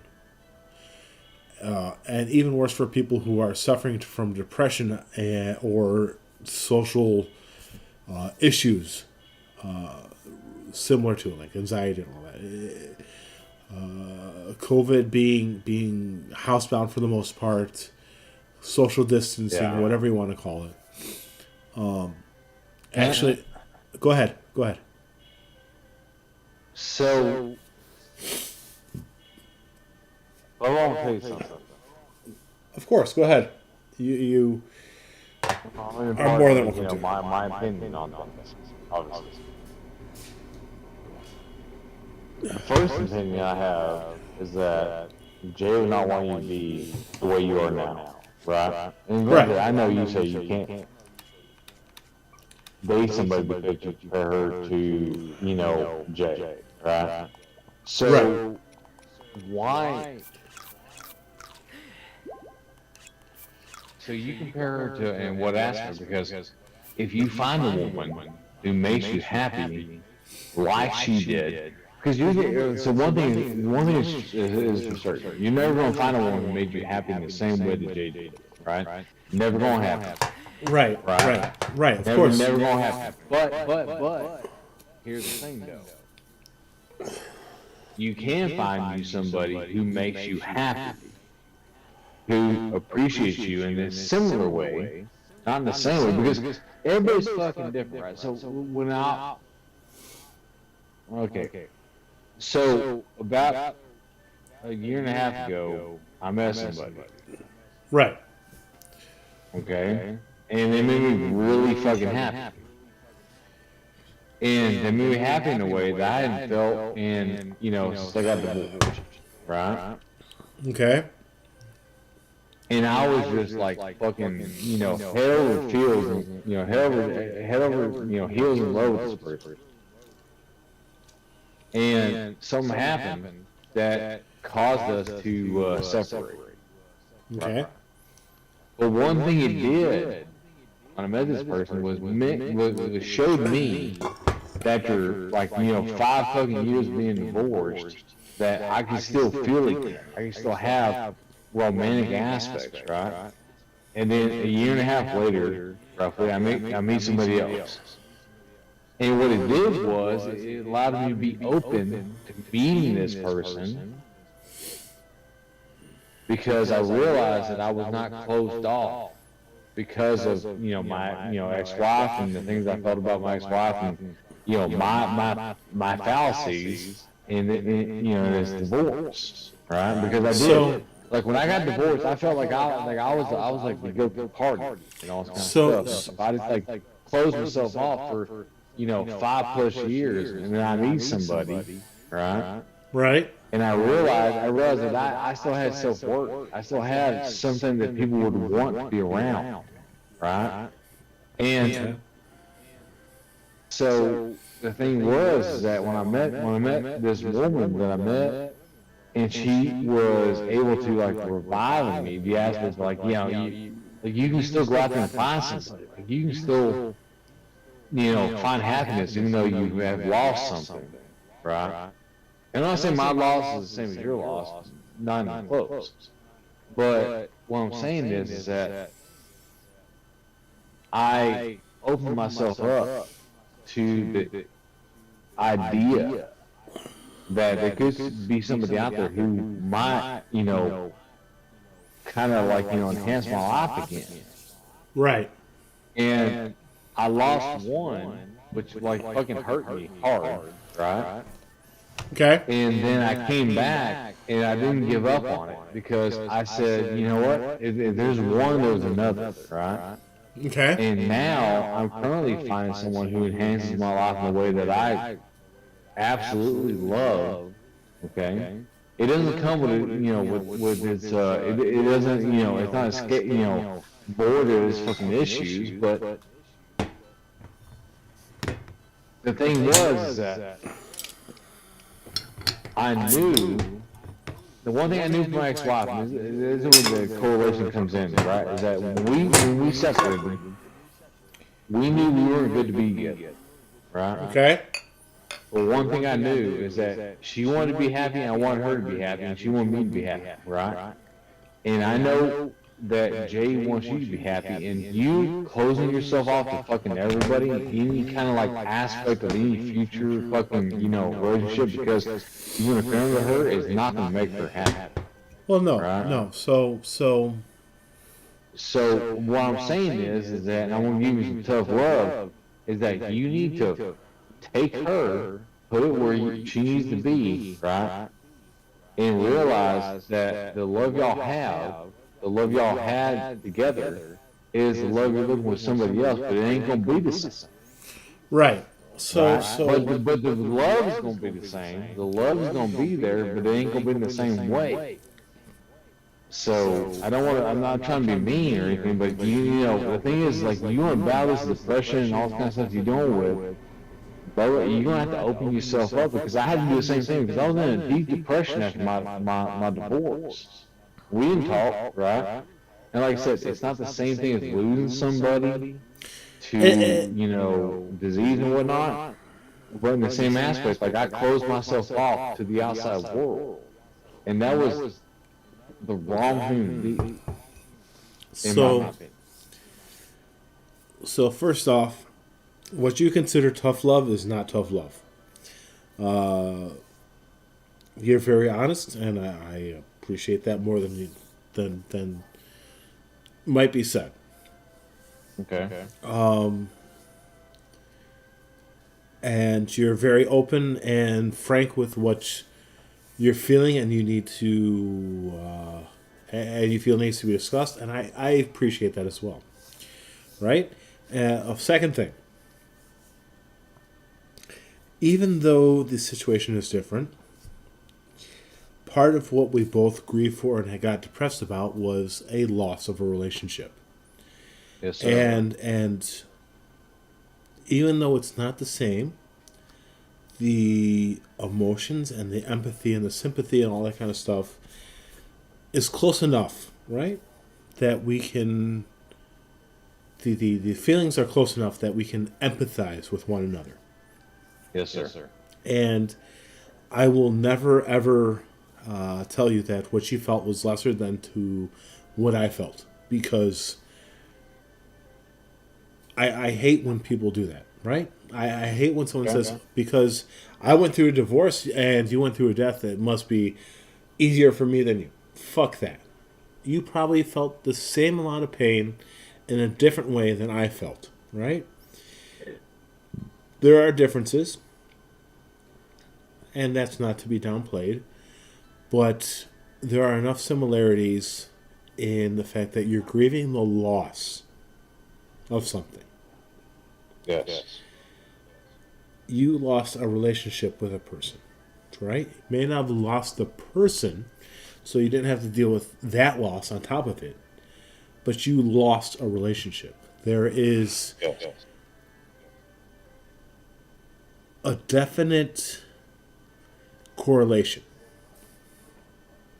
between the loss of my relationship due to different circumstances and the loss of your relationship, right?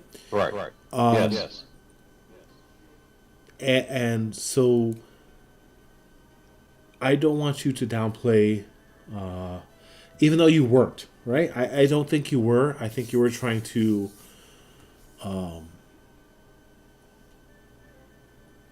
you're trying to be sympathetic, but you might have felt the same amount of pain in a different fashion than I felt, but the same kind of pain, right? Same kind of like depression. Yeah, and yeah, right. Like And not wanting to like meet somebody. Yes, I did. Right. Yes. And so I don't want you to downplay what you went through, because And that's how I want to tell you. Like you have to realize you're worth loving again. So let me state that I don't feel like I'm not worth loving you, right? It's not a matter of that. But you're not doing anything to find that love. Right. I'm not going to disagree with that. And you should, because you're fucking worth. Like Tom, you're a great guy. So let me say this much, right? And I'm a big flirt. It doesn't matter if you're a guy or a girl. I like to flirt with people. I like people to feel good about themselves. I like to feel good about myself. And part of that is flirting with people for me, right? And it's not necessarily a sexual thing. It's just a me thing. No, I get you. Trust me, I have a harem. I get you. Right? And so, like, one of my... You know, right? I'm really close to Leroy when I manage to talk to him here and there. And we flirt with one another, and I know it. I'm not going to discredit it. I think Leroy's a fucking great person. I know a lot about his personal life that he's managed to share with me. And you know, it's the same thing with you. Like, I don't know so much about your personal life. You're not so much guarded. I wouldn't ever say you are, actually. You're quite open with people. But at the same time, it's an online thing.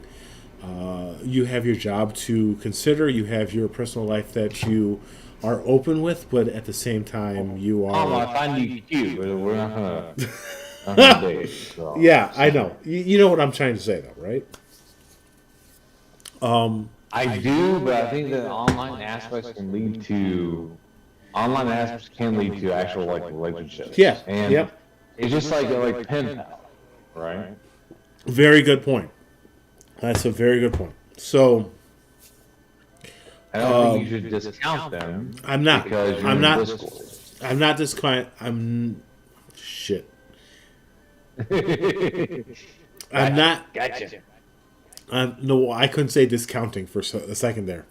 I'm not discounting online relationships. Some of my girlfriends and all that began as online relationships.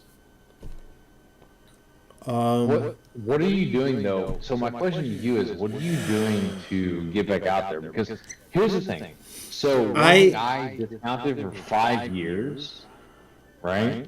Like 5 fucking years after I got divorced. Was that I was just kind of like, out there, like, yeah, I want to date, but I'm not really committed to anything. And what I realized is that, yes, I am committed to something. I'm committed to fucking, like, I want to find somebody again. I want to get remarried. I want to get fucking this and the third because I miss the fucking, what I had, right?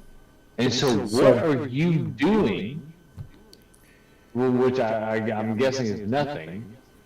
And this is where I get into my, like tough love aspect, right? Right. Like, you're not doing the fucking thing. to fucking fix your depression and you're missing Jay. Bro, I get that. My heart bleeds for you, but you're not doing a goddamn thing to get back out there and fucking find somebody who's gonna fill that fucking, extra, patch that you have, right? Because you're complete as a person.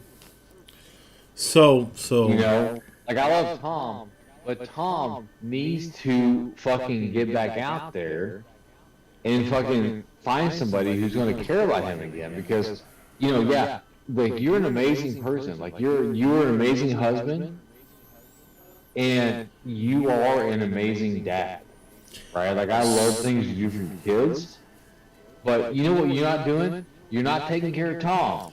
And part of the things to take care of Tom is to find someone who is going to say nice things to you again, who wants to be around you again, and all this kind of stuff. The things that you talk about comparing everyone to Jay.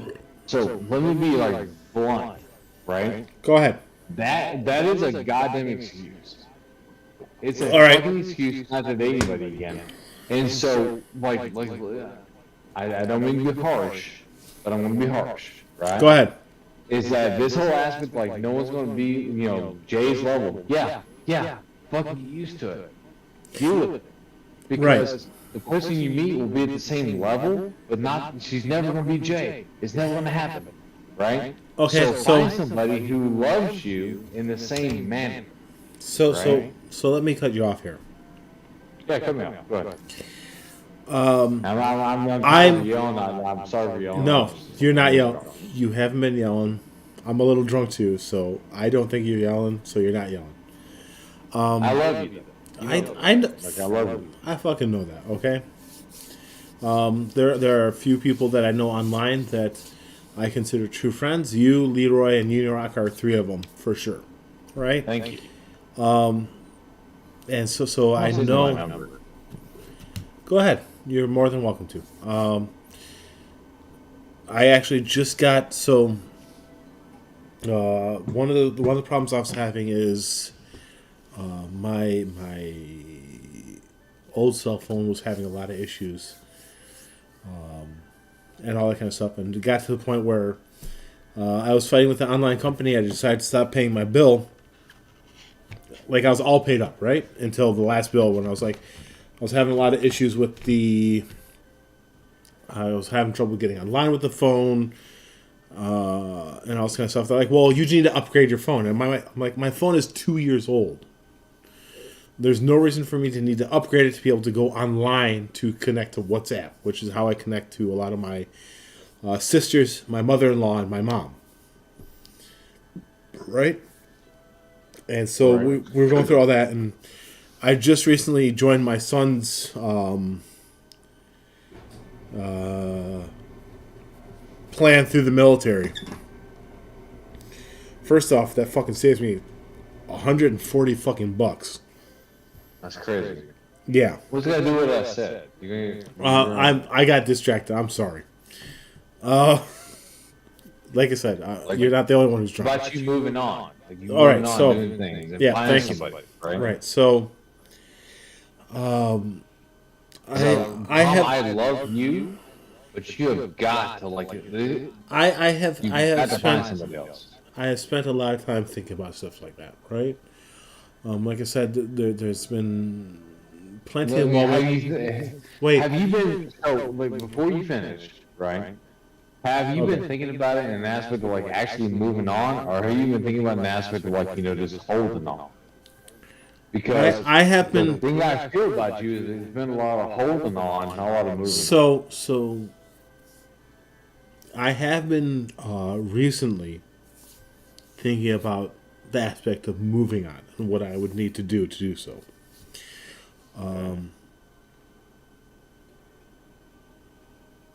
I've, of course, you compare a lot of your life to what's come before, right? Of course.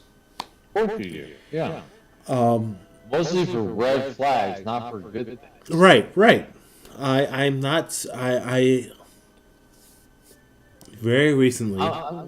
Have your kids told you to move on? No. Have your kids told you? Nope. No? Really? Really.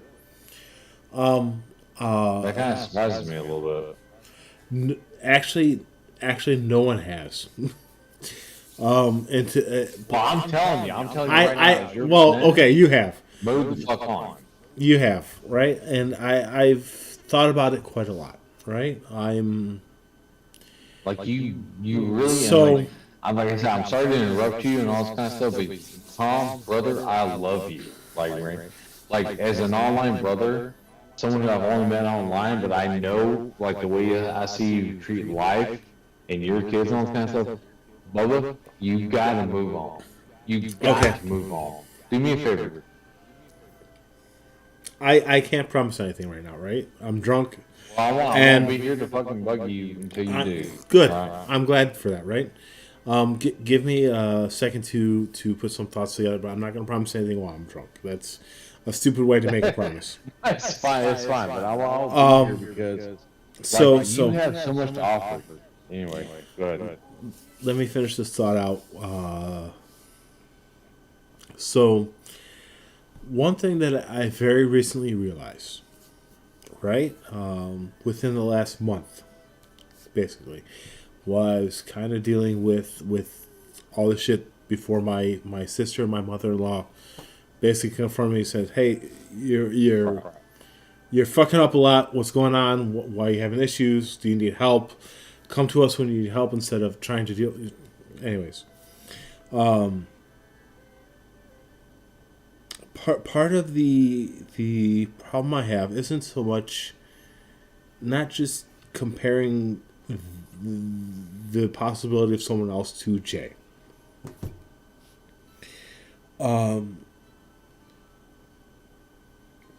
I am still figuring myself out in a lot of ways. I've pretty much come to terms with who I am in a lot of ways without Jay, as compared to before she passed away. I have realized that, like I said, I'm my oldest sister, my middle sister, and myself are working to find myself a therapist that I would agree to going to see, because of the fact that I need to speak to someone who's a professional. Yeah. Which, if I was honest, which I'm gonna fucking be because I'm fucking drunk, I probably should have done within a few months of Jay passing. Agreed. Even so, I might not have tried to get into a relationship. Now, personally, there are moments where It's not the physical aspect. wait. Let me. You're gonna have Sorry, to. go ahead. You're I fine. apologize. You're fine, but you're gonna have to give me like a couple of seconds if I get quiet because I need to put my thoughts together. Like I said, I'm a little drunk right now, and so my thoughts are a little hard to sparse. So, I'm not talking about physical, right? Right. There have been a few moments where, if I'm completely honest with myself and with you and with the world at large, it's not so much comparing Jay that stops me, right? There are times where I feel it would be unfair to someone because honestly I would compare them to Jay at times. And Jay now is an idealized version of herself. As much as I hate to admit that, the marriage we have was a really good fucking marriage. Even full honesty, we had a really good marriage. Like I said, we really only had 3 fights, and it sounds weird to admit that because a lot of people think marriages are arguments and back and forth. We really only had 3 fights. And so there are times where I use that as an excuse and a shield because I don't want to have to Yes. admit to the fact that personally, I find now, now that I am more aware of myself, right? I'm more awake from the fuchsia that I mentioned earlier. I Now you're enjoy. insecure. No, it's not so much that I'm insecure. I enjoy. Really? Yeah, I enjoy flirting with people and all that kind of stuff. Again, I don't. Well, Wait, okay, go ahead. Sorry. Thank Yeah, you. go ahead. Sorry. I'm enjoying that aspect of myself again. That aspect of reaching out, even if it's not so much romantic, right? Or even sexual. That aspect of reaching out to people in a way that's friendship and a little bit more and not at the same time. You know what I mean? Like I said, I flirt with people who are guys. I'm not homosexual, right? I'm very I'm very assured of that. As much as some of the gay people that used to come through Tim Hortons might be sad to hear that. I flirt with guys not because I think, oh, I want to sleep with that guy, just because that's my personality. Well, yeah, that's fine. Right? And that's an aspect of my personality I haven't touched in any way until very, very recently. And part because being with Jay fulfilled a certain aspect of myself that So what aspect are you touching with the gay men flirting with you? well, no, just the flirting with anyone in general is aspect, Okay, gotcha. right? Okay. The flirting with anyone in general is aspect of myself that I haven't touched since Jay passed until very recently, and I didn't feel a need to when Jay was around because I it's not a sexual thing. It's a Appreciation thing. yeah. I the people that I enjoy having in my life, like yourself, Leroy, Unirock, Rachel, BCP, all these kinds of people. Like, there's different ways to flirt with people, right? Yeah. And part of the way I CJ. right, yeah, and part CJ, Doc, some of the other people that we know, like Green Frog, all that kind of stuff, Holy Spaggle.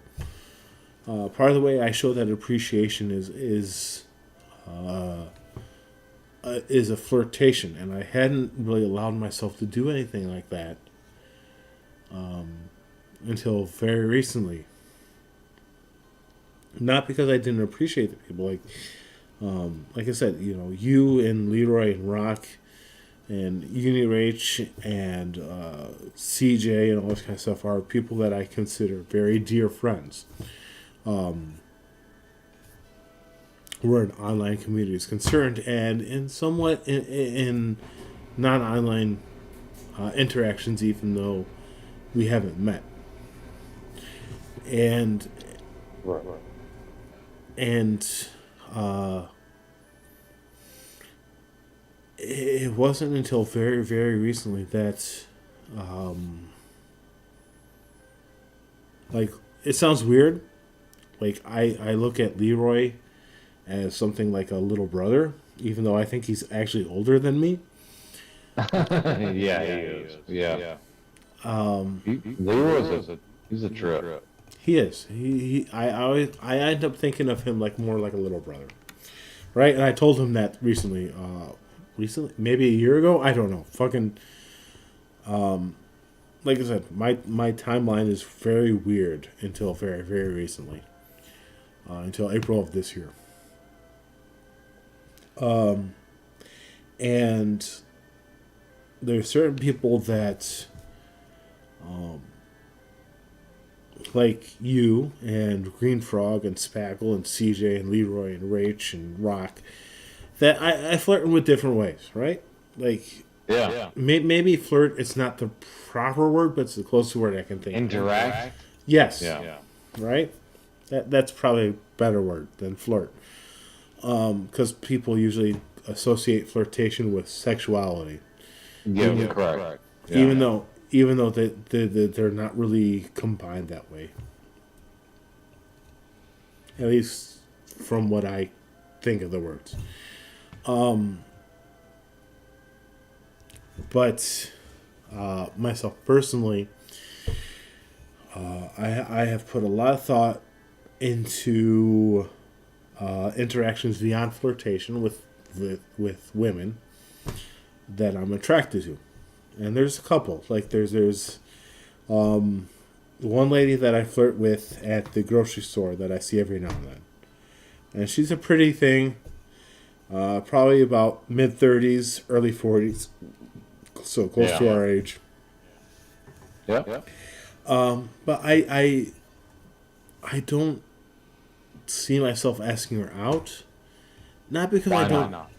Not because I don't see myself dating her. But because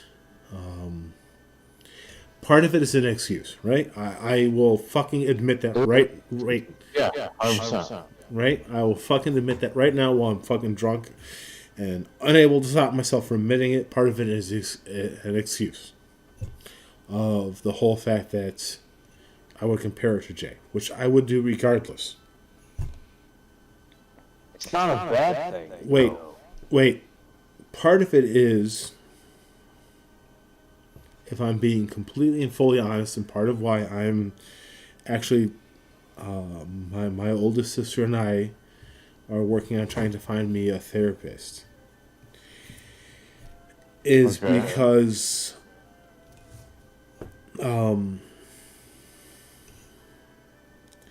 I can't. Not so much. I can't.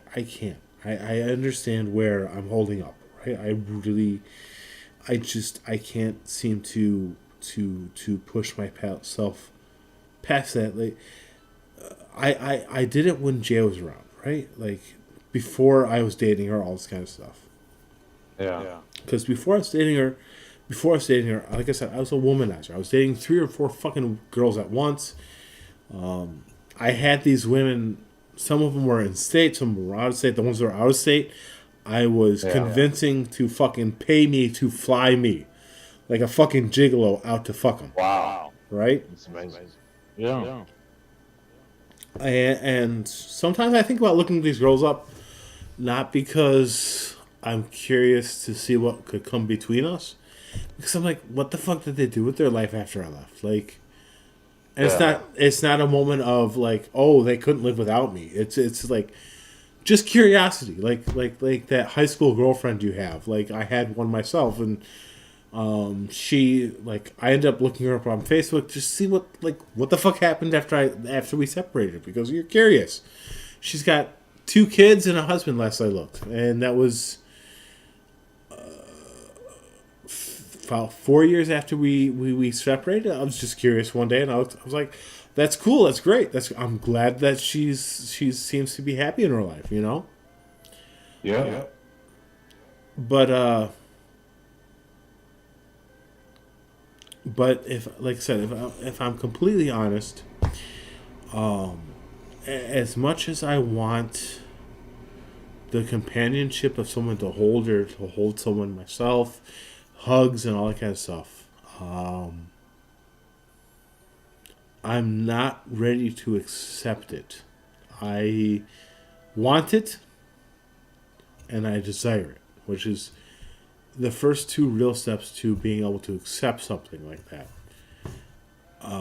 But I'm not able to accept it. And it's not so much a hang up on they're not Jay. It's a hang up on, not even on am I worth it, right? Because like I said, I'm fucking drunk, so I'm going to be very, very honest. I'm fucking worth it, right? I know I am. If I'm being very honest, I know I'm a pretty decent human being, at the very least. If I wasn't, I wouldn't have some of the friends I have. I have the guy I've hung out with since second grade. I've got you. I've got Leroy, Rach, Rock, Doc. All these people like that I have all the world's respect for. And, being very honest, if I wasn't worth the salt of the earth, they wouldn't be my friend. You wouldn't be my friend. And But you're not being honest.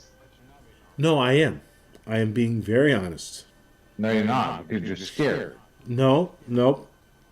Okay. Go ahead. I'm like I said, I'm fucking about almost three shits to the wind, apparently. 3 sheets to the wind. Which is a fucking nautical term that deals with... Anyway, way off topic. Yes, I know. Anyways.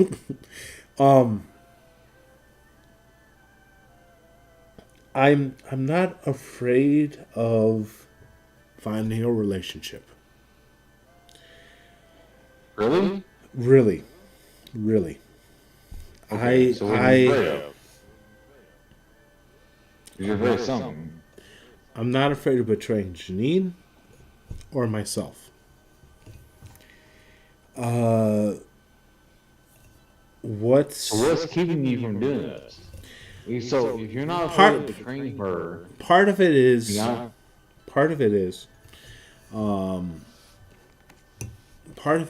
I don't know how anymore, if that makes sense. Like, I flirt with a lot of people, right? A lot of people that I consider my friends. Bro, right. I get that. I'm the same way. Wait. Let me. I'm really fucking drunk, so you need to let me finish my thought here. Otherwise, it's gonna get lost. I'm really good at flirting with people. Yeah. And in the past, I was really good at romancing people. That's why I fucking had 3 girlfriends at once, right? Before I met Jay. And when I met Jay, I realized that she fulfilled certain aspects of myself I didn't realize I needed. Right. And now that I know I need those things. So wait, Navy, I need you to wait, honestly, so I can finish my. It's not even just a fear of something. It's the fact that I really don't know how to look for that something. I don't know how to like. It's different than it's different. That's what I'm trying to explain. So it's different than looking something up on porn. Like on porn, you can be like, "Oh, I want to find." Wait, right? I want to find a woman who does X, Y, Z. Right? You can fucking put that in and find that shit right quick. I know what I want from a relationship. I know what I need from a fuck, I can't say the word. Relationship. But I personally, me, myself, and I, being fully cognizant and empower, fucking sovereign citizen bullshit right here. In full control of myself as much as possible at the moment. Okay. I know what I need from a relationship in order to make the relationship work. For myself and someone else. You know what you need? Part of that is something that I'm working on personally myself now. That I'm looking to get help from therapy and through my sister and my mother-in-law. Go ahead. Yeah. Right? What you need is to give it the fuck up. And I'm not trying to be a dick, but I'm gonna be a dick. Too late. You need to give it the fuck up. Like, go out there again. Be like, listen, I'm Tom. So Yes, I was. I had a wife who died. Yes, it's part of my gig, but it's not my entire gig. right, right. So And I'm Tom, who is like, yes, I'm a widower, right? But it doesn't define me. so And the person you need to explain it to first is you. right. That's why I'm looking for therapy first, right? Pardon, because I haven't said this shit. This stuff. Fucking say it. Yeah, say it up there. This Say it stuff loud.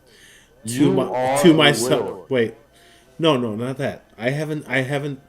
I've told myself I'm a fucking widower 8 billion times. I've told myself a lot of Say shit. the one thing you need to say. Right. So I've told myself a lot of stuff that a lot of people might not realize since Jay passed away. I've told myself that I'm worth looking for a lot of stuff, right? All pardon me. All that kind of stuff, right? But the wow, shit, that was a long burp. But the issue I'm having is I need someone beyond just hearing from a friend like you need to do this, right? Which is what you're doing. I'm not disagreeing with you. In fact, You need to say, in fact, Jay has passed away. Yeah. in fact, I am in a lot more agreement with you than you might realize. Okay. But the problem I have is I haven't dealt with a lot of this stuff beyond a logical standpoint, which Well, I do a lot of. I logic things out a lot emotionally before I deal with them. Part of what my sister Bethy, myself, are trying to do is find someone to help me deal with this stuff emotionally, because I deal with a lot of stuff logically. I fall back on logic very easily. yes, it is an excuse and escape. Yeah, I get it. It is. I will not deny that. Even if I was sober, I wouldn't deny that. You need to let her go. So I have in some ways. Have you though? Yes. Have you? Yes. Really? Yes. In what ways? Because you obviously not exhibiting those same personality aspects of someone who has let someone go, who has, lost a loved one. So So the way I've let her go isn't necessarily in grief, but it's in how I is it though? wait shh, in how I deal with certain aspects of the world. Is it though? Wait, yes. In the I don't want past, to irritate you, but I'm you're not. Wait, you're not irritating me yet. Okay. I'm gonna get there. You I'm gonna get there. you might. I'm not going to deny you might. Tom, I love you, but I'm gonna get there. Okay, look. So the way that I disagree with you in the fact that I've let her go is in how I deal with certain aspects that aren't relationship related to myself. I am more assured of myself. I don't question myself in as much as in how would Jay do this kind of deal when certain aspects of my kids come up, or their schooling, or certain non-relationship aspects of myself appear in the world. Okay? So in that way I've let her go. I've laid to rest the memory and the ghost of Jay, in the sense that I might consider what she would have said or done at that point, more as how you might consider how someone that you respect who is more worldly than you in that moment would deal with something, right? That's how we deal with Okay. any aspect of our life, right? I will fucking completely agree with you where my romantic relationships are concerned. I haven't let her go completely. I will Well, completely. and that is the most important aspect. Because Right. the thing is that you don't have to let her go, right? So So I'm trying to tell you, wait, like keep her Navy, with you. Navy, give me 2 seconds. I need to pee so bad right now. Yeah, go pee, Bobo. Go pee. Give me 1 sec. Yeah, you're good. Oh fuck! I don't know if I can walk straight. Shit. Oh. Oh. Ooh.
Hey, Bobo.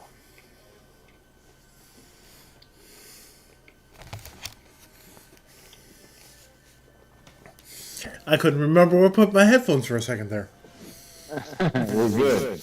Well, we've been live for like 5 hours, so I'm gonna have to bounce. Okay? That's one of the things I gotta do. Yeah, I need to actually go to sleep soon myself because I gotta get up at. Yes, you should. You should go to sleep, Bobo. I gotta get up at The thing is, 5:30. Listen, love you, right? If you're in anything, like I drop my number into your Discord. Like Okay. you call me anytime. I will promise I'll do so, and I actually mean that.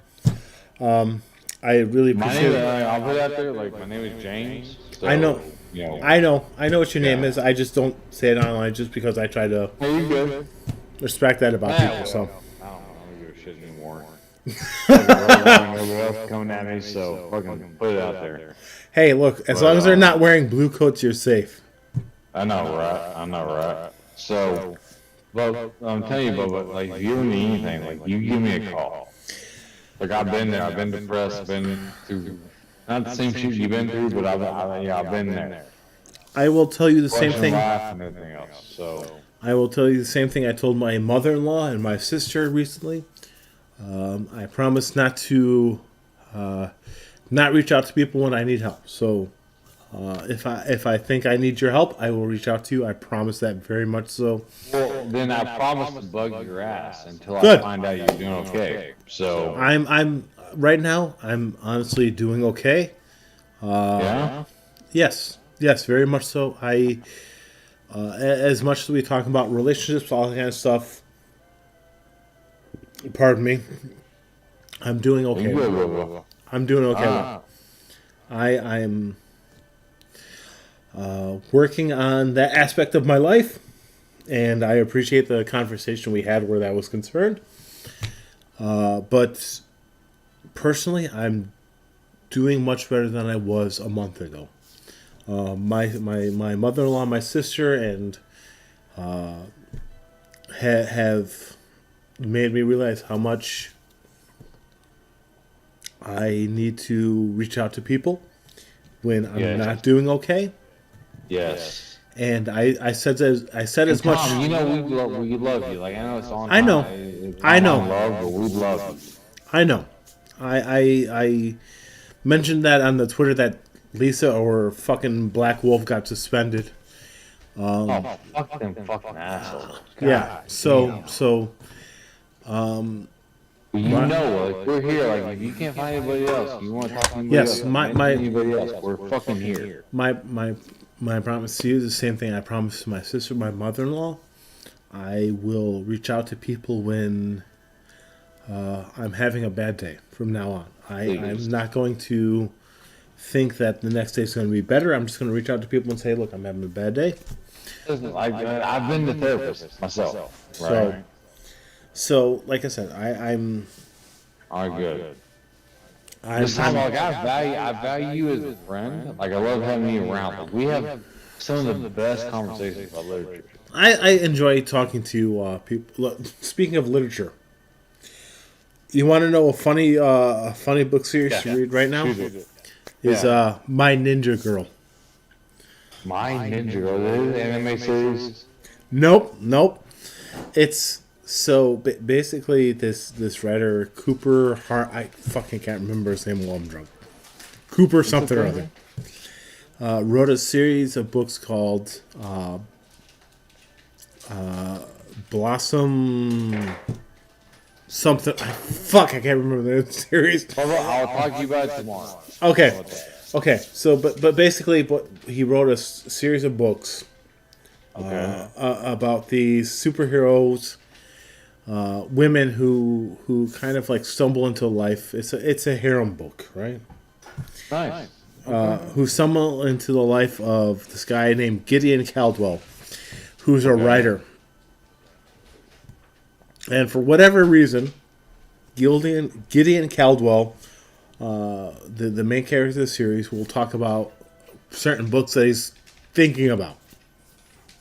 And Cooper or whatever his name is, has decided he's going to write books that Gideon Caldwell has thought about during the Blossom Girls superhero story as Gideon Caldwell. And My Ninja Girl is one of them. Nice. And it takes place in a far off future where these monks have basically taken over what's basically Japan. And they do things like create weaponized biological viruses. Wow. That's crazy. And it's fucking like it's crazy, but the book itself, like I've read the first one. And the first book is kind of amusing in the same way that, like I mentioned earlier, something can be amusing and not funny. You know what I mean? Where the main hero of the book, the main character is this guy named Micah Regent. And his parents passed away during some viral outbreak years ago. I'm with Mario. Like, I'm tired. I'm going to go to bed. Dude, you should probably go to bed because I'm going to just keep talking otherwise. And no, I'm worn out. So, I right. love the stream. Thanks for having me on. I enjoyed having you here. It was a pleasure, brother. All right. I love talking to you, Navy. Be safe, man. Okay? You too as well. All right. Bye. Bye.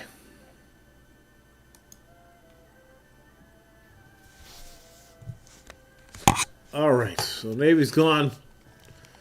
Let me save this game here real quick. That's not saving it. I didn't play as much as I thought I would. I really enjoyed my conversation with Navy. I'm fucking toasted. I'm gonna go lay down and read My Ninja Girl 2, which is kind of a harem book, but not really. Kind of, sort of, maybe. But bedtime for all superhero ninjas, including Tom. Next time I stream this game, I'll have beaten this fucking camel. I'm pretty damn close right now. I just have to go fight the boss, but that's next time. Next time after we beat this, it'll be easier to collect a lot of the side quests, the shrines, the leaves, the Koroks, all that kind of stuff. So we'll be concentrating on that kind of stuff next time. Again, I enjoyed my conversation with Navy. I enjoyed his frankness. I enjoyed his honesty. And I hope you all have someone in your life who's like that with you. Because having a friend like Navy is like having fucking world's best pillow. Like, dude's going to support you, but he's going to tell you the truth. I don't know how that's like a pillow, but it is. I'm a little drunk. I'm normally not this drunk. But I kept drinking far longer than I normally would. But overall, I really hope you guys have a good friend like you have, like I had tonight with Navy. It was a good conversation. We had some deeper topics. We had some personal topics. And that's a good thing. It's a good thing to question yourself, question the world around you. And with music like this, like, the fuck, why not? I'll be more serious next time. Or maybe less serious. But less serious topics, at least. In terms of Link, I enjoyed the character of Urbosa and the chief of the Gerudo currently, and all that kind of stuff. I talked about Navy with it briefly. Very, very, very much a parallel to Princess Zelda in this game. I'm trying to pull it back to Link. What the fuck? Jesus, I never turn this back to me. Look, for you and me.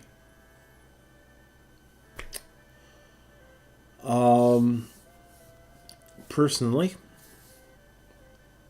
I wish I could have shared this game with people that had passed. I think they would have loved it. This game has a lot of connectivity to lore for other games. And it gives you... Oh, man. Pardon the yawn. And as long as you're willing to think of it, gives you the chance to question the prior games. Tomorrow, this morning, at 9 o'clock today, Mega Man Battle Network will be dropping. I hope you guys join me and enjoy that. Until then, be happy, be safe, be healthy. And I hope you have someone to love you as much as I had Navy to fucking give me his blunt ass self today. Until then, be happy, be healthy. And I'll see you later today. Bye.